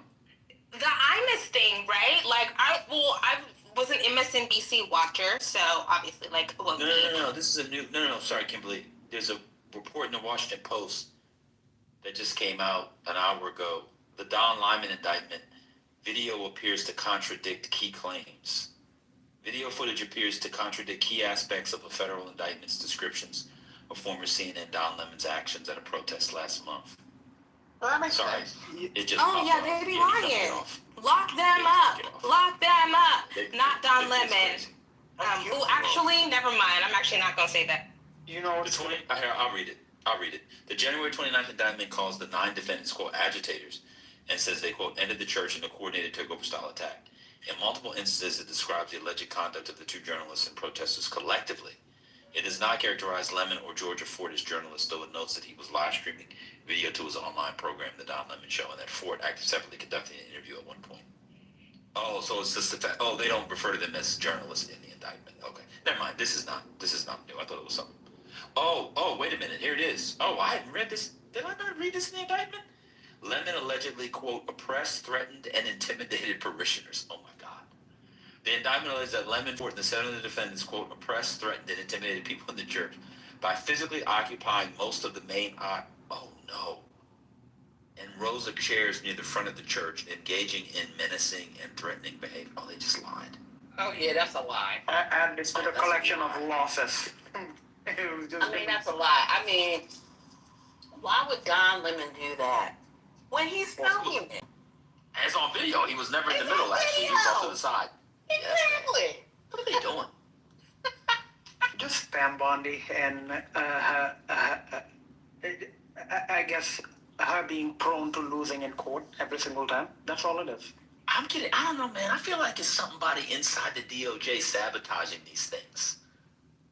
Something's off. Or maybe they're just sloppy. Yeah, I think they are that incompetent. You think that the DOJ guy who wrote the DOJ people didn't look at the video? Don Lemon wasn't in the middle with those people. I know that, and you know that. I mean, we see that from the video. I think they're lying on purpose. You don't think that they are willfully and intentionally lying? Oh yeah. To get the indictments, or I do. Yes, to get the indictments. I think somebody's lying to lose because they're trying to sabotage the administration from within.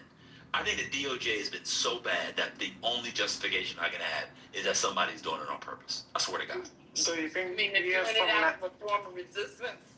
Yeah, no, I think it's a beautiful resistance from the inside. Oh, I don't know about that. You know what? You might not be far off from this. And years from now, we might get a book or so, someone coming out and saying, we were the men we think. Don Lemon was threatening and physically intimidating people and took up the middle. He was literally on the side. Yes, the whole time. Yeah. But the way that they had to venue shop or whatever, go from judge to judge and go to grand jury to try to get any indictment, it indicates to me, I would not be surprised if they were just we'll just budget. No, but they didn't have to show the video. So when they present that to the grand jury, I bet you they didn't show the video. Oh, I understand what you're saying. Yeah, so it feels like somebody put that in to get the indictment, knowing it's going to get thrown out later on if they got the indictment. Because Don Lemon is, you can hate Don Lemon. He's not in the middle. Him and his guy are filming on the side.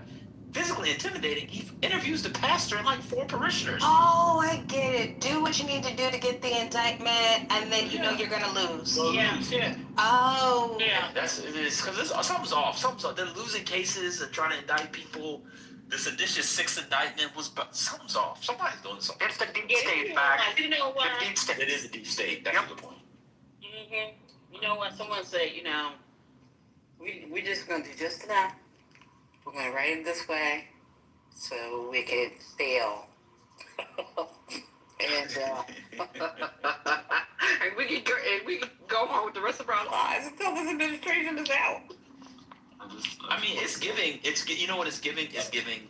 I don't want to do this work, but my daughter is at Vassar, and I have to pay $20,000 a semester, and I'm putting half of it on a credit card, and the other I'm paying cash, and then I'm opening another credit card to roll over a balance, so I don't have to pay any interest. I need to keep my job for 3 years and go to normal. I'll just do whatever they tell me, and if we lose, we lose. That's what it's giving. That's what it's giving. That's what it sounds. How about 35 Spirit living expenses? What'd you say?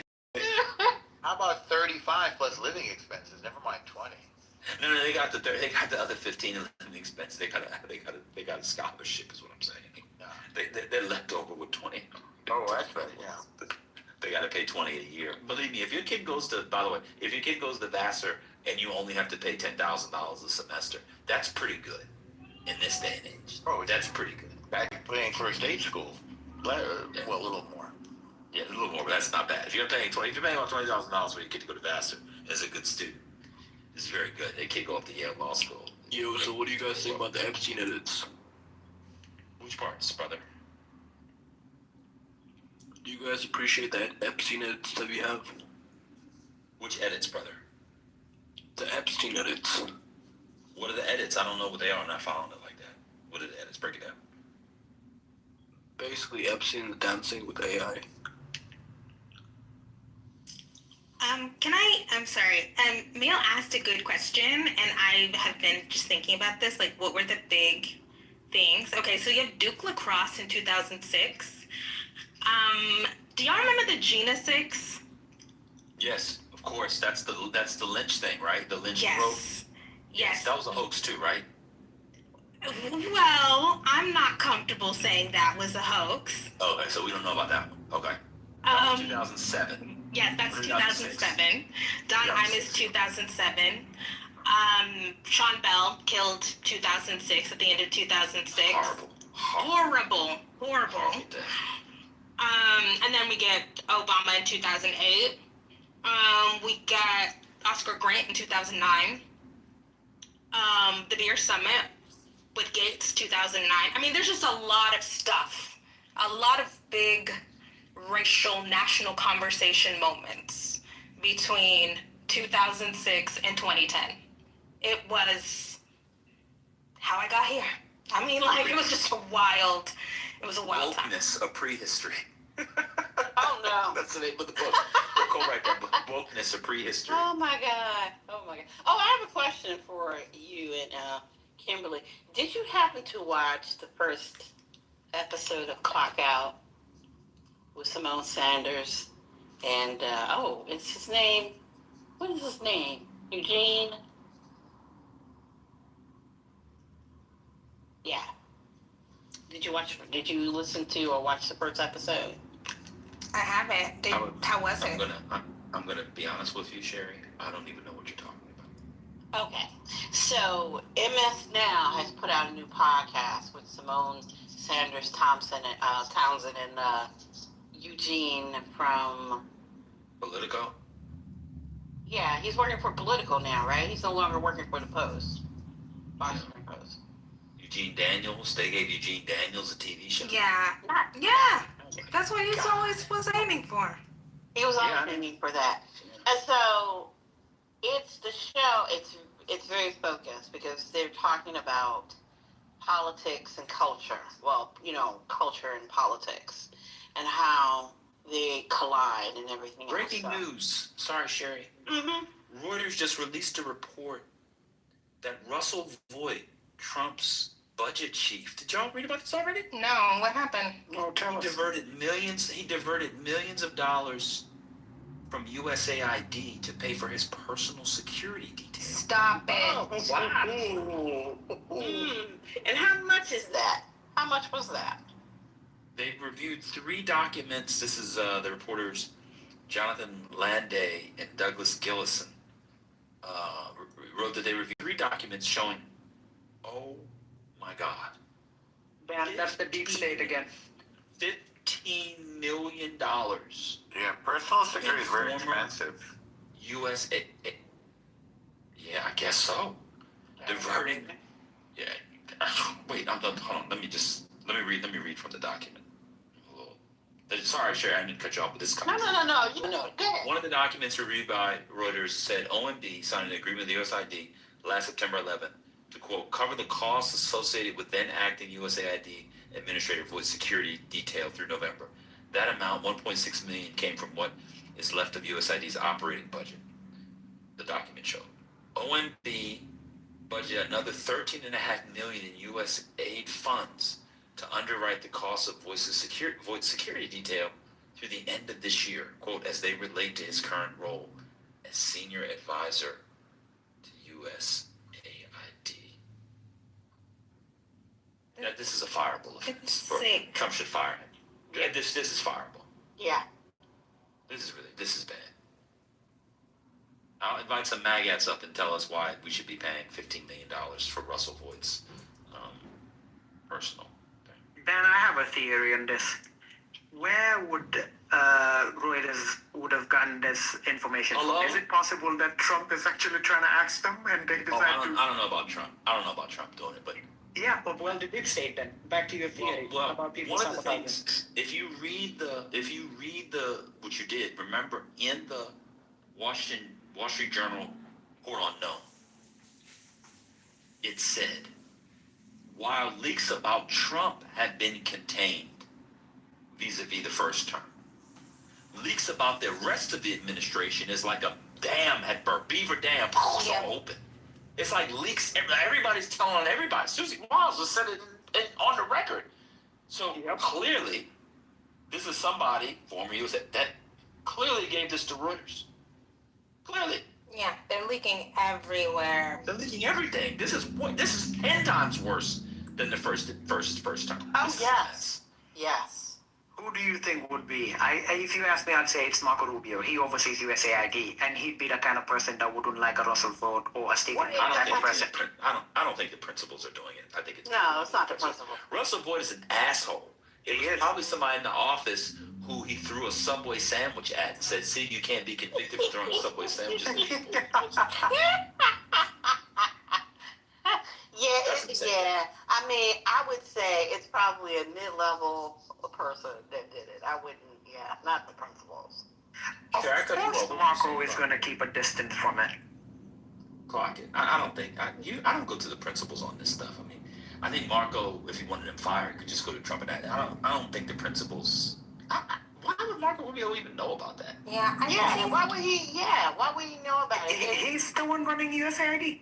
Oh, you think Marco Rubio was reading procurement statements and billing documents? Not if he wants to dip his hands in a whole bunch of stuff. I think like the guy, Rubio does not care about USAID as long as his. He can run for president. Yeah, he's running for president. I mean, what would be the point of him doing that? What does he get out of it? I'll tell you. Okay. So, number one, they're going to be hammered in the midterms. That's a given. Who are the people that have made it difficult for Republicans to potentially win in the midterms? All blame, at least in his perspective, would be people like Stephen Miller. Why are they backtracking on a whole bunch of stuff that they were doubling down on, including Minnesota, Minneapolis? By the way, these are just a bunch of theories and all of that, but I also don't think it is beneath some of these principals to actually be the ones leaking stuff. They do it all the time in every administration. It doesn't necessarily have to be the guy himself picking up the phone and saying, "Hey, this is Marco Rubio. I've got some intel for you." That's not what I'm is implying. his interest in it? Like, why would he be invested in it? Yes, that's what I'm asking. Yes. How does this benefit him? Just one other headache that he doesn't need. Is that it? I don't know, Jerry. I like the challenge, by the way, just to be clear, but I mean, I don't think J.D. Vance is going to be, say, for example, he would have a problem with Ross Vogt, or he'll be interested in the substance, day-to-day stuff that's happening at USAID. So, my theory is simply on the premise that Marco is overseeing USAID, and yes, that doesn't mean he's going through line items every minute, but I don't know, man. These guys have their camps. But Vogt has amassed so many enemies. I mean, so many. Like, rank and file enemies. It makes more sense that it would be somebody more regular. There's so many horrible stories about Russell Vogt out there. That's all I'm saying. Oh, yeah. I don't doubt that one bit. I'm just saying it's also possible that, could be Marco and his people. It would be, if they're trying to bring some semblance of normal for whatever time they have left in office, Ross Vogt. It also is an indication that someone like Donald Trump does pay attention to the polls. I mean, we just saw what happened with Minneapolis. They backtracked on the damn thing. Tom Homan said he was the one that recommended to the president to, do a drawdown, discontinue the operation in Minneapolis. But we know that's a fucking lie. Republicans are being pressured. This thing is becoming a political headache for them. So. I mean, you know what actually makes me sad, but is not going to cause any outrage because Americans don't really care. The scale of senseless deaths that are going to happen because of the cutting of USAID. What is his last? Adewande, is that how you pronounce it? He was the last head of USAID. Atul Adewande or something like that.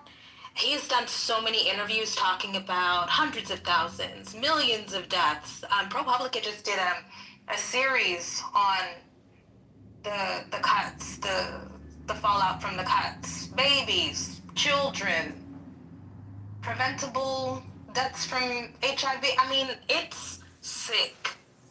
It is sick. Yeah, it was so bad that George W. Bush had to intervene personally to, in hopes of keeping PEPFAR or some semblance of PEPFAR alive. That's how bad it was. Yeah, people You know? dying of starvation because they can't get $1.50 worth of food every day, and the food is just rotting in a warehouse. I mean, it's sick. Lock all of those people up. I'm a carceral feminist now.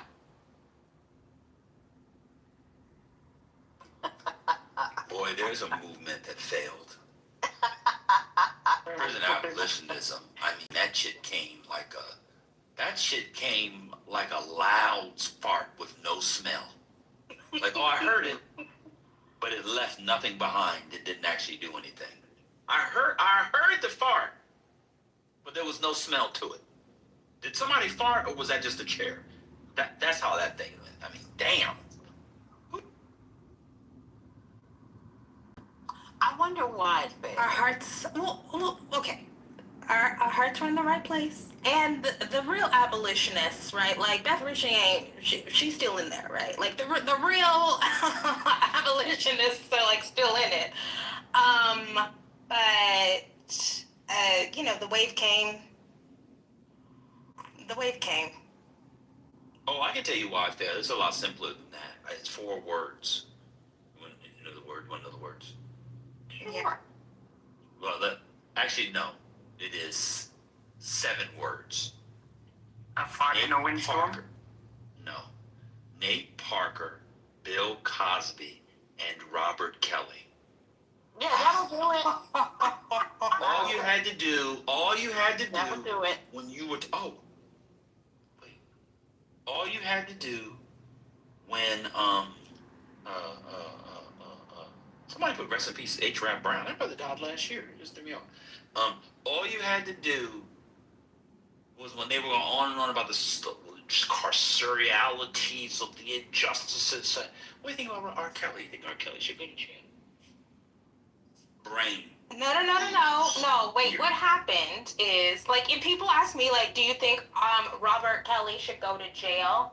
I'm not going to expend my political or emotional energy in defending R. Kelly. Okay? I want what the victims want. That is my feeling about that.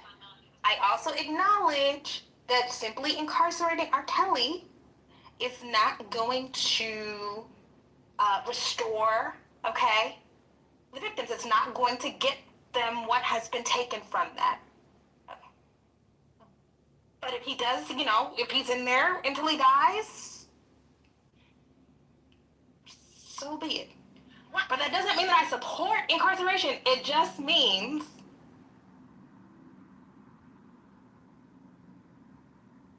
so be it.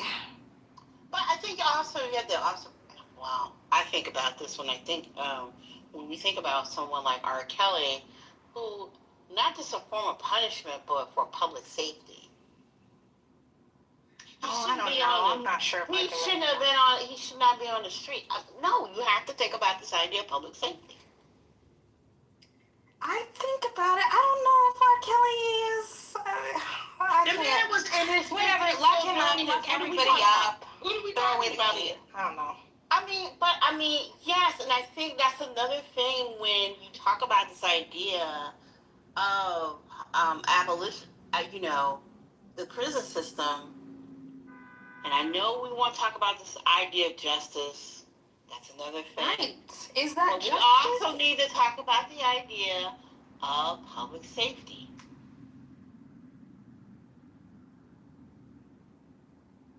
I think public safety is whatever the prosecutors want it to be.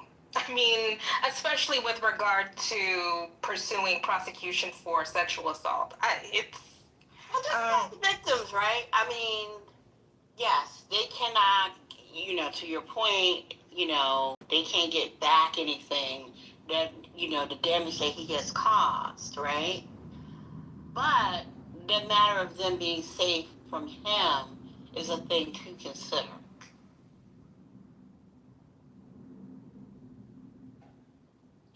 I think I want to build on what Sherry was saying. So this could just be a condition of the West, but I'm sure they have it elsewhere in the world.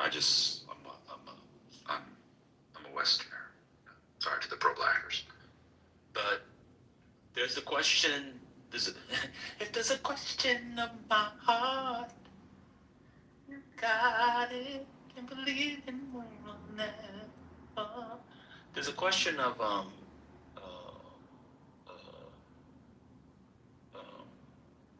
public safety, all the things you said. There's also a question, and I get to this, of course, through my reading of tragedy, the great genre of the West. Vengeance and punishment. And people have just been like, and it's not just in tragedy, but it's throughout. It's just sort of what we would call like decorum in culture. That is, good is rewarded and bad is punished.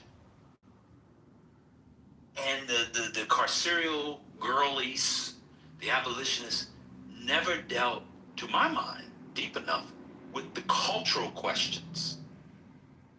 And some people's notion of justice and restorative justice actually depends, this is my reading of tragedy in the West, from, say, Aeschylus to the present, from Aeschylus to Aisha Harris, is that people want evil punished. And there is no justice without the punishment of evil. Okay. Wrongdoing must be put down. This, of course, is what you see in France in the 17th century. You had, Richelieu said, all good guys had to be rewarded, all bad guys had to be put down. Otherwise, you can't do your ballet. Otherwise, you can't do your opera. Otherwise, you can't do, Corneille or Racine or whomever, right? That's what it is they're saying. The abolitionists, they never dealt with the cultural question. I'm going to tell you why I'm over here. You people don't live in America. Okay, we slip it, no. This is America. Ooh.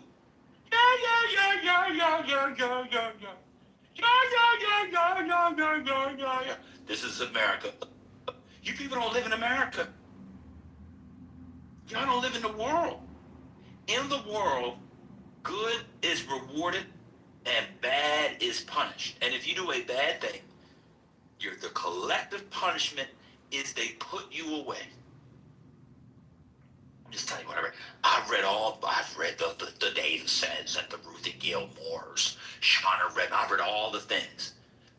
Or Sami Burton. I've read all of them, all the prison abolitionists. They do not deal ever with culture. And let me tell you why. Because their Lord and Master, Karl Marx, told them they didn't have to. Oh, God. Okay. I'm done speaking. Yeah, Okay. I mean, it So reminds me of that conversation we had last night in that room. I'm like, I'm a materialist. I'm like, yeah, but you still have to think about culture. What's going on? Okay,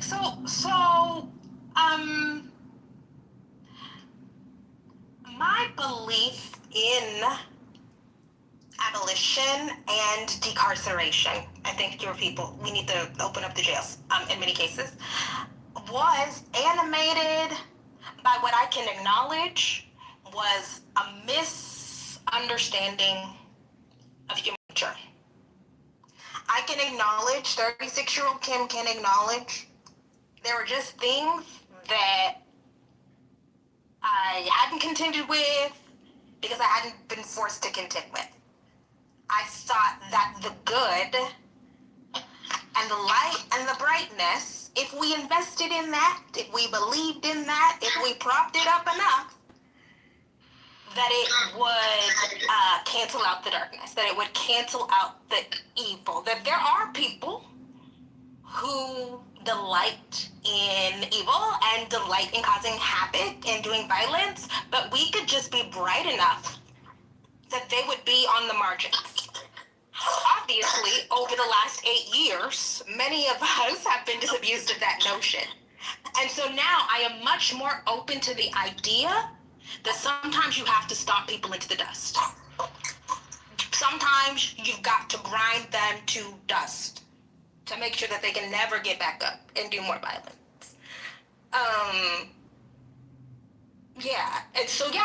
So sometimes we have to lock some people up. I'm okay with that now. And also, my feeling about empathy has changed, but that's a different conversation. And I think a lot of us, you know, the young, optimistic decarceration girlies, you know, we only talk to each other and we hang out with each other and and you know, and our lives are easy or easy-ish and good, and we're bookish and optimistic, and we just never just sat down to deal with the reality that some people are evil, and you have to stomp out evil. There's a different thing. So Brian is making the point about Rousseau. I don't think it's Rousseau, but I'll be interested. I haven't read in the literature on prison abolitionism anything that speaks to a Rousseauian notion that humans are inherently, or their goodness is inherent within them, and society corrupts them and all. That may be there, to be fair to him, but I don't think it is. I'm gonna make two claims. One, Kimberly, you're gonna think I'm trolling, but I'm not. I think it's very gendered. There's a reason why women are overrepresented in prison abolitionism. Do you want to know the reason? I know it's gonna sound like I'm being flippant, but I'm not. Can I tell you the reason? Let's hear it. Y'all don't fight. Y'all don't fight. Y'all don't fight. You know, I may be a square bitch ass nigga everything now, but like I fought. I played sport. Like physical contact, a confrontation. This is gonna sound whatever, but when you're fighting, when you're like a 10th grade boy in high school, you're 25-year-old, you fight the thing. Something in you actually does feel like you could die. I'm telling you, this is actually. I'm not. This feels like it's like I'm like being over dramatical. I'm not trolling at all. I'm dead serious. You guys don't confront that in the regular. Now, if you have domestic violence, all that stuff, that's fine. But girls just don't fight. Increasingly, boys won't fight either. Well, and they'll be closer to your side. But there's a reason why you guys don't see quote unquote evil. We're using evil. I said tragedy, so that's what you're doing. In the way that people do is because y'all don't fight. You don't fight. When I was in middle school, I saw boys fight. In Baltimore, boys fight. One boy fell. Trigger warning. I'll do it, Mickey. 3, 2, 1. He fell. Hit a radiator. His ear got caught. Ripped right off. Blood everywhere. I'm in 7th grade. I see that. That shit is the abyss. Yeah. And so you guys, open the prisons up. And it don't work like that. Yeah, I'm not sure if we're talking about black women, the group of women that's most likely to be sexually assaulted, the group of women that's most likely to be in intimate partner violence relationships. I'm not sure if we can say that we're not facing, or we don't face the potential for death in bodily harm. I'm not there, but I think that there is. I don't know. I don't know about the not fighting thing. I think a lot of black women have been in some. Can I put my thought? No, I agree. And those people generally are not going to be the one. I could be wrong, but I don't think they are well represented in the prison abolitionist, anti-carcerality girlies. Can I put my thought? I can't say that. I don't. We'll come back to it. Let Rod go, Kimberly. Hold on, because I want to build with you. I feel like women shouldn't have to fight for them to get justice. I feel like they should have like so many other ways for. Go ahead, Kim. I think that might be. I'm gonna have to think about it. I think that there are assumptions about the kinds of violence that women face. I'm not sure that those assumptions are correct. There's also, back when I used to make content. Not women. No, I mean you women who are the abolitionists. No. I'm saying that there's an assumption. I'm not sure that the assumptions that you have about classed women or educated women who are overrepresented amongst the abolitionists. I see. Okay. I'm not sure that those assumptions about the violence that they may or may not have endured. Yeah, I'm not sure that that's correct. That's correct. I could be totally wrong. That's totally true. Also, there is. I interviewed years ago this woman named Lee Goodmark, and she wrote a book about abolition and domestic violence. And I was really I was really compelled by the arguments that she was making about how prisons make women who have experienced domestic violence, they put them in more dangerous positions. They're not making them safer. They don't provide resources. The women go back anyway, and then they go back, and then they're killed. I mean, there's just so many gaps in the criminal legal system where women who are experiencing life or death situations, they fall through those gaps. That also animated my feeling about prisons.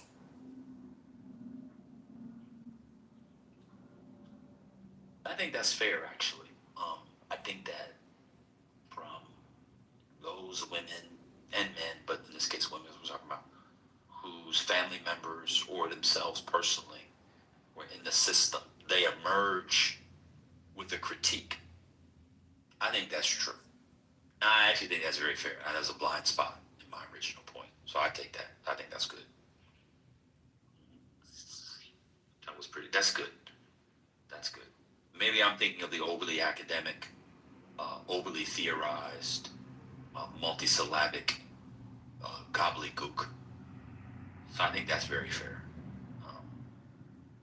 That's a good point.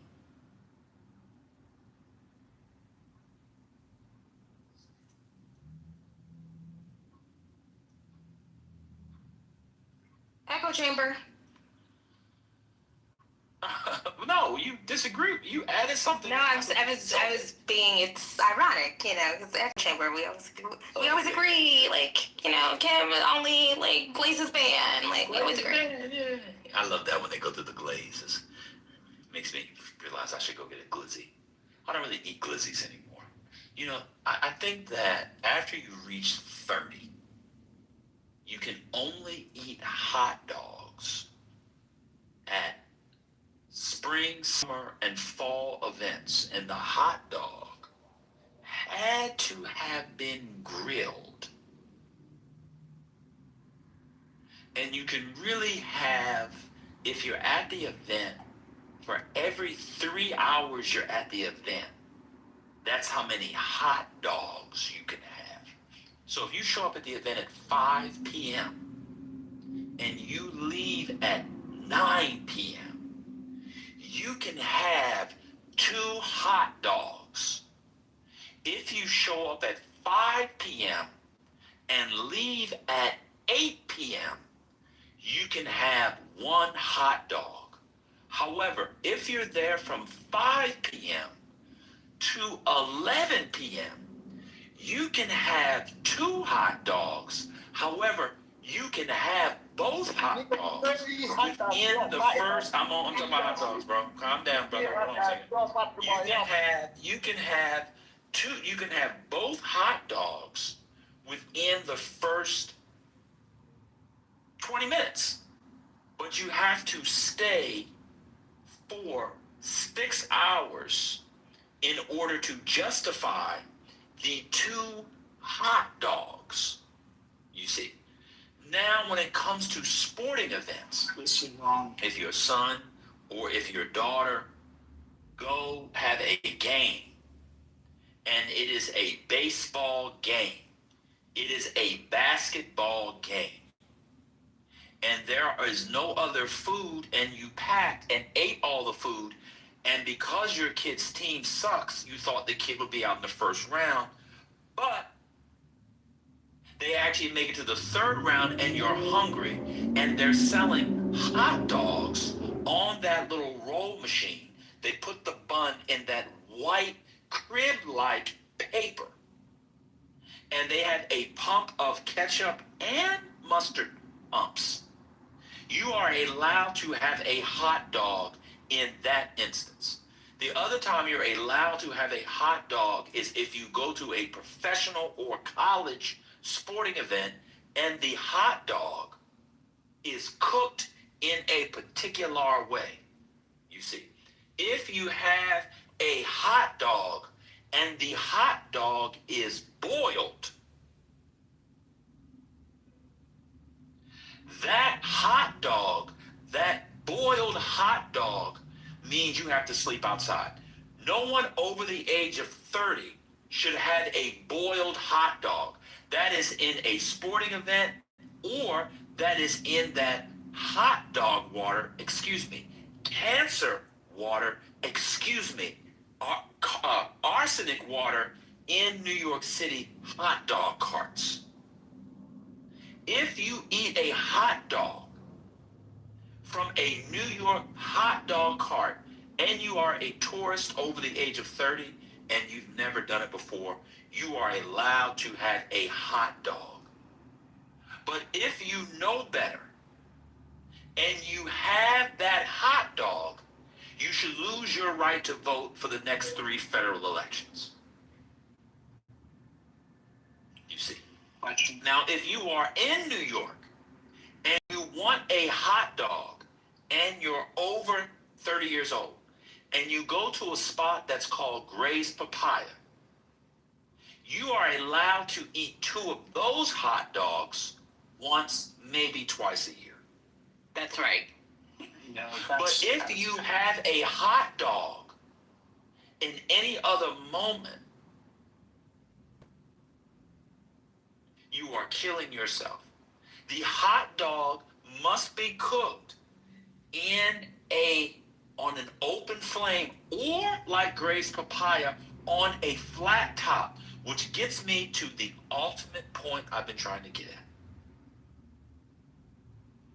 If you find yourself at Five Guys, or you find yourself at Shake Shack, or if you find yourself at any other burger place that has a hot dog where the hot dog is prepared on a flat top like a smash burger, people aren't going to like this.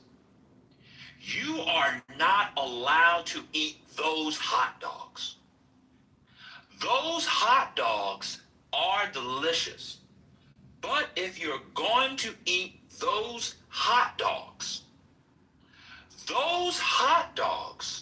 you see, are getting in the way of a more delicious burger.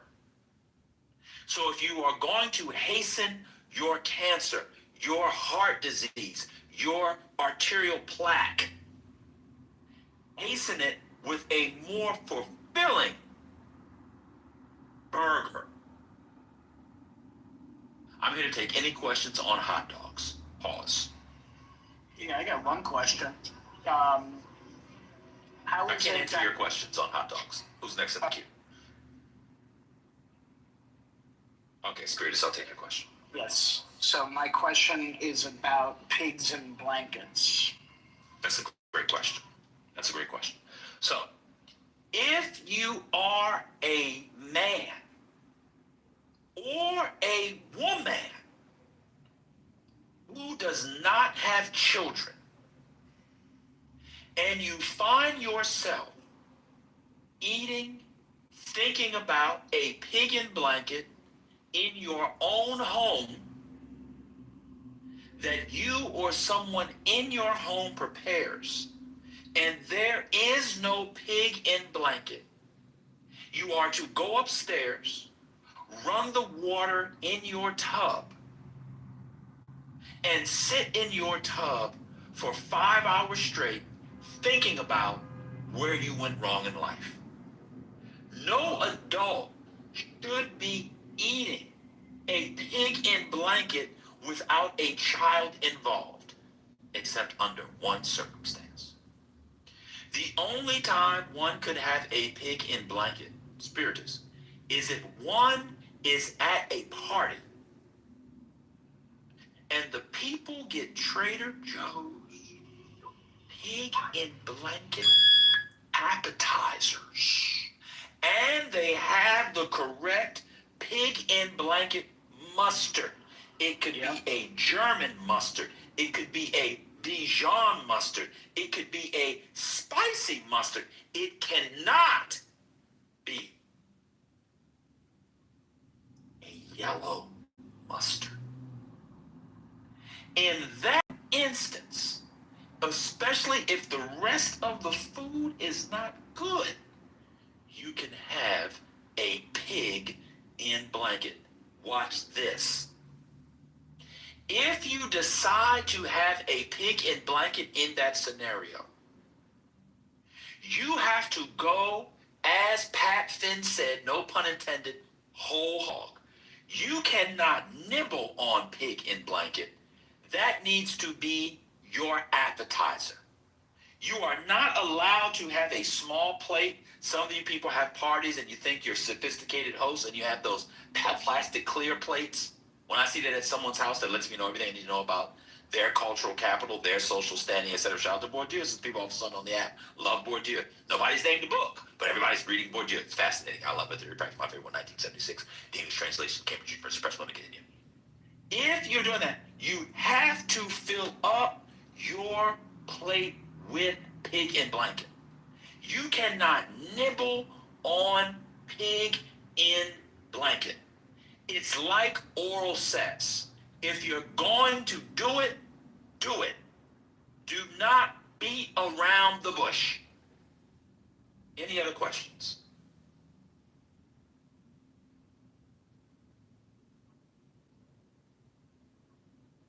I'm done speaking.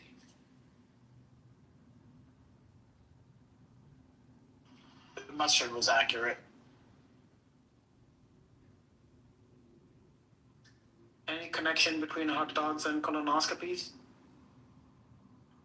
Not I'm eating dinner. particularly. I'm eating dinner. I don't think so. There's no, I mean, you have to, no, but I don't think so. Yeah. Kimberly Foster said everybody's studying distinction online now.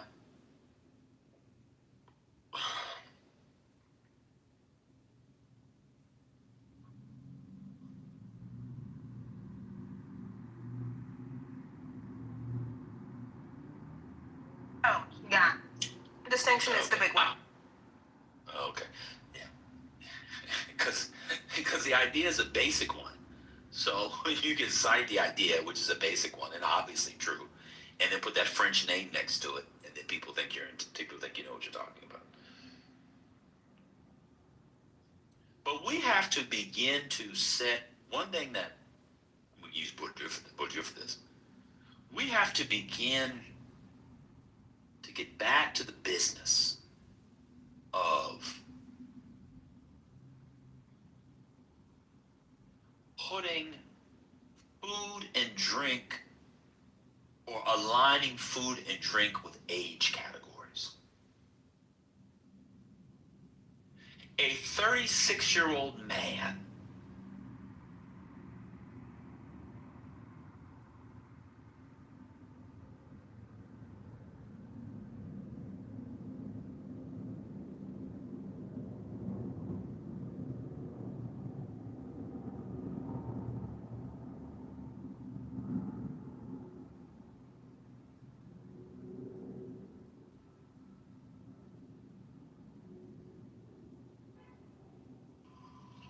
No, Rodney, you can't have chicken fingers. You're an adult.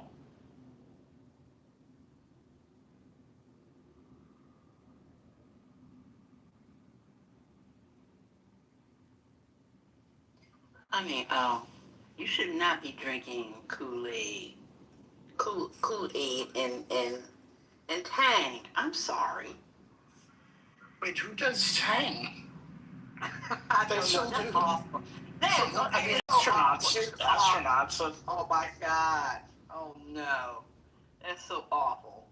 So I want y'all to know that this is an ableist conversation. Why? I know you don't care, but which part? I can't believe that y'all are participating in this kind of ableism. Some of us are neurodivergent, and that narrows our palate.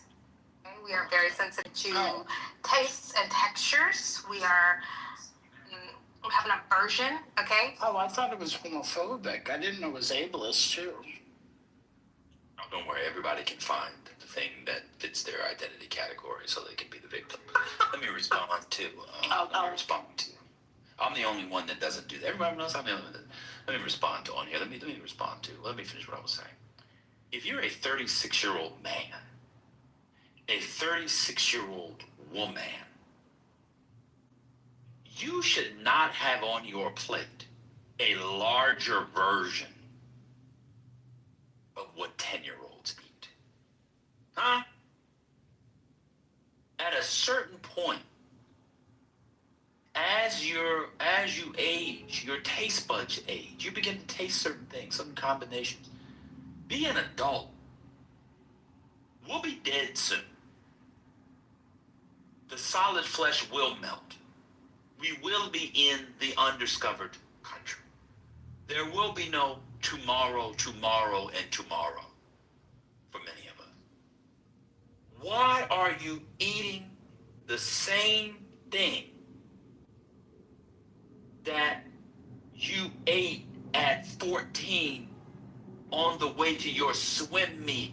Hey girl, yeah, you know that we have to play Tech next week, and we're gonna be like, it's great because like this is the Tech Juniors, and so we're gonna be at the poll at Georgia Tech. By the way, the ACCs and the NCAA's will be at Georgia Tech this year. I know many people here give a fuck about swimming because of Leah Thomas and the trans. So I'm sure all of you will see me because I'll be there at the NCAA's this year and the ACC, which will be at Tech, because everybody cares about college girls swimming, right? I know it was such a big deal. We had to get Trump in office because of Leah Thomas, and we care so much about girls swimming. Let me continue. If you find yourself sounding like the 14-year-olds who want to stop at the Zaxby, stop at the Chick-fil-A, stop at the McDonald's, stop, and ordering the same thing. Let me get a plain chicken sandwich. I'll do grill. Yeah, with some barbecue sauce on the side, a medium fry. And can I have, like, not a sweet tea, but, like, can you do, like, 70% unsweetened and, like, 30% sweetened? With like a dash of lemonade, because like it's like a really complex flavor, and I don't like all that sugar, but I don't like totally unsweetened. So like if you get like 30, yeah, that'd be like really good. Like just a splash of lemonade. You can make it like sweetened lemonade because Okay, I you're that getting much, too but don't close. forget to account You're getting for too the close. I'm sorry. But I don't account for like I want to account for like the sweetened part of it. And so like, could you do that? And then like, I want like 2 barbecue sauces, and also like, let me get the Polynesian. Well, yeah, you can also throw in like a Chick-fil-A sauce. I know that it's got mayonnaise in it, but since I'm only gonna eat one, I'm gonna use it for my fry. Well, just put 2 in there, because like, if you find yourself at 35, 36 sounding like that at a 14-year-old, go home and saute a mushroom. Go home and caramelize an onion. Go home and cook anything. Get a bunch of thyme and just put it to the side and introduce yourself to an aromatic. Question. Use your tongue. I'm done speaking. Okay, question. Sugar cereals as an adult. Okay, now this is a great question. So, people are not going to like this answer. If you are out of college, oh my God, let's go down to the dining hall. Like, I don't like what was on the buffet. I saw it, and like, I just had like grilled chicken for lunch. I had like 4 breasts. So like, I'm just gonna get like cereal, like some juice. They've got some fruit. You can do that in college. You can do that in college.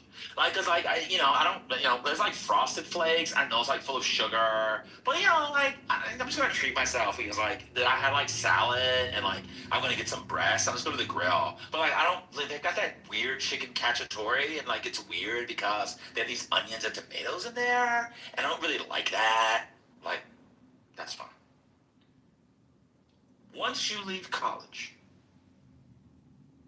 you have a 5-year period where you can continue to eat sugar cereal as an exigency of you being broke.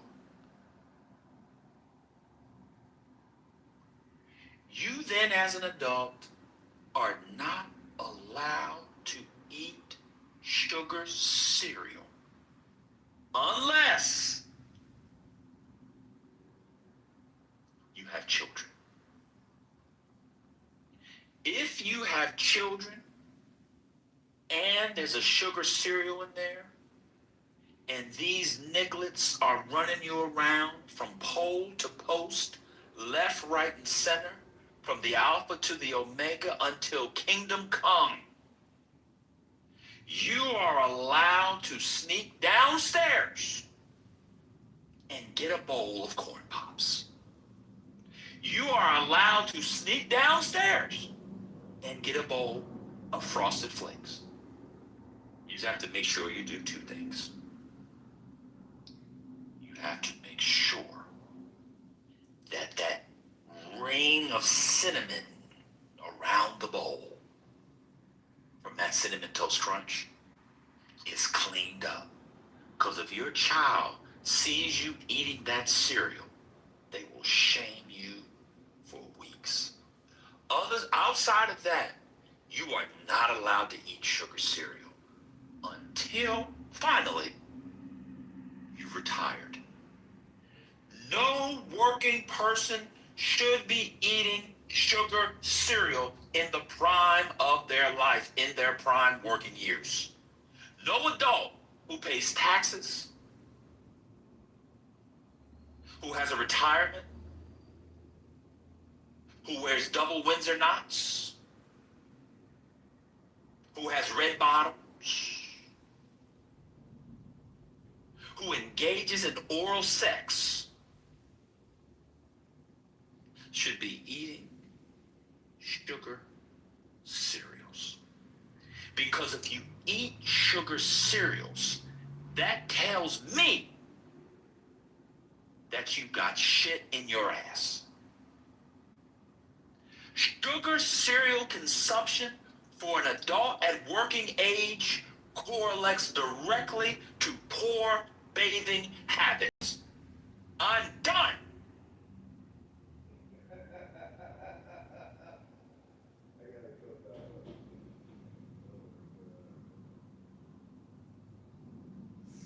This is one of those moments when I'm proud to be a Senegambian.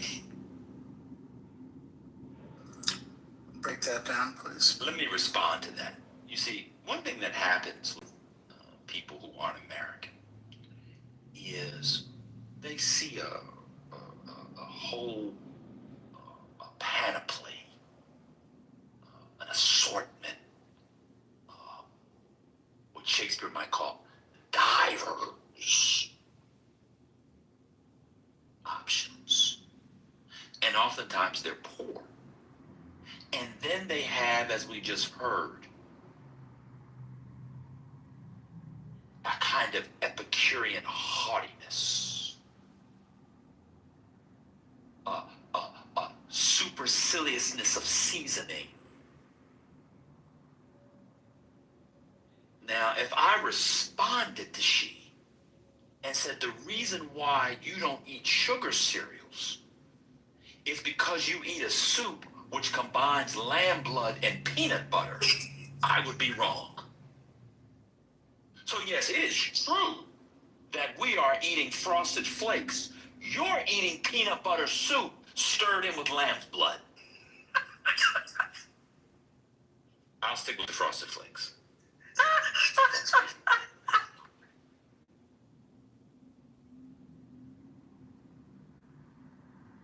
And I wanted to ask your opinion on what the young people call air fryer foods at Trader Joe's. Are the millennials supposed to keep eating those?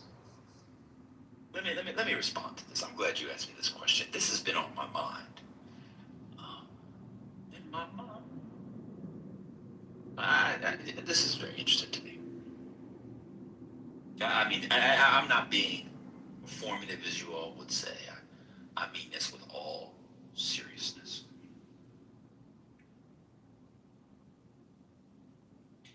The combination of younger millennials and Gen Z, their combination of weed smoking and air frying will prevent the liberation of the Negro in America. Huh? Between the weed smoking and the air frying, the Negro's liberation will be where it was in 1879. These people, you people, have cultivated a modus vivendi, a way of life, forms of being, and existence, where ultimately what you want is to sit on a couch and have people throw food in your mouth. If I were running for president of the United States, I would have at the center of my platform outlawing air fryers. And now I'm going to be elitist. The only air fryer I would allow is if it is built in to your oven that you've got in the wall, like I have in my house. Taking a bunch of food, putting it on a counter, putting it in a machine on a counter, and having a convection oven, getting it just hot enough so that the salmonella and E. coli don't fully set in, is not cooking. The lack of recipes, the lack of Epicureanism, the lack of foodie elan tells me that these young Negroes are not interested in my liberation because they're not interested in their own. Let me say it again. How can you be interested in my liberation when you can't even take the time for mirepoix?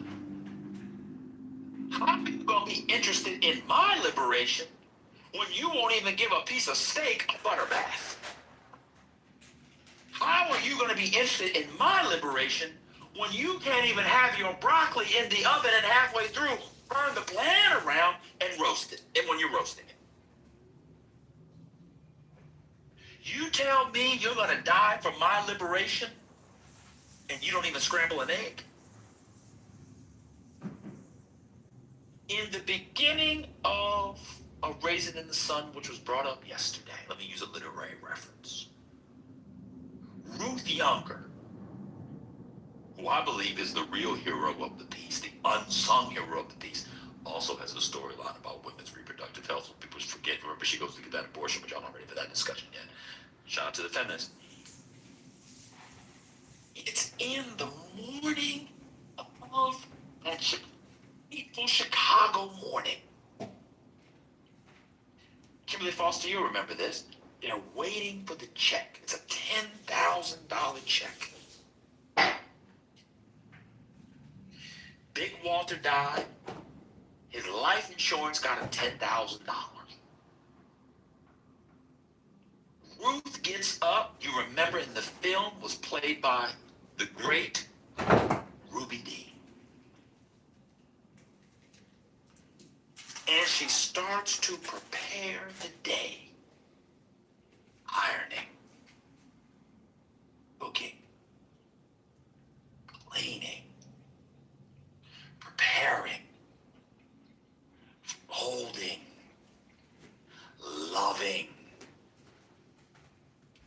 And then Walter gets up, of course, played by the great Sidney Poitier. And then what comes next is a discussion at the table where Walter wants to get off to work so he can drive that car for the white man.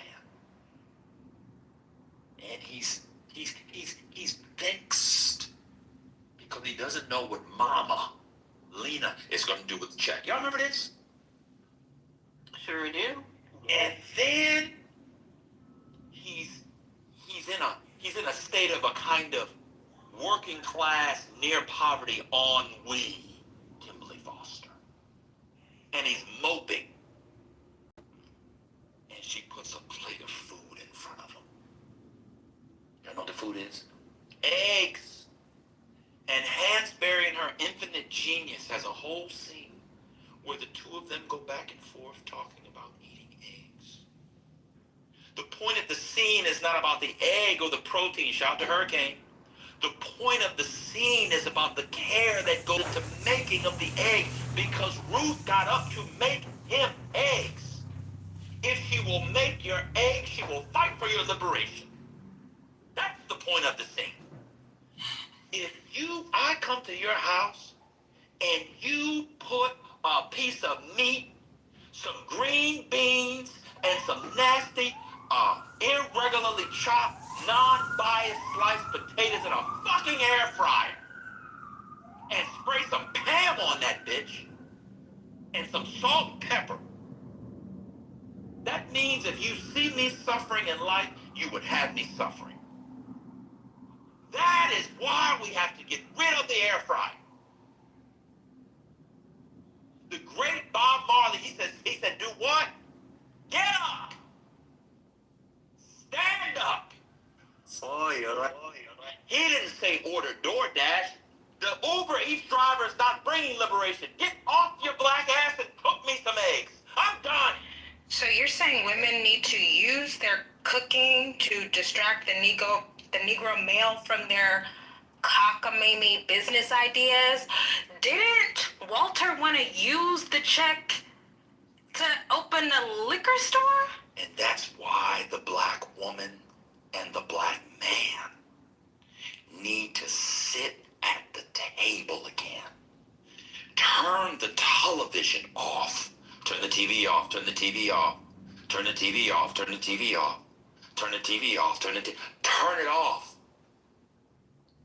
Talk to each other. Because down the road, because you turned the TV off, maybe later that evening you can do what? Turn off the lights. And then we can be free. We need to come together right now over me. Get to the eggs.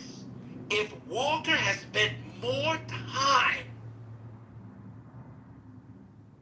eating eggs with Ruth, who is the wisest in that piece, he would have realized that giving the money to some nigga named Bobo was not a good idea. Huh? He should have been there with his woman over that plate of eggs. And then they could have said, in the words of the old Negro spiritual, Ruth, you're my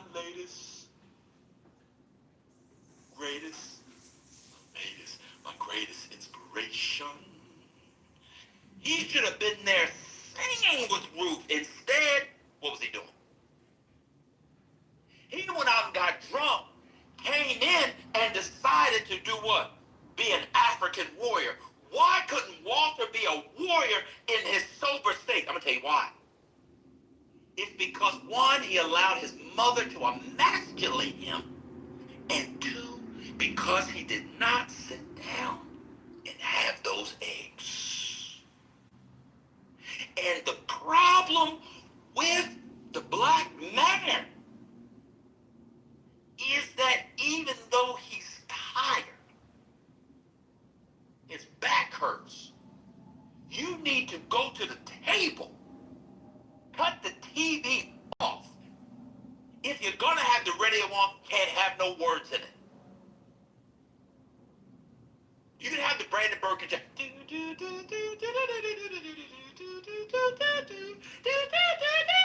can have on the Brandon Birkin concertos. You can't talk about your gang. Do you gang bang? Catch me outside from the news. Look, turn that off. Sit at the table and listen to the black woman as she gives you those eggs. Because as you're eating the egg, baby, what you think about this Bobo idea? I don't know, honey. You know, I saw Bobo the other day. This nigga was down the street, and I just didn't like what he was like. What was he doing? If Walter had listened to the egg woman,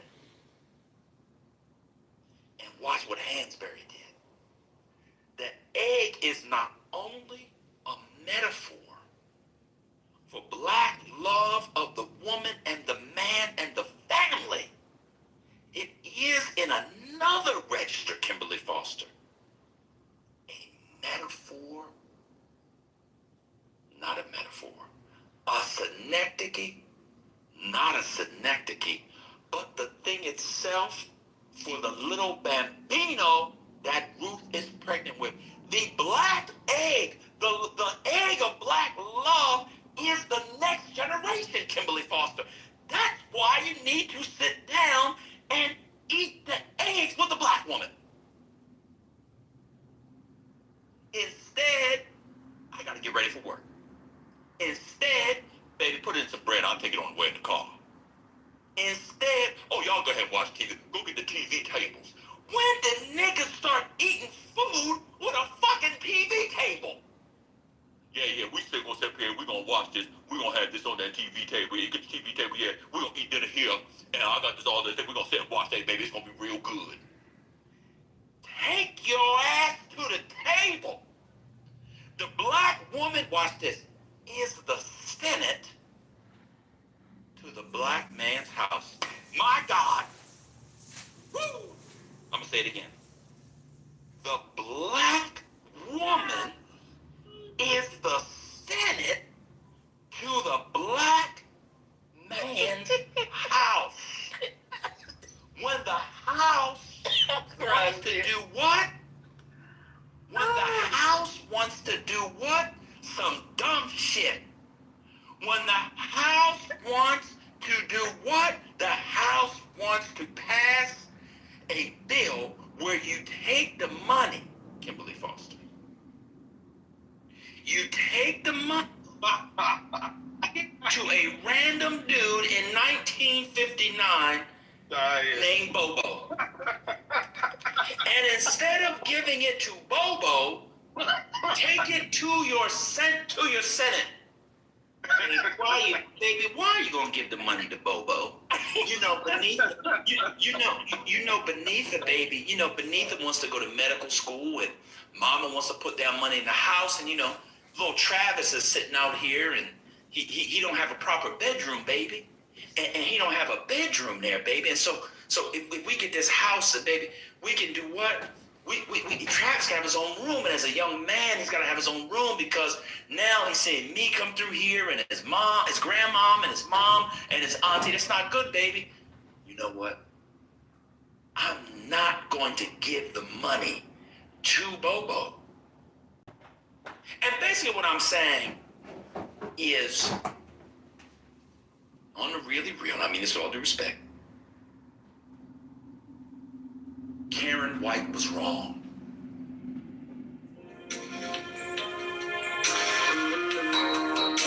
She was wrong. The black woman is a superwoman.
rapper than me.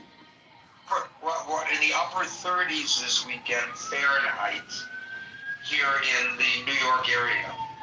So anybody who's in the area or wants to fly in, you're more than welcome to join El Normo and me as we swim across the balmy Hudson River this weekend in celebration of the heat wave. Go ahead, Doc. In this cold, you want somebody to swim along with you? Okay, that's good. Challenging. I hope the water is not frozen, right? So that's something. But anyway, that's a nice challenge, and I will. Well, I just think it's only fair if the people of Minnesota have to avoid ice. Norm and I should swim the Hudson River and avoid ice there as well. I would love to join you guys. I've always wanted to see El Normo and swim trunk. That's great. Anyway, so let us come back to this topic. This is going to be an interesting thing for me, at least. I just want to give a small, simple thing where I see big difference. We had, she's no more. She was India's foreign minister for the first term, Modi's first term. Her name is Sushma Swaraj. She was a very respected parliamentarian, had almost like 50, 60 years, almost 50 years of parliamentary experience. And Modi wanted to, when he went to UN, he wanted to speak extempore. In the sense, normally he keeps a small sheet, sort of cheat sheet where he will put down the points, and then he knows what to talk about, how to talk about, and deliver, and other things that he does. And anyway, he can speak in Hindi, so he will not be having any problem if he can do that in UN. But Sushma Swaraj, though she was a minister under Modi, she did not allow Modi to do that.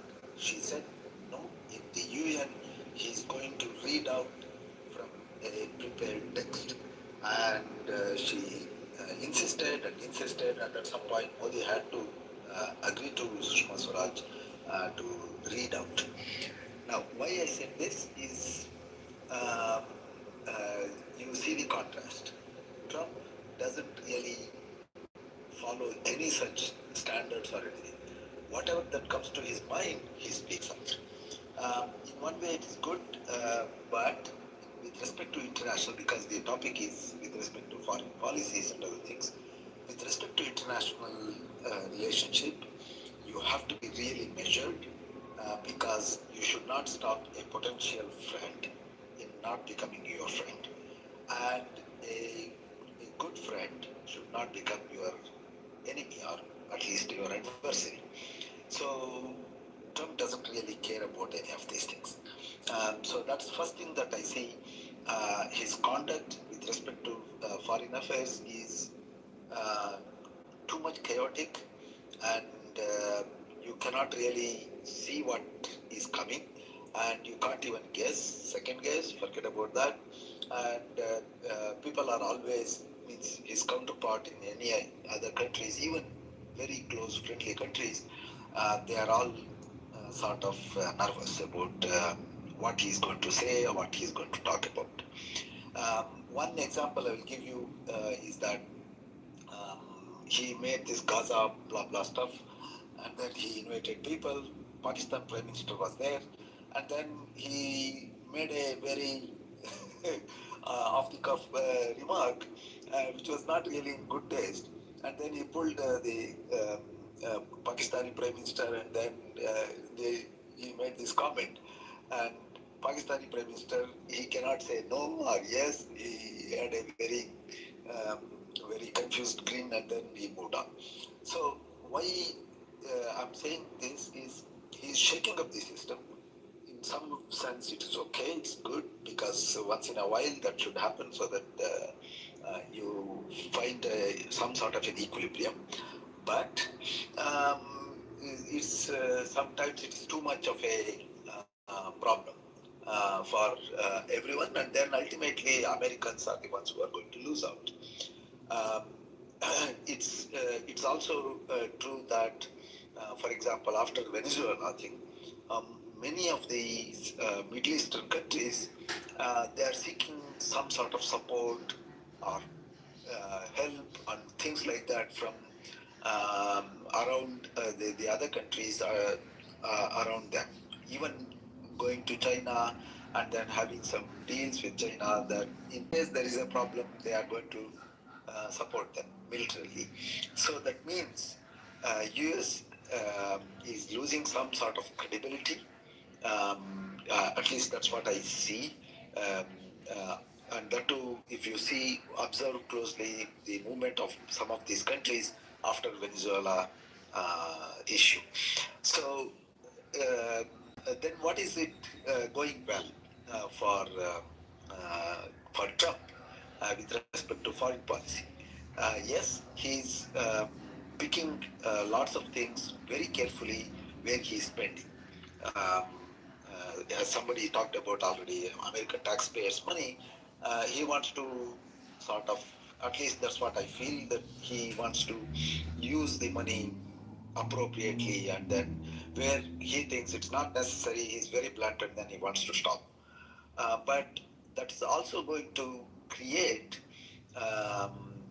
many other competitors for US. For example, BRICS countries, they are now trying to coin their own currency, for example. So when such a thing happen, dollar value will, or not many people will try to use dollars, and that is going to be a big momentum for US. So there are few things which are positive, but um, what Trump needs to do is that with respect to international stuff, local inside the country, domestic things, fine. There is always another things he that is much more political oriented. So let me just interrupt you for a second here because, and I'm not arguing your analysis, maybe very spot on. But the question is, and I know you're not in the United States, but I think you can, from your perspective, answer as well.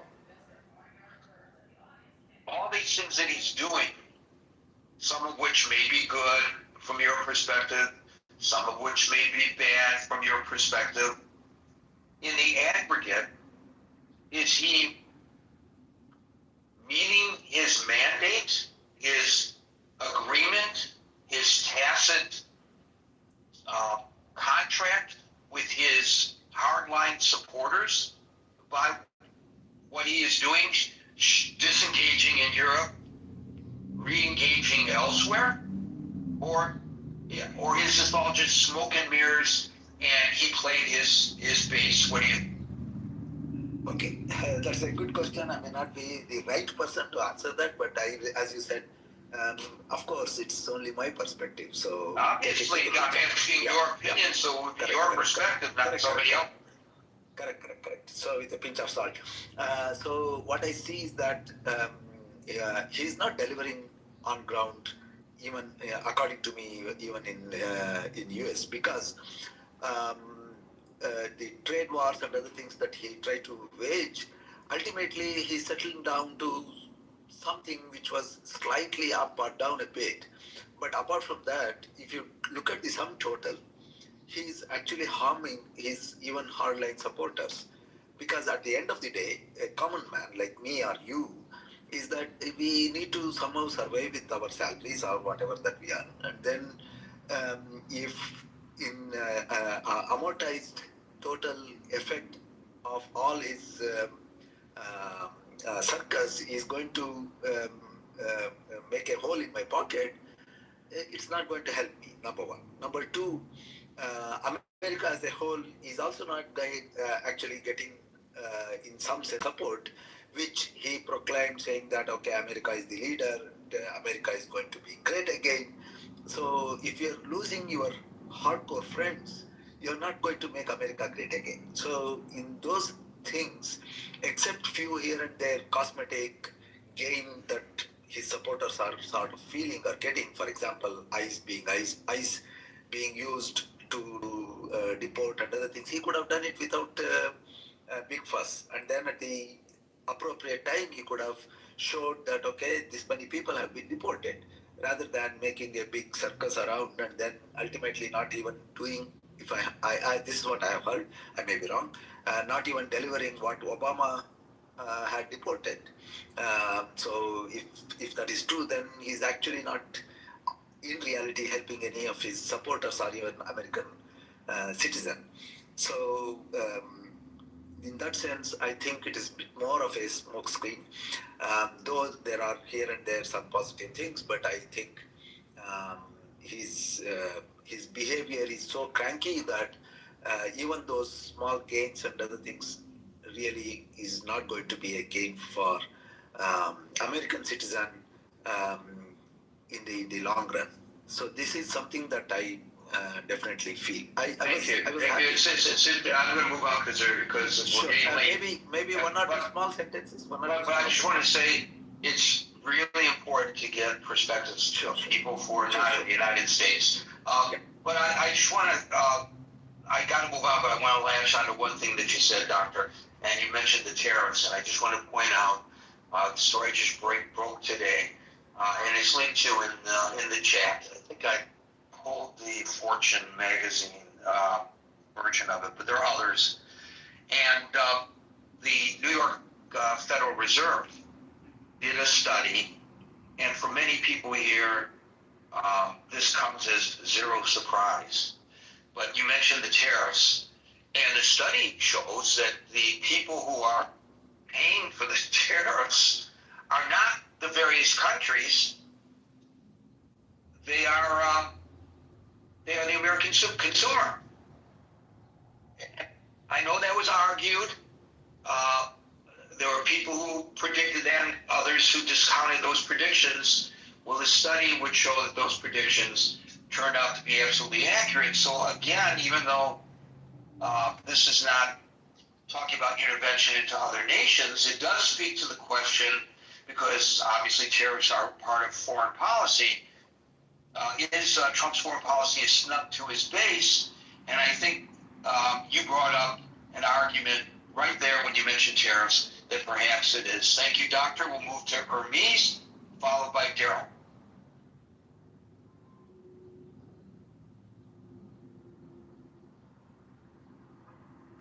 Hermes. Sorry about that, Gary. Try to get to my mic. Guys, I just want to point out that I purposely try. I know sometimes people drop off.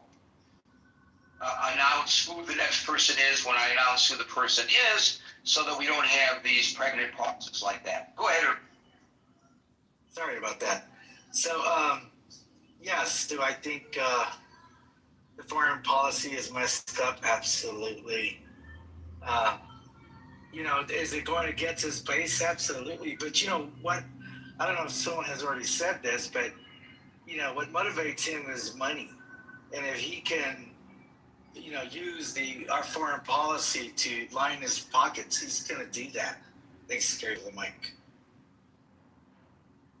Right, but the question is, I understand that argument, and somebody else, I think Howard made it earlier, Hermes. The question is, presuming your assessment and Howard's assessment is accurate, and I have no reason to argue that it is not, maybe others might, is that snub to his base?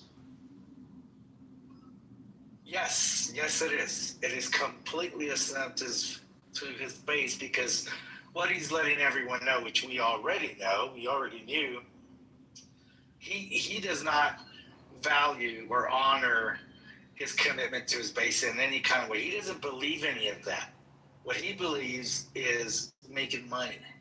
And if that means going against the base, that's what it means. Okay, but is he any different than any other politician, any other president specifically? Because, when you run for office, he's the worst at it. He might be, or the best, depending on one's perspective. But don't other presidents, a campaign is not designed to make promises to keep a campaign that's designed to get elected. And then once you get elected, you do what you think you got to do based on how the situation is on the ground or whatever your preconception was. But a lot of what they say is, designed to get elected, and then they don't really particularly care. And it may be true that the president, because hey, we keep getting admonished by his appointees that this is the most transparent administration in the history of the United States. I don't know whether that's true, but if it is true, is it possible that other presidents did it to the same degree as this president, but they were more sly about it? Andrew Johnson did it. Yeah, I think you're correct, Gary. Yeah, you always bring up Andrew Johnson, and whenever you do, I say, do you mean Andrew Johnson or Andrew Jackson? Andrew Johnson is like Johnson, not Jackson. Yeah, I know. Andrew Johnson is like the forgotten president, but you have not forgotten him, Marshall. You are keeping his memory, his legacy alive. He was impeached. That's why we remember him. Really bad president, like super duper bad. Thank you for that, Marshall. Normal, you dropped off. We'll let you back on. At this point, Somebody sat me down. I'm not sure. Okay, whatever. I don't care. You're here. That's all that matters. I don't want to discuss room management in the room because we're here to talk about the topic at hand, not any transgressions. Okay. So, anyway, I think it's good, Marshall, you keep Mr. Johnson, the first President Johnson's memory alive and well in the room. Hermes, thank you for that. We got two Davids next. We're going to start with David Ann, followed by David G. And I'm really interested in hearing what David G has to say about the situation on the ground in Cuba. David Ann, you're up. Yeah. So I'll start with the answer, and then I'll explain it. Yes. So yes, it's a solid yes to this. And it takes me back to, for the first time I've seen, as a fallout from the war Iraq and Afghanistan had happened, it was the first time that I've seen large number of people, who would be considered Republican, conservative on the right, who were strongly starting to feel this opposition toward the state of America's foreign policy. It's the first time in my lifetime. Maybe it's happened before. Some of you might have been around in Jesus or you'd have seen it, but it's the first time in my lifetime I'd ever seen that. And I could see how some of that impacted, on the right side, even though John McCain was the candidate, but some of that impacted, it's not the only thing, some of it impacted his law, in a general election, including for independent, but even, obviously the loss of Hillary Clinton in the Democratic primary, and obviously her second loss, in 2016, right? That aspect of foreign policy was there.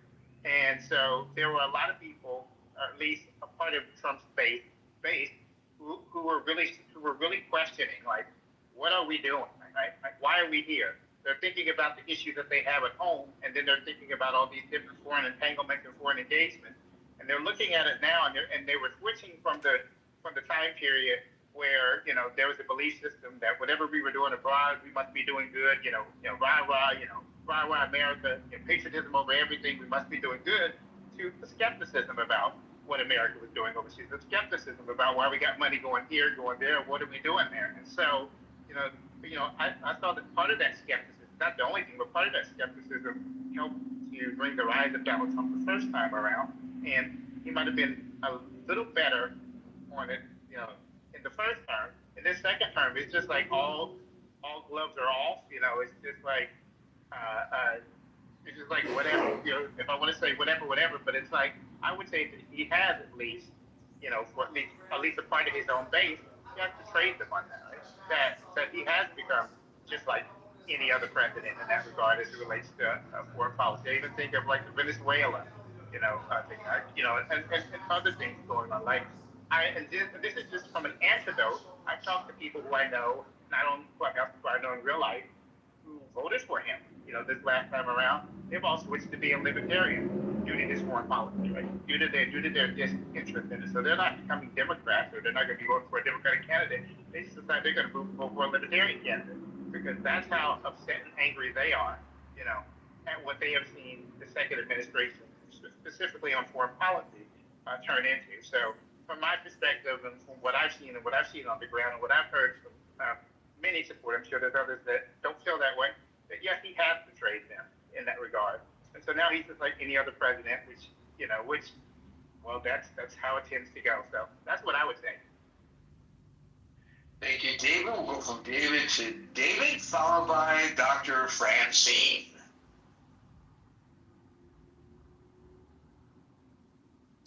Yeah, hey Gary, how's it going? It's going good. So you weren't here in the beginning of the room, but the whole genesis of this discussion was the blockade of fuel to Cuba and how Cuba has been forced into the dark and it's a humanitarian crisis. And then I thought I would look at U.S. intervention in other countries. And then I thought about the question, de jure, is Trump's foreign policy a snub to his base? So what's... Well, clearly there's an agenda afoot to strangle the island of Cuba of the much needed resources, fuel and oil, to run its economy, its hospitals, its schools, its transportation, its tourist industry. So this is going to strike a blow to the heart of the people of Cuba, and in direct response to the administration of which Marco Rubio, my fellow Cuban American comrade, his family fled, very similar situation as mine.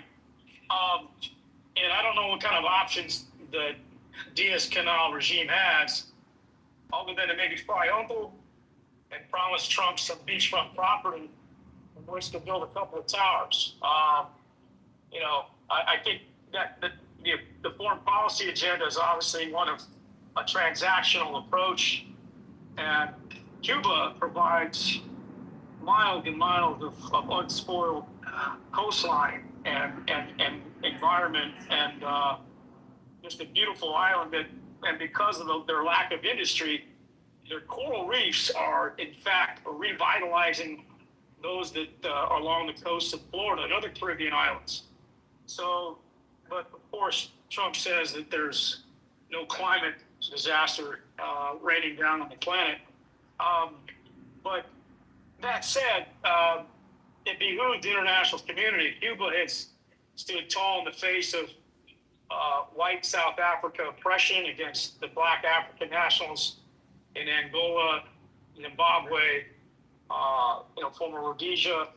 And, we'll see if the international community can rally to at a minimum, make a claim of, UN national security or natural disaster concerns versus it being because what Trump is saying, they're a direct threat to our sovereignty of the nation, which, for 60 years, there are instances of that, but I mean, this country is really,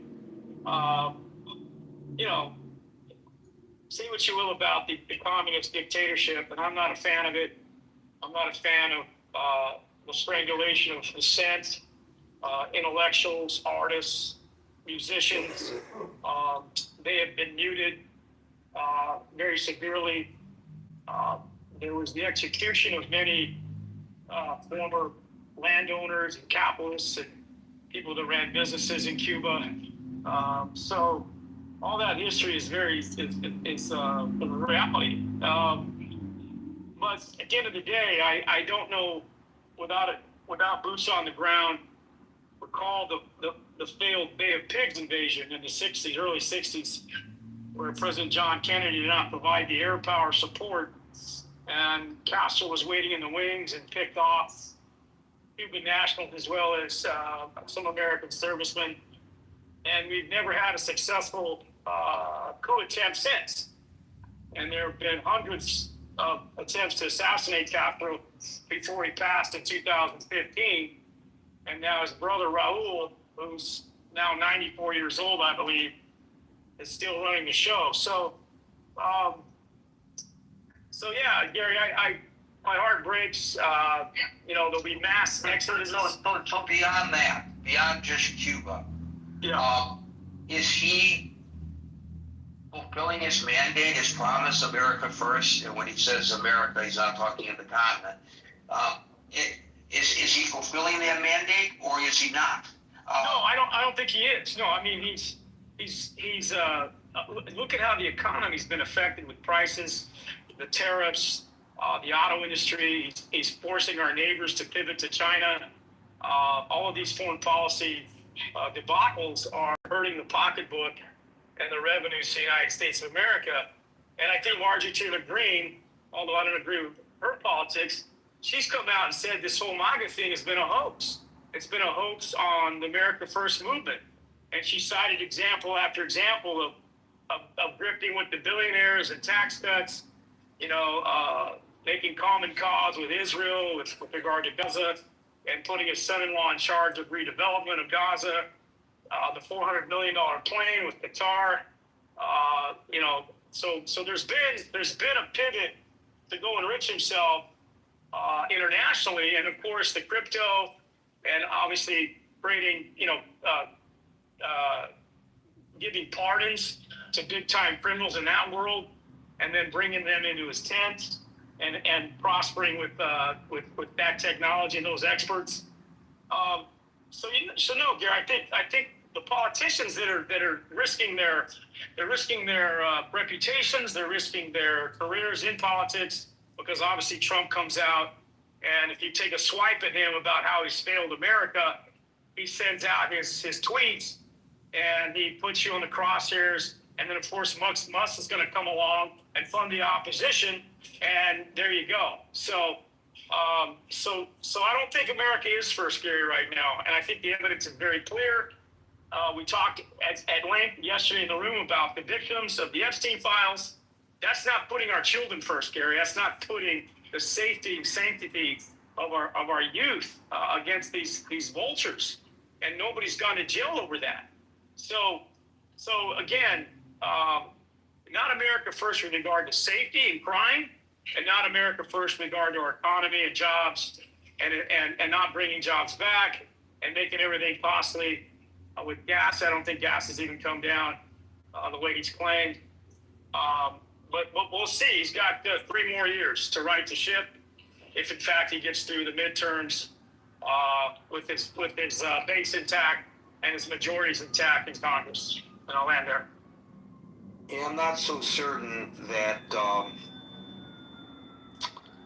I'm not so certain that gasoline prices are reflective of much that a president does. I think they're more a reflection of the international oil market, which fluctuates. It may be influenced by U.S. policy, but it's primarily not. But he campaigned on it. Of course he campaigned on it. When the numbers are up, he's going to blame the opposition. When the numbers are down, he's going to pat himself on the back. They all do that. Thank you, David. I will point out, during the Biden administration, appropriately, presidents don't control gas prices. Well, that's because maybe the prices were up during his administration. I mean they were, but the point remains the same. Presidents don't necessarily influence the average gasoline prices. Well, it's like the economy was booming under Clinton. Gosh, I wish Clinton was president again, except there was a tech boom then that doesn't exist today in the manner in which it did then. And so the situation on the ground is different. Anyway, thank you, David. I will now go to Dr. Francine, followed by Steve and El Normal. Daryl, you came up too late. Dr. Francine. Who is his base? That's my first question. Do we even know anymore who Trump's base is? It seems to have changed in this second election, this second term that he's having, and his base is no the guys in the pickup trucks who live in the out counties, all that kind of stuff.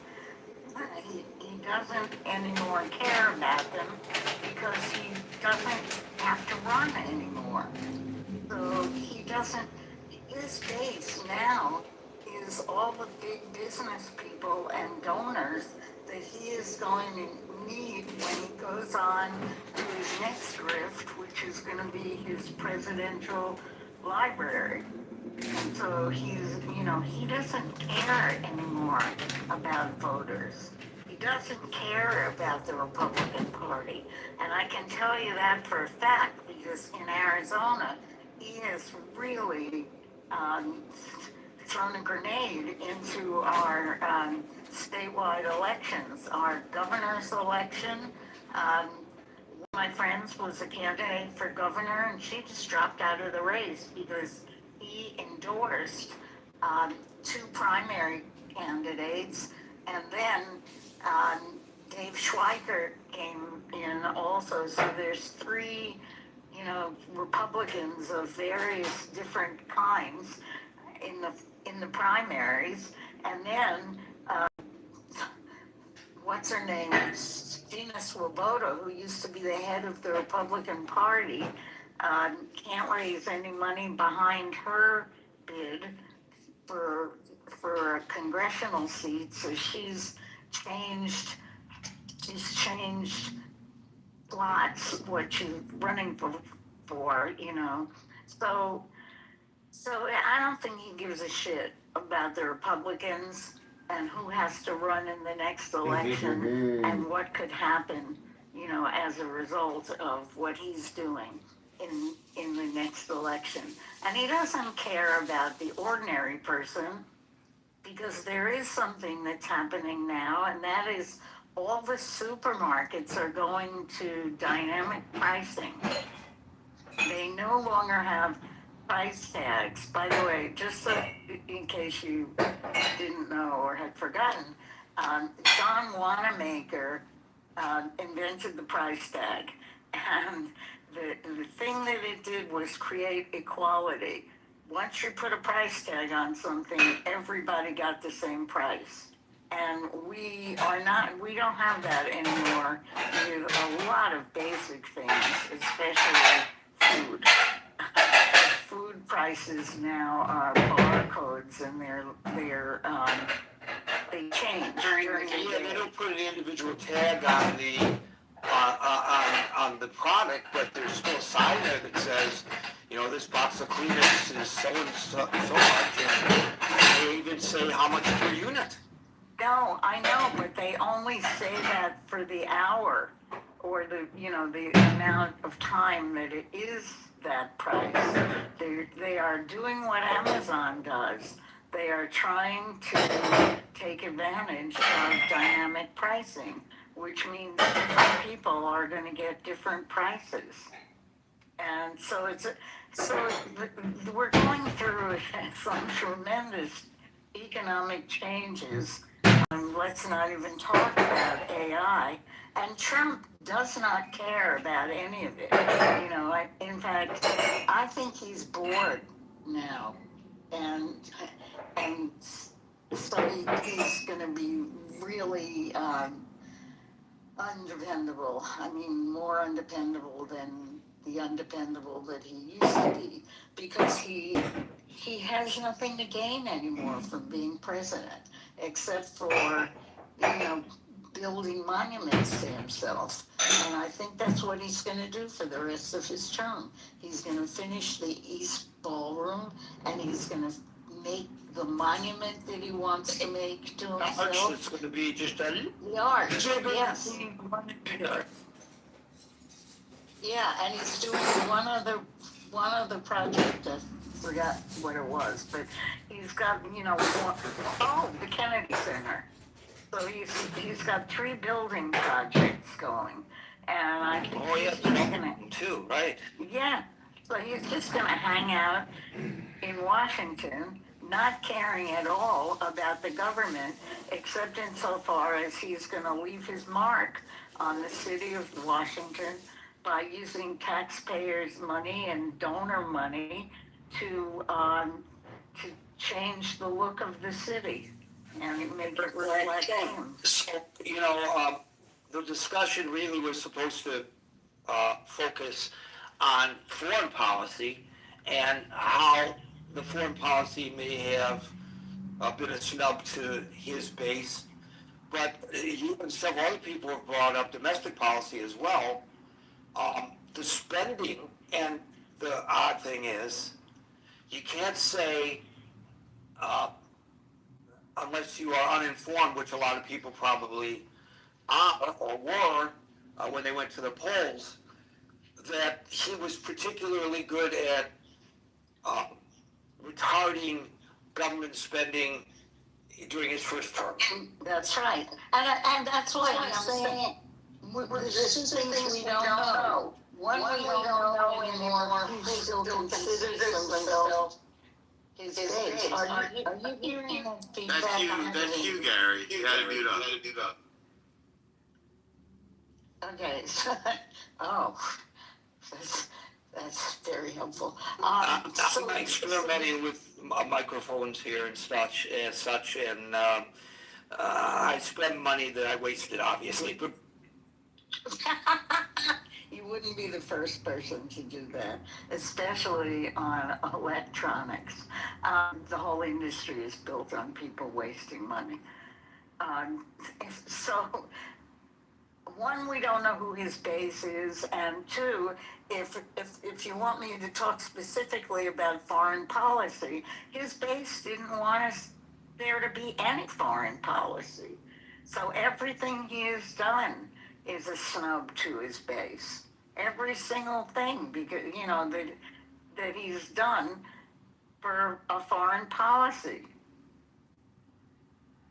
So there you are. If we're supposed to be America first, this is awful. There's no America first in here. thank you, Dr. Francine. I note that also in the chat, if you scroll back, I posted a story about the amount of money that's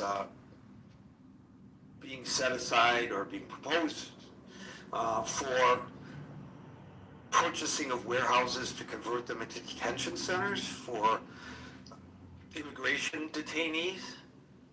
And yeah, they're doing that in the suburbs of Phoenix. Right, and others, you and Leanne talked about it in your communities.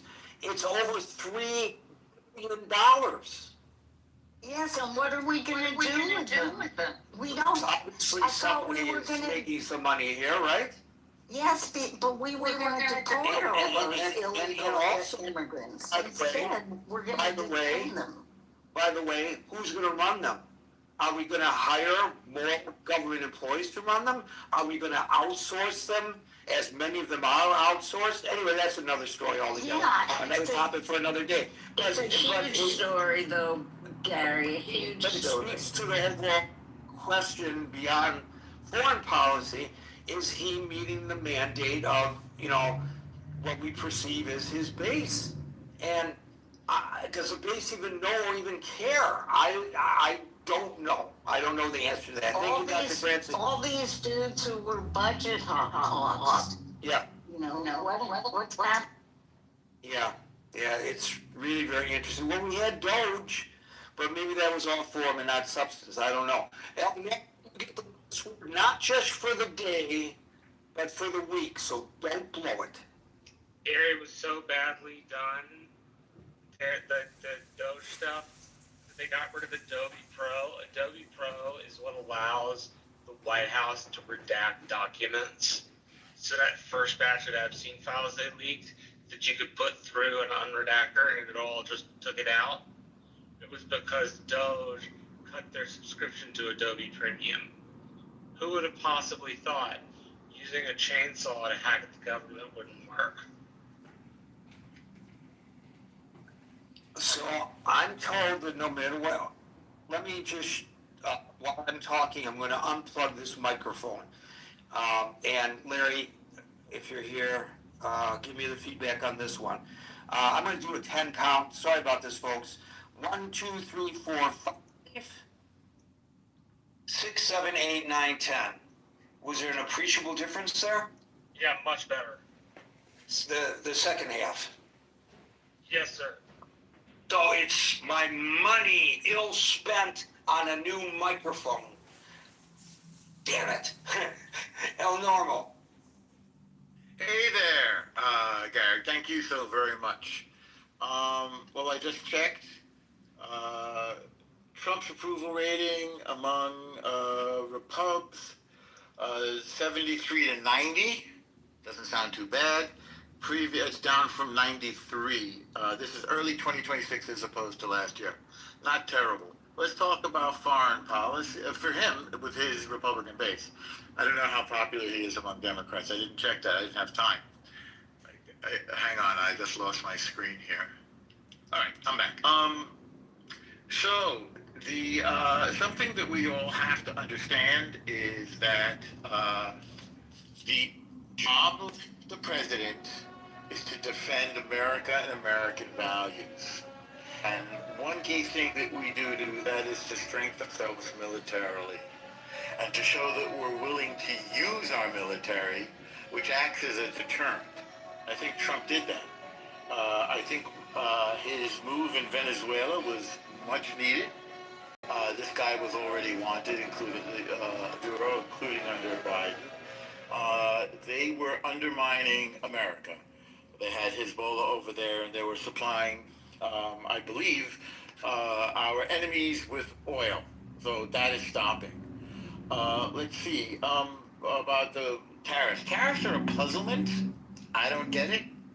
But when you say that the polls show that Americans, or the analysis shows that Americans are paying this cost, the idea is that Americans will buy American and strengthen the American economy, that they will choose goods that do not reflect tariffs. So again, that's a little bit, to me, it's a little bit misleading. By the way, I just checked, the tariffs are brought in between 200 and 287 billion. So breathtaking victory Iran, breathtaking victory Venezuela. So far so good. Breathtaking victory getting the hostages back from Gaza and ending the war. I think in Ukraine he's being more realistic. I don't think we can win that war. We meaning Ukraine. So he's pushing for a deal. I think that's the right idea. Biden refused to engage. Let's see. Eliminating absurd, I'm just taking an unnecessary USAID. That's up in the air. That's a projection of soft power, but some of the things I think his base definitely don't agree with. Some of the things that were in USAID, some of the wacky things.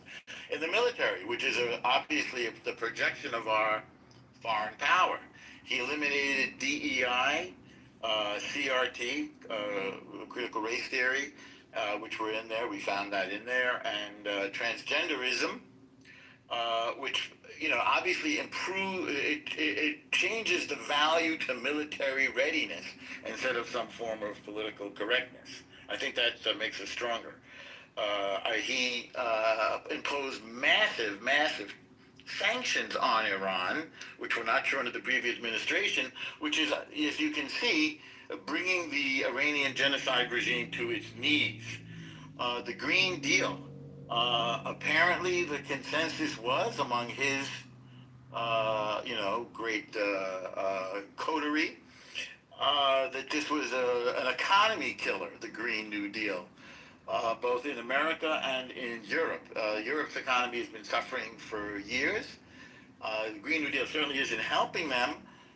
Some places shut down their nuclear power plants.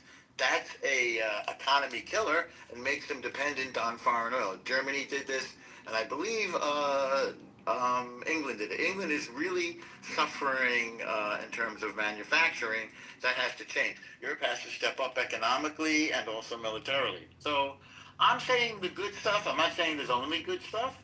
The base were people who felt left out and betrayed by the Democratic Party, who were offering bad or no solutions to these big problems: immigration, foreign wars, and the economy. By the way, in terms of grifting and self-dealing, Obama was worth $1.3 million in 2007. The Obama Foundation is now worth $1 billion. That's a 1,000K increase. Pretty good. The Obama Foundation, not his net worth, right? That's right. Well, there was no foundation then. Right. That's correct. But you know how these foundations go, as we saw with Clinton, they're sort of backdoors to support the vision, values, and ideals of the eponymous, what's the word, figurehead. Let's see. He choked the IRGC, I mentioned. He's choking Venezuela. Obviously, Rubio wants to regime change in Cuba. See if that happens. Has he checked out? I don't think he's checked out. I remember when Obama went to my friend's garage and did a podcast at the end of his administration, Mark Maron, and that seemed to me like a sort of a lame duck sort of end of your second administration. He seemed to have checked out at the end. I don't see him checking out yet. I see him doing a lot of stuff. He's waging battle in the culture war as well. So far, now, that's all. I just named the good because nobody else was naming anything good that he did. I think the shootings are appalling. That's for sure. It looks terrible, and that's where everything changed with the immigration policy. I think he did that to himself. I think the Epstein thing is hurting him. He did that to himself as well. So he has strong points, and he has self-destructive weak points. And right now, it looks like the weak points are winning because his approval ratings are still down, especially among independents and Democrats, or if there are any Democrats who ever liked him. And it looks like he's going to, get a shellacking? That's become the operative word for a midterm loss, right? Thank you, Barack Obama. And I'll mute up and see if anybody else wants to. Nope, you're the last one. Folks, we're here Monday through Friday from 5 p.m. to 6 p.m. New York time, so till 5 p.m. New York time on Monday for the next edition of the Critical Thinking Forum. Everybody be safe, everybody be well. Wish Norm and me luck as we try to swim the Hudson River, and peace out.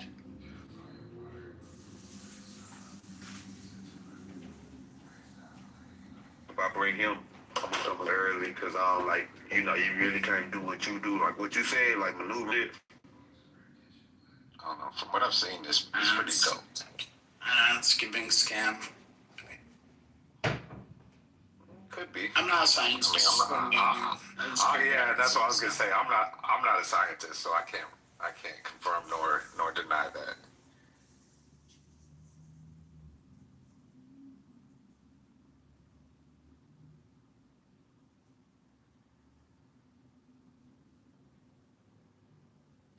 It sounds like it's a big wellness, to be honest. You said what? It's big wellness. It's something that we don't ever talk about, actually. The big wellness industry. Yeah. Like big pharma, big wellness. One thing that I've seen, I don't know what the dye is that they use, but I've seen a lot of these tests that they'll do to test the pH balance of it, and it's like they'll typically do a side by side with bottled waters, and I mean, according to the test, of course, I'm not there to conduct it or anything, but I mean, it looks to be true in terms of it being a higher pH balance than anything else. It's interesting. I mean, it's out of my budget to go and buy a water machine for $3,000, but it is interesting to see if it really is true.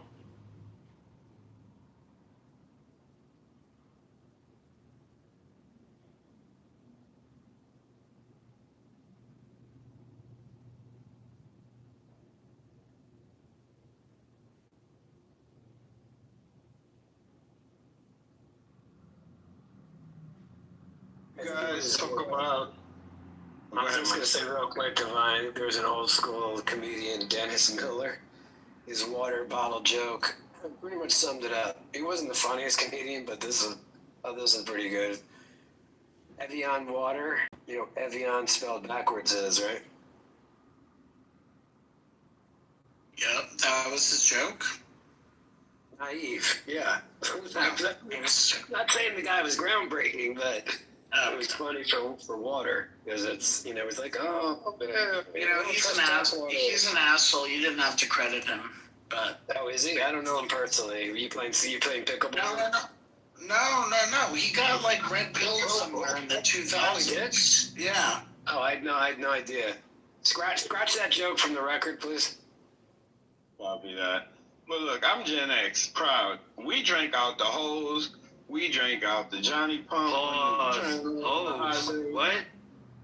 The hose, the nozzle, the fucking the shit you water the lawn with, bro. What you talking about? The vibe? What you talking about? Continue. HOSE, bro. Get your mind out together. We drank out the Johnny Pump. We call it the fire hydrant. Some people call it the Johnny Pump. I'm fine. Like, there was no fire. There was no bottled water growing up. But that it didn't exist when I was a kid. You thirsty? You turn on the sink. You put your mouth to the sink and drink some fucking water. I'll put it in a glass. Drink out the my fridge had the fucking ice tray. Yeah, showing my age. Fucking. Who didn't fill the ice tray? Yeah, that's how I go.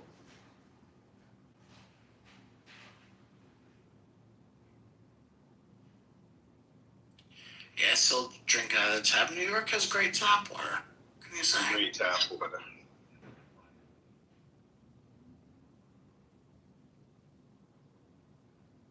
I think It's the champagne of tap water. What are you talking about? It's true. No, but I think when I lived in Florida, that was definitely the worst tap water I ever had, for sure.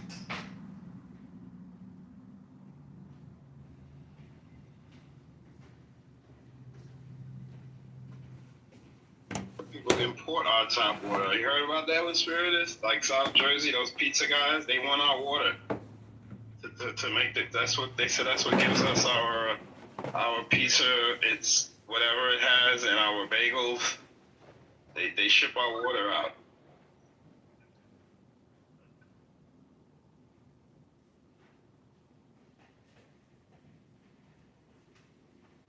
Hey, check this PTR.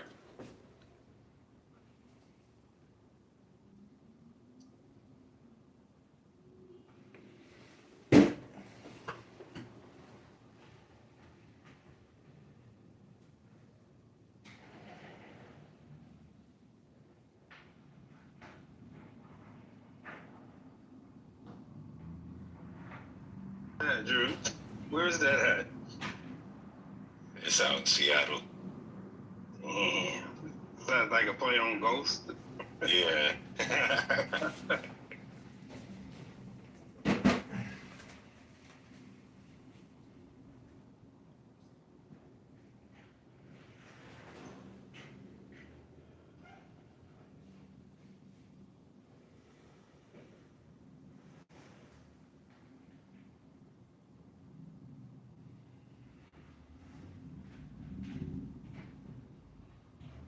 I always thought it was funny. Like I really liked that movie when I was a kid, and that shit came out when I was like 1. I obviously didn't watch it then, but I watched it at some point in my childhood. But for whatever reason, I was kind of big on it. Random fun fact.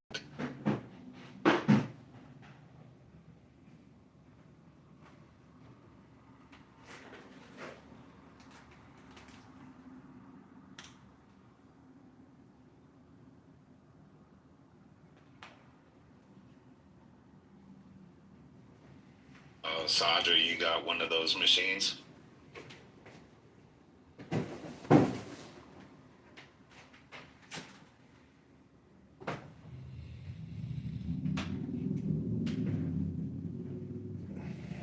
that again. I was responding to Sandra in the chat. She had said, I think she said that she had one of those machines I was talking about, or she said she has a. Yes, I've had one for over 20 years. I'm actually on my third one. My mother's oncologist suggested that we get it, and he wasn't selling them, and she started drinking it, and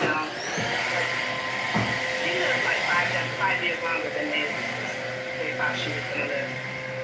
But yeah, I use it for everything. I use the acid water and the alkaline water. I use the acid water for like watering my plants and stuff like that. It's great for cleaning too.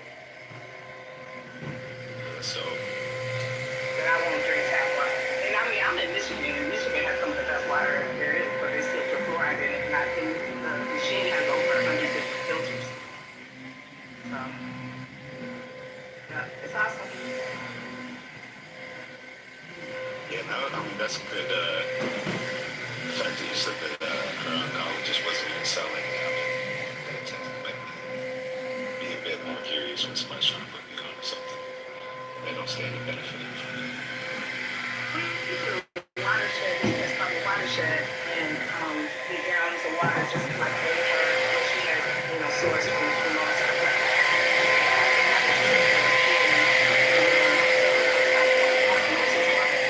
For drinking, so yeah, it's pretty cool. Yeah, that's dope.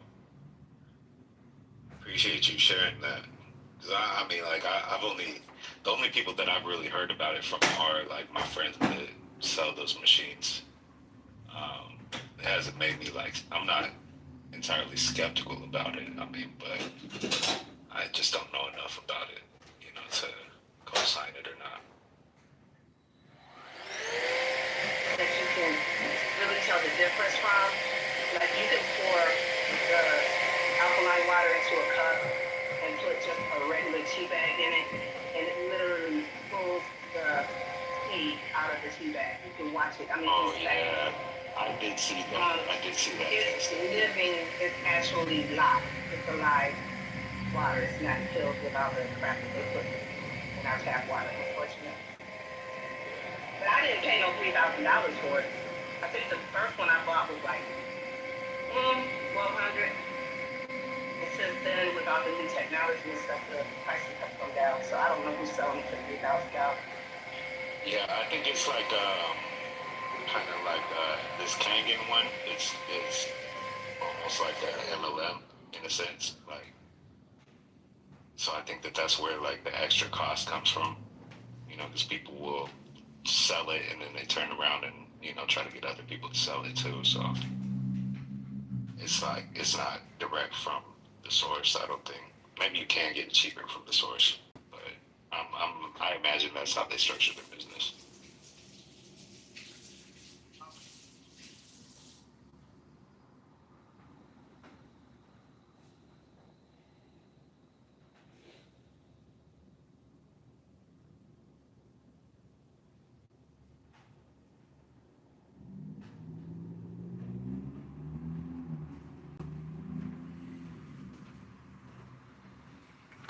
But yeah, for those who said that alkaline water is a scam, I do think that in terms of like bottled alkaline water, I think it was Kamari. No, it wasn't Kamari that said it. Somebody else said it. I'm not sure, but yeah, I do think that that's the case. Just like I had said, when the water is sitting on the shelves for 6 to 12 months, I mean, you can imagine that it's lost any inherent values.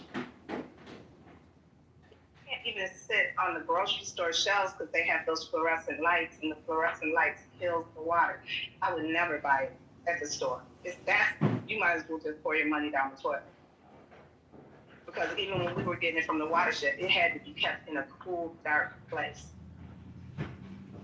So I would put it in the basement. Like because just in case something happens, I keep about 20 gallons of water in the basement, and I refill them like every month. I pour it out and refill them because the light will kill it. Even though they're not under the light, I don't only keep it for a certain amount of time. Because I think I'd get sick if I drank actual tap water. I mean, I literally carry. I only got one leg, y'all. I literally carried a gallon of water with me. What, baby? What are you talking about? You get sick? It makes tap water In makes Michigan? me now because, In Michigan? It's a Michigan thing? No, it's got fluoride in it. I don't want fluoride in my stuff. Oh, okay. It's got other chemicals too. Oh, okay. But Michigan is supposed to have some of the best water in the country, but I've been drinking this too long to switch back. Yeah, I mean, it could be true. You could potentially get sick. I mean, not like deathly ill or anything, but you might end up feeling sick. I think anything, when you're not exposed to certain things for a long period of time, I mean, the first time that you do get exposed to it, you're a lot more vulnerable.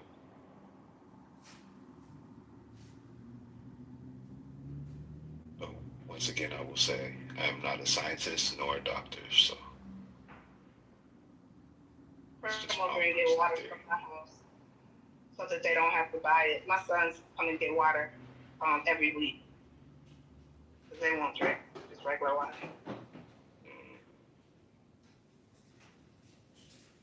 Yeah, it's hard to go back. It's just, I mean, I can't drink tap water anymore just because I'm so used to. I got, just a water dispenser. I go to the store and fill up the 5-gallon jugs. So it's like that's like the only way I drink my water now.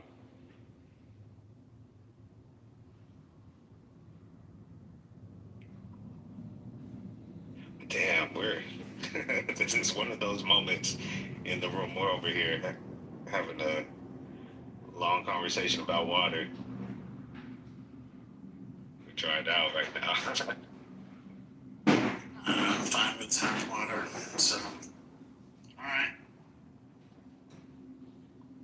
I'm with you, Spiritus. I don't smoke. I rarely drink. I'm in generally good shape and fit. So I'm going to roll the dice. I'm going to roll the dice with tap water. Yeah, I don't know what's good for you.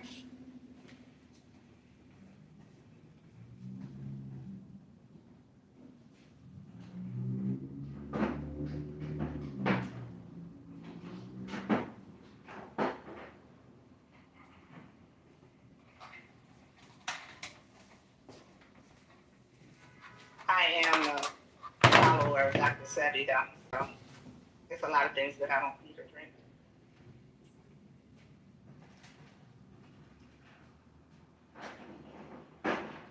What did Dr. Sebi say about water? He's about a complete alkaline diet. So. Why didn't nobody tell me that the whites were protesting Target too? Why didn't you tell me that? I just found that out today.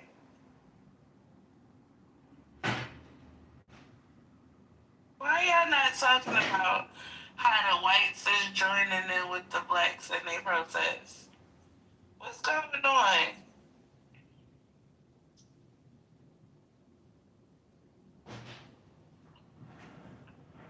Protest in Brooklyn. Black people are protesting. The whites are at the Target, literally there, protesting with signs and shit, singing songs. Like, is it a DEI thing, Brooklyn? What does the sign say? Fuck Target. They singing "We Shall Overcome" and some more shit. I'm shocked because how long it's been since Jamal Bryan started that Target protest? That Target boycott. How long? That is a strong statement, though. You know how them white girls love Target.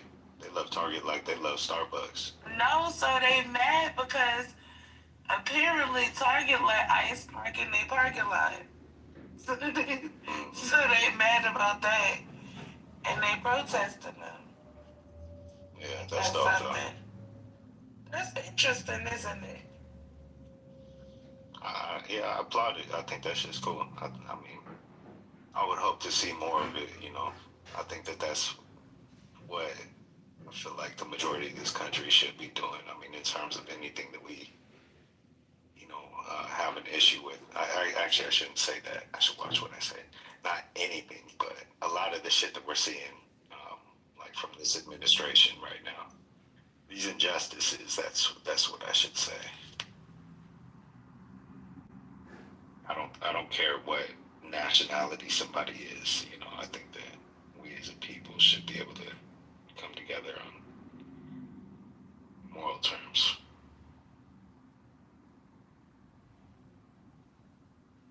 protesting with my dollars. I'm buying as much stuff as I can from Black-owned businesses.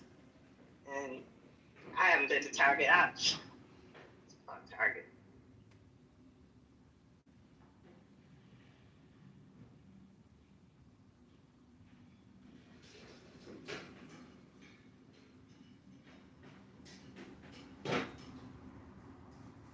I'm gonna be real though. The one protest I wasn't really a big fan of was that one that they proposed around Black Friday.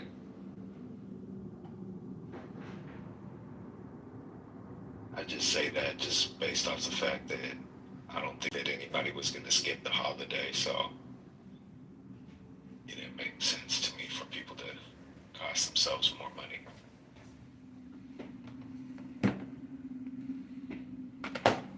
I didn't think Nobody is skipping out on discounted prices. That wasn't even realistic, to be honest. Well, I mean, I remember there being that big topic, around that time. People like discounted prices. Yeah.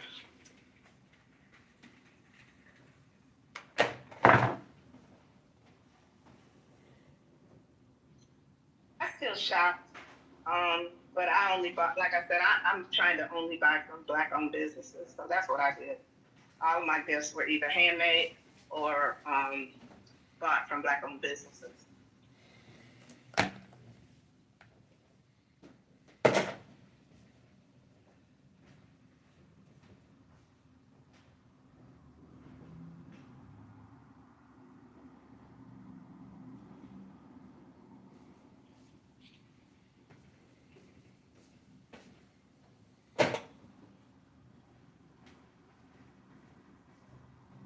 Yeah, we just trying to keep the room alive right now, that's all.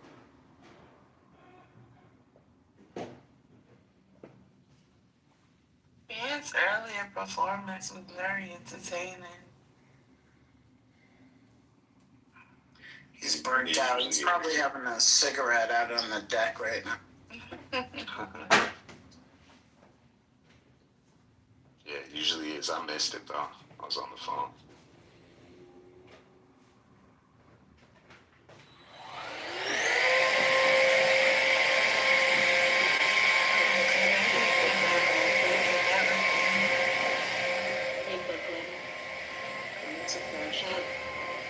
It wasn't a crash out. It was a nice performance. That was a sermon. It was a whole sermon in there too. Overall, it was a lot going on, but it was very entertaining. Sermon from them.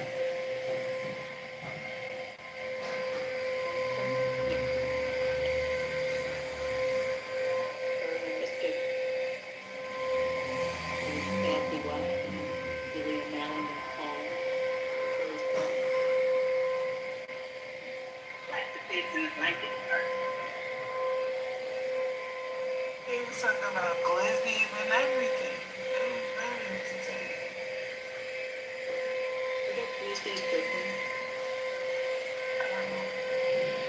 Some people call it hot dogs. Oh yeah, they're hot dogs. Frank I hot call dogs. it Franks. I call them Franks. You don't call them Franks. I do call them Franks. No, never. No, I don't believe them. I do. I call them Franks. And like, mostly everybody in my family call them Franks too. I've never heard of that. I don't understand it. They're Frank fritters. But people still don't call them that either.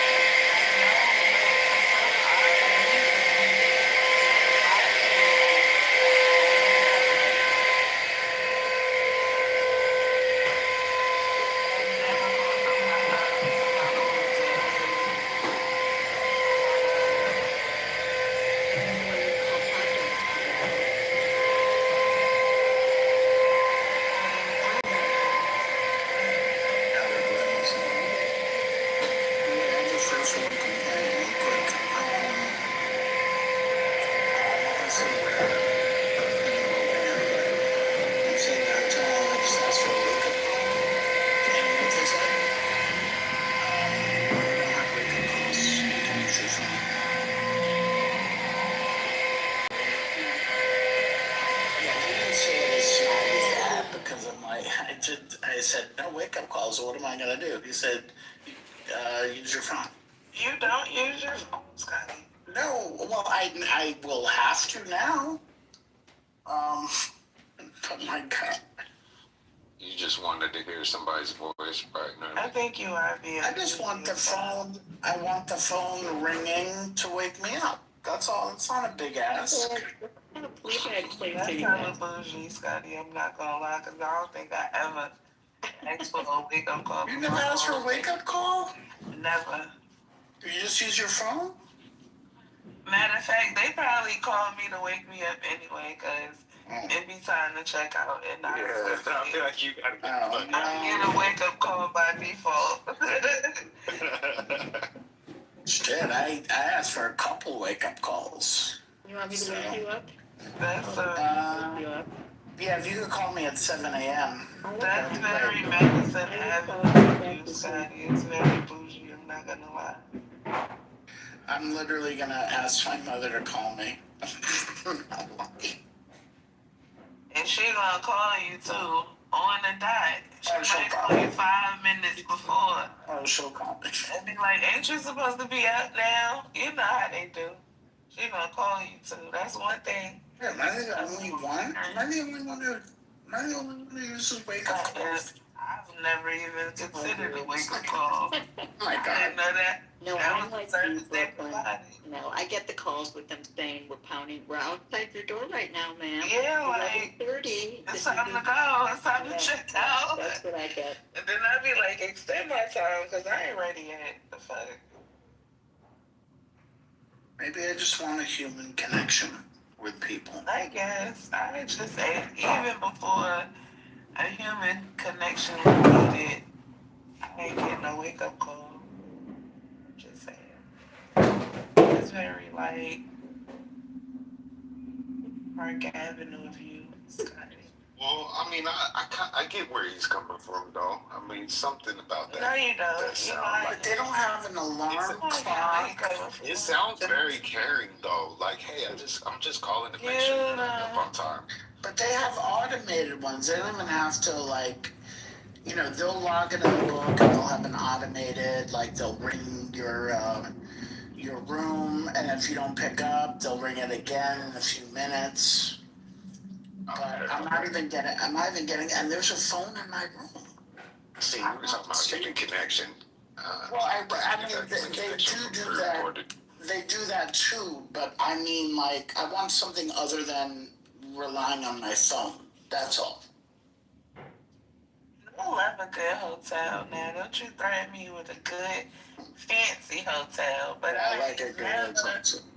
In my whole entire human experience on this earth, ask for a fucking wake up call ever. They just wake me up by default because I'm sleeping in. Have y'all been to a hotel that uses bots for like the doors or like the room service? No. It's pretty cool. I mean, it's been a long time since I've seen it, but I ordered room service before and got R2D2 to deliver my food. I really get room service, especially since like DoorDash and Uber Eats and shit. I really get room service unless it's like a really good restaurant in the hotel. But then I just go and sit in the hotel. Yeah, I just go and sit in the restaurant. So yeah. I rarely get room Yeah, service. I haven't seen it at a lot of hotels.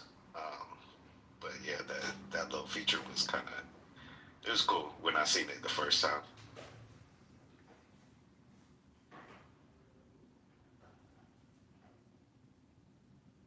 They got the bots at the restaurants now. It's like this Jamaican restaurant. Yeah. And they got like the little bot that's delivering the food around. Yeah, I saw them in LA. When I was out in LA, I saw these little robots delivering food up and down the street. No, not those. Oh. I don't see a lot of those because kind of town where people just, live, like in the city maybe, but I still don't see none of those spots. But what I'm saying is they got like bot waitresses. Like instead of a person bringing you the food, they put it on the bot and they bring you the food. You know what I'm saying? And then the bot come and you press in your order and I'm not, ma'am, I asked for wake-up calls, okay? I don't have that. How bougie are you?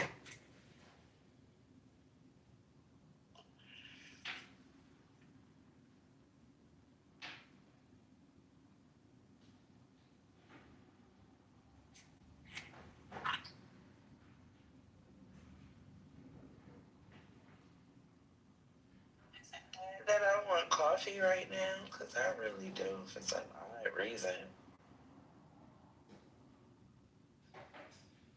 Yeah, that don't sound too bad. I didn't even have coffee this morning.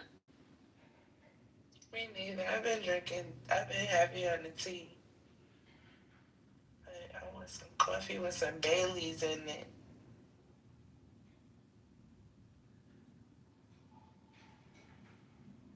Yeah, see, that seems like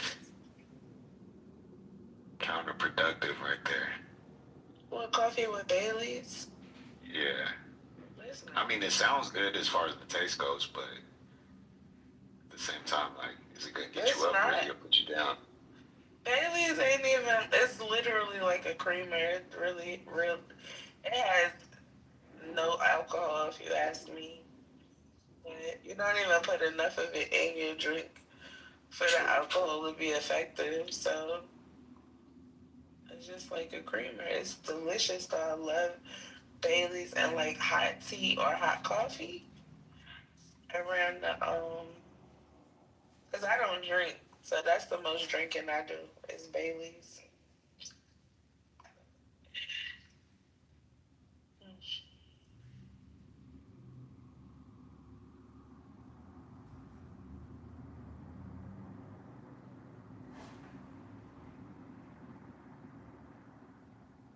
Everybody go.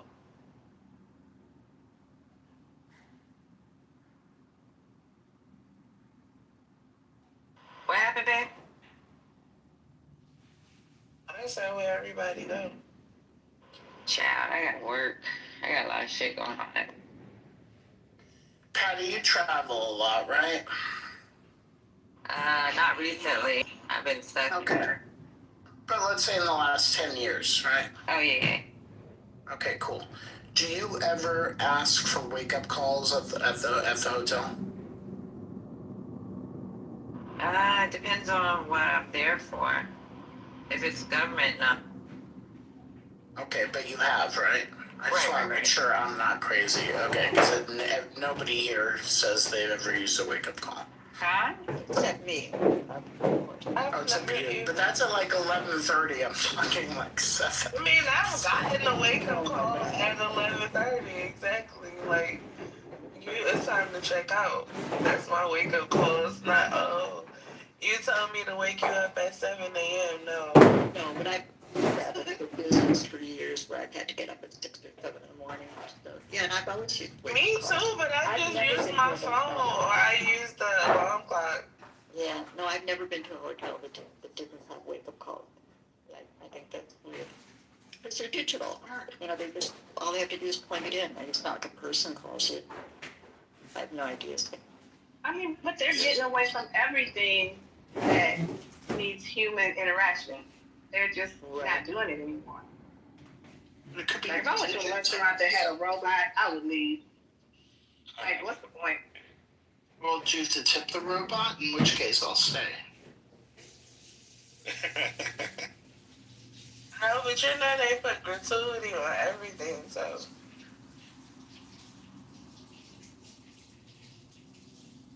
At least down here they do.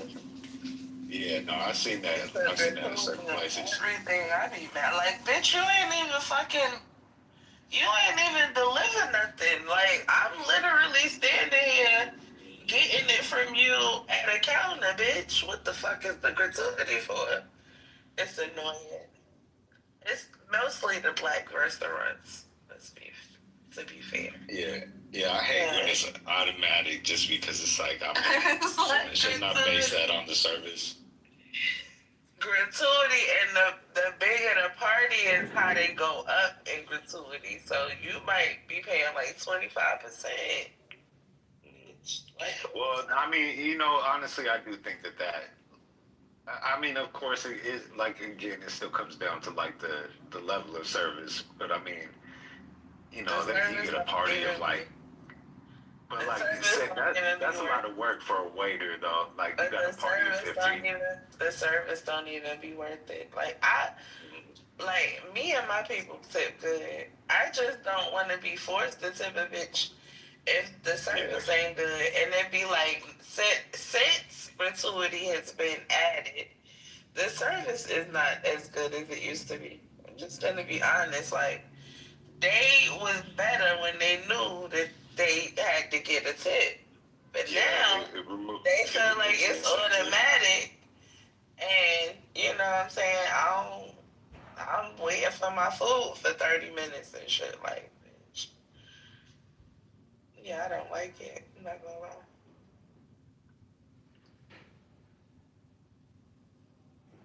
I have a really important question to ask the room.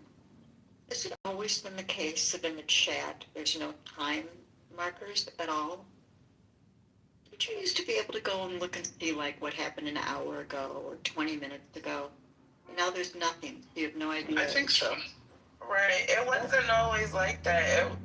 This is the new update because it used to be where you could see, it'd be like just now or 15 minutes ago or 21 minutes ago, an hour ago.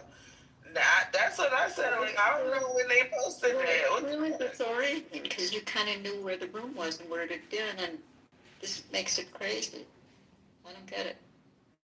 Yeah, I don't like that neither. That's for the first world complaint department, Scotty. Oh, yep. I had to update. I had to ask somebody to put me down in the audience. I left 3 times. I came back, but I left 3 times and I was still up on stage. There's no way to put yourself down. Really? You can't. I put myself down. Yeah, I could do that. There's no place on my screen that tells me that I could put myself down. Oh, wow. It's not here anymore. It used to be here, but now it's gone. No, hit on your profile and see if there's a blue bar that says move the audience. Yeah, I got it still. I got it. Yeah, I got it. Yeah, I do too. See it?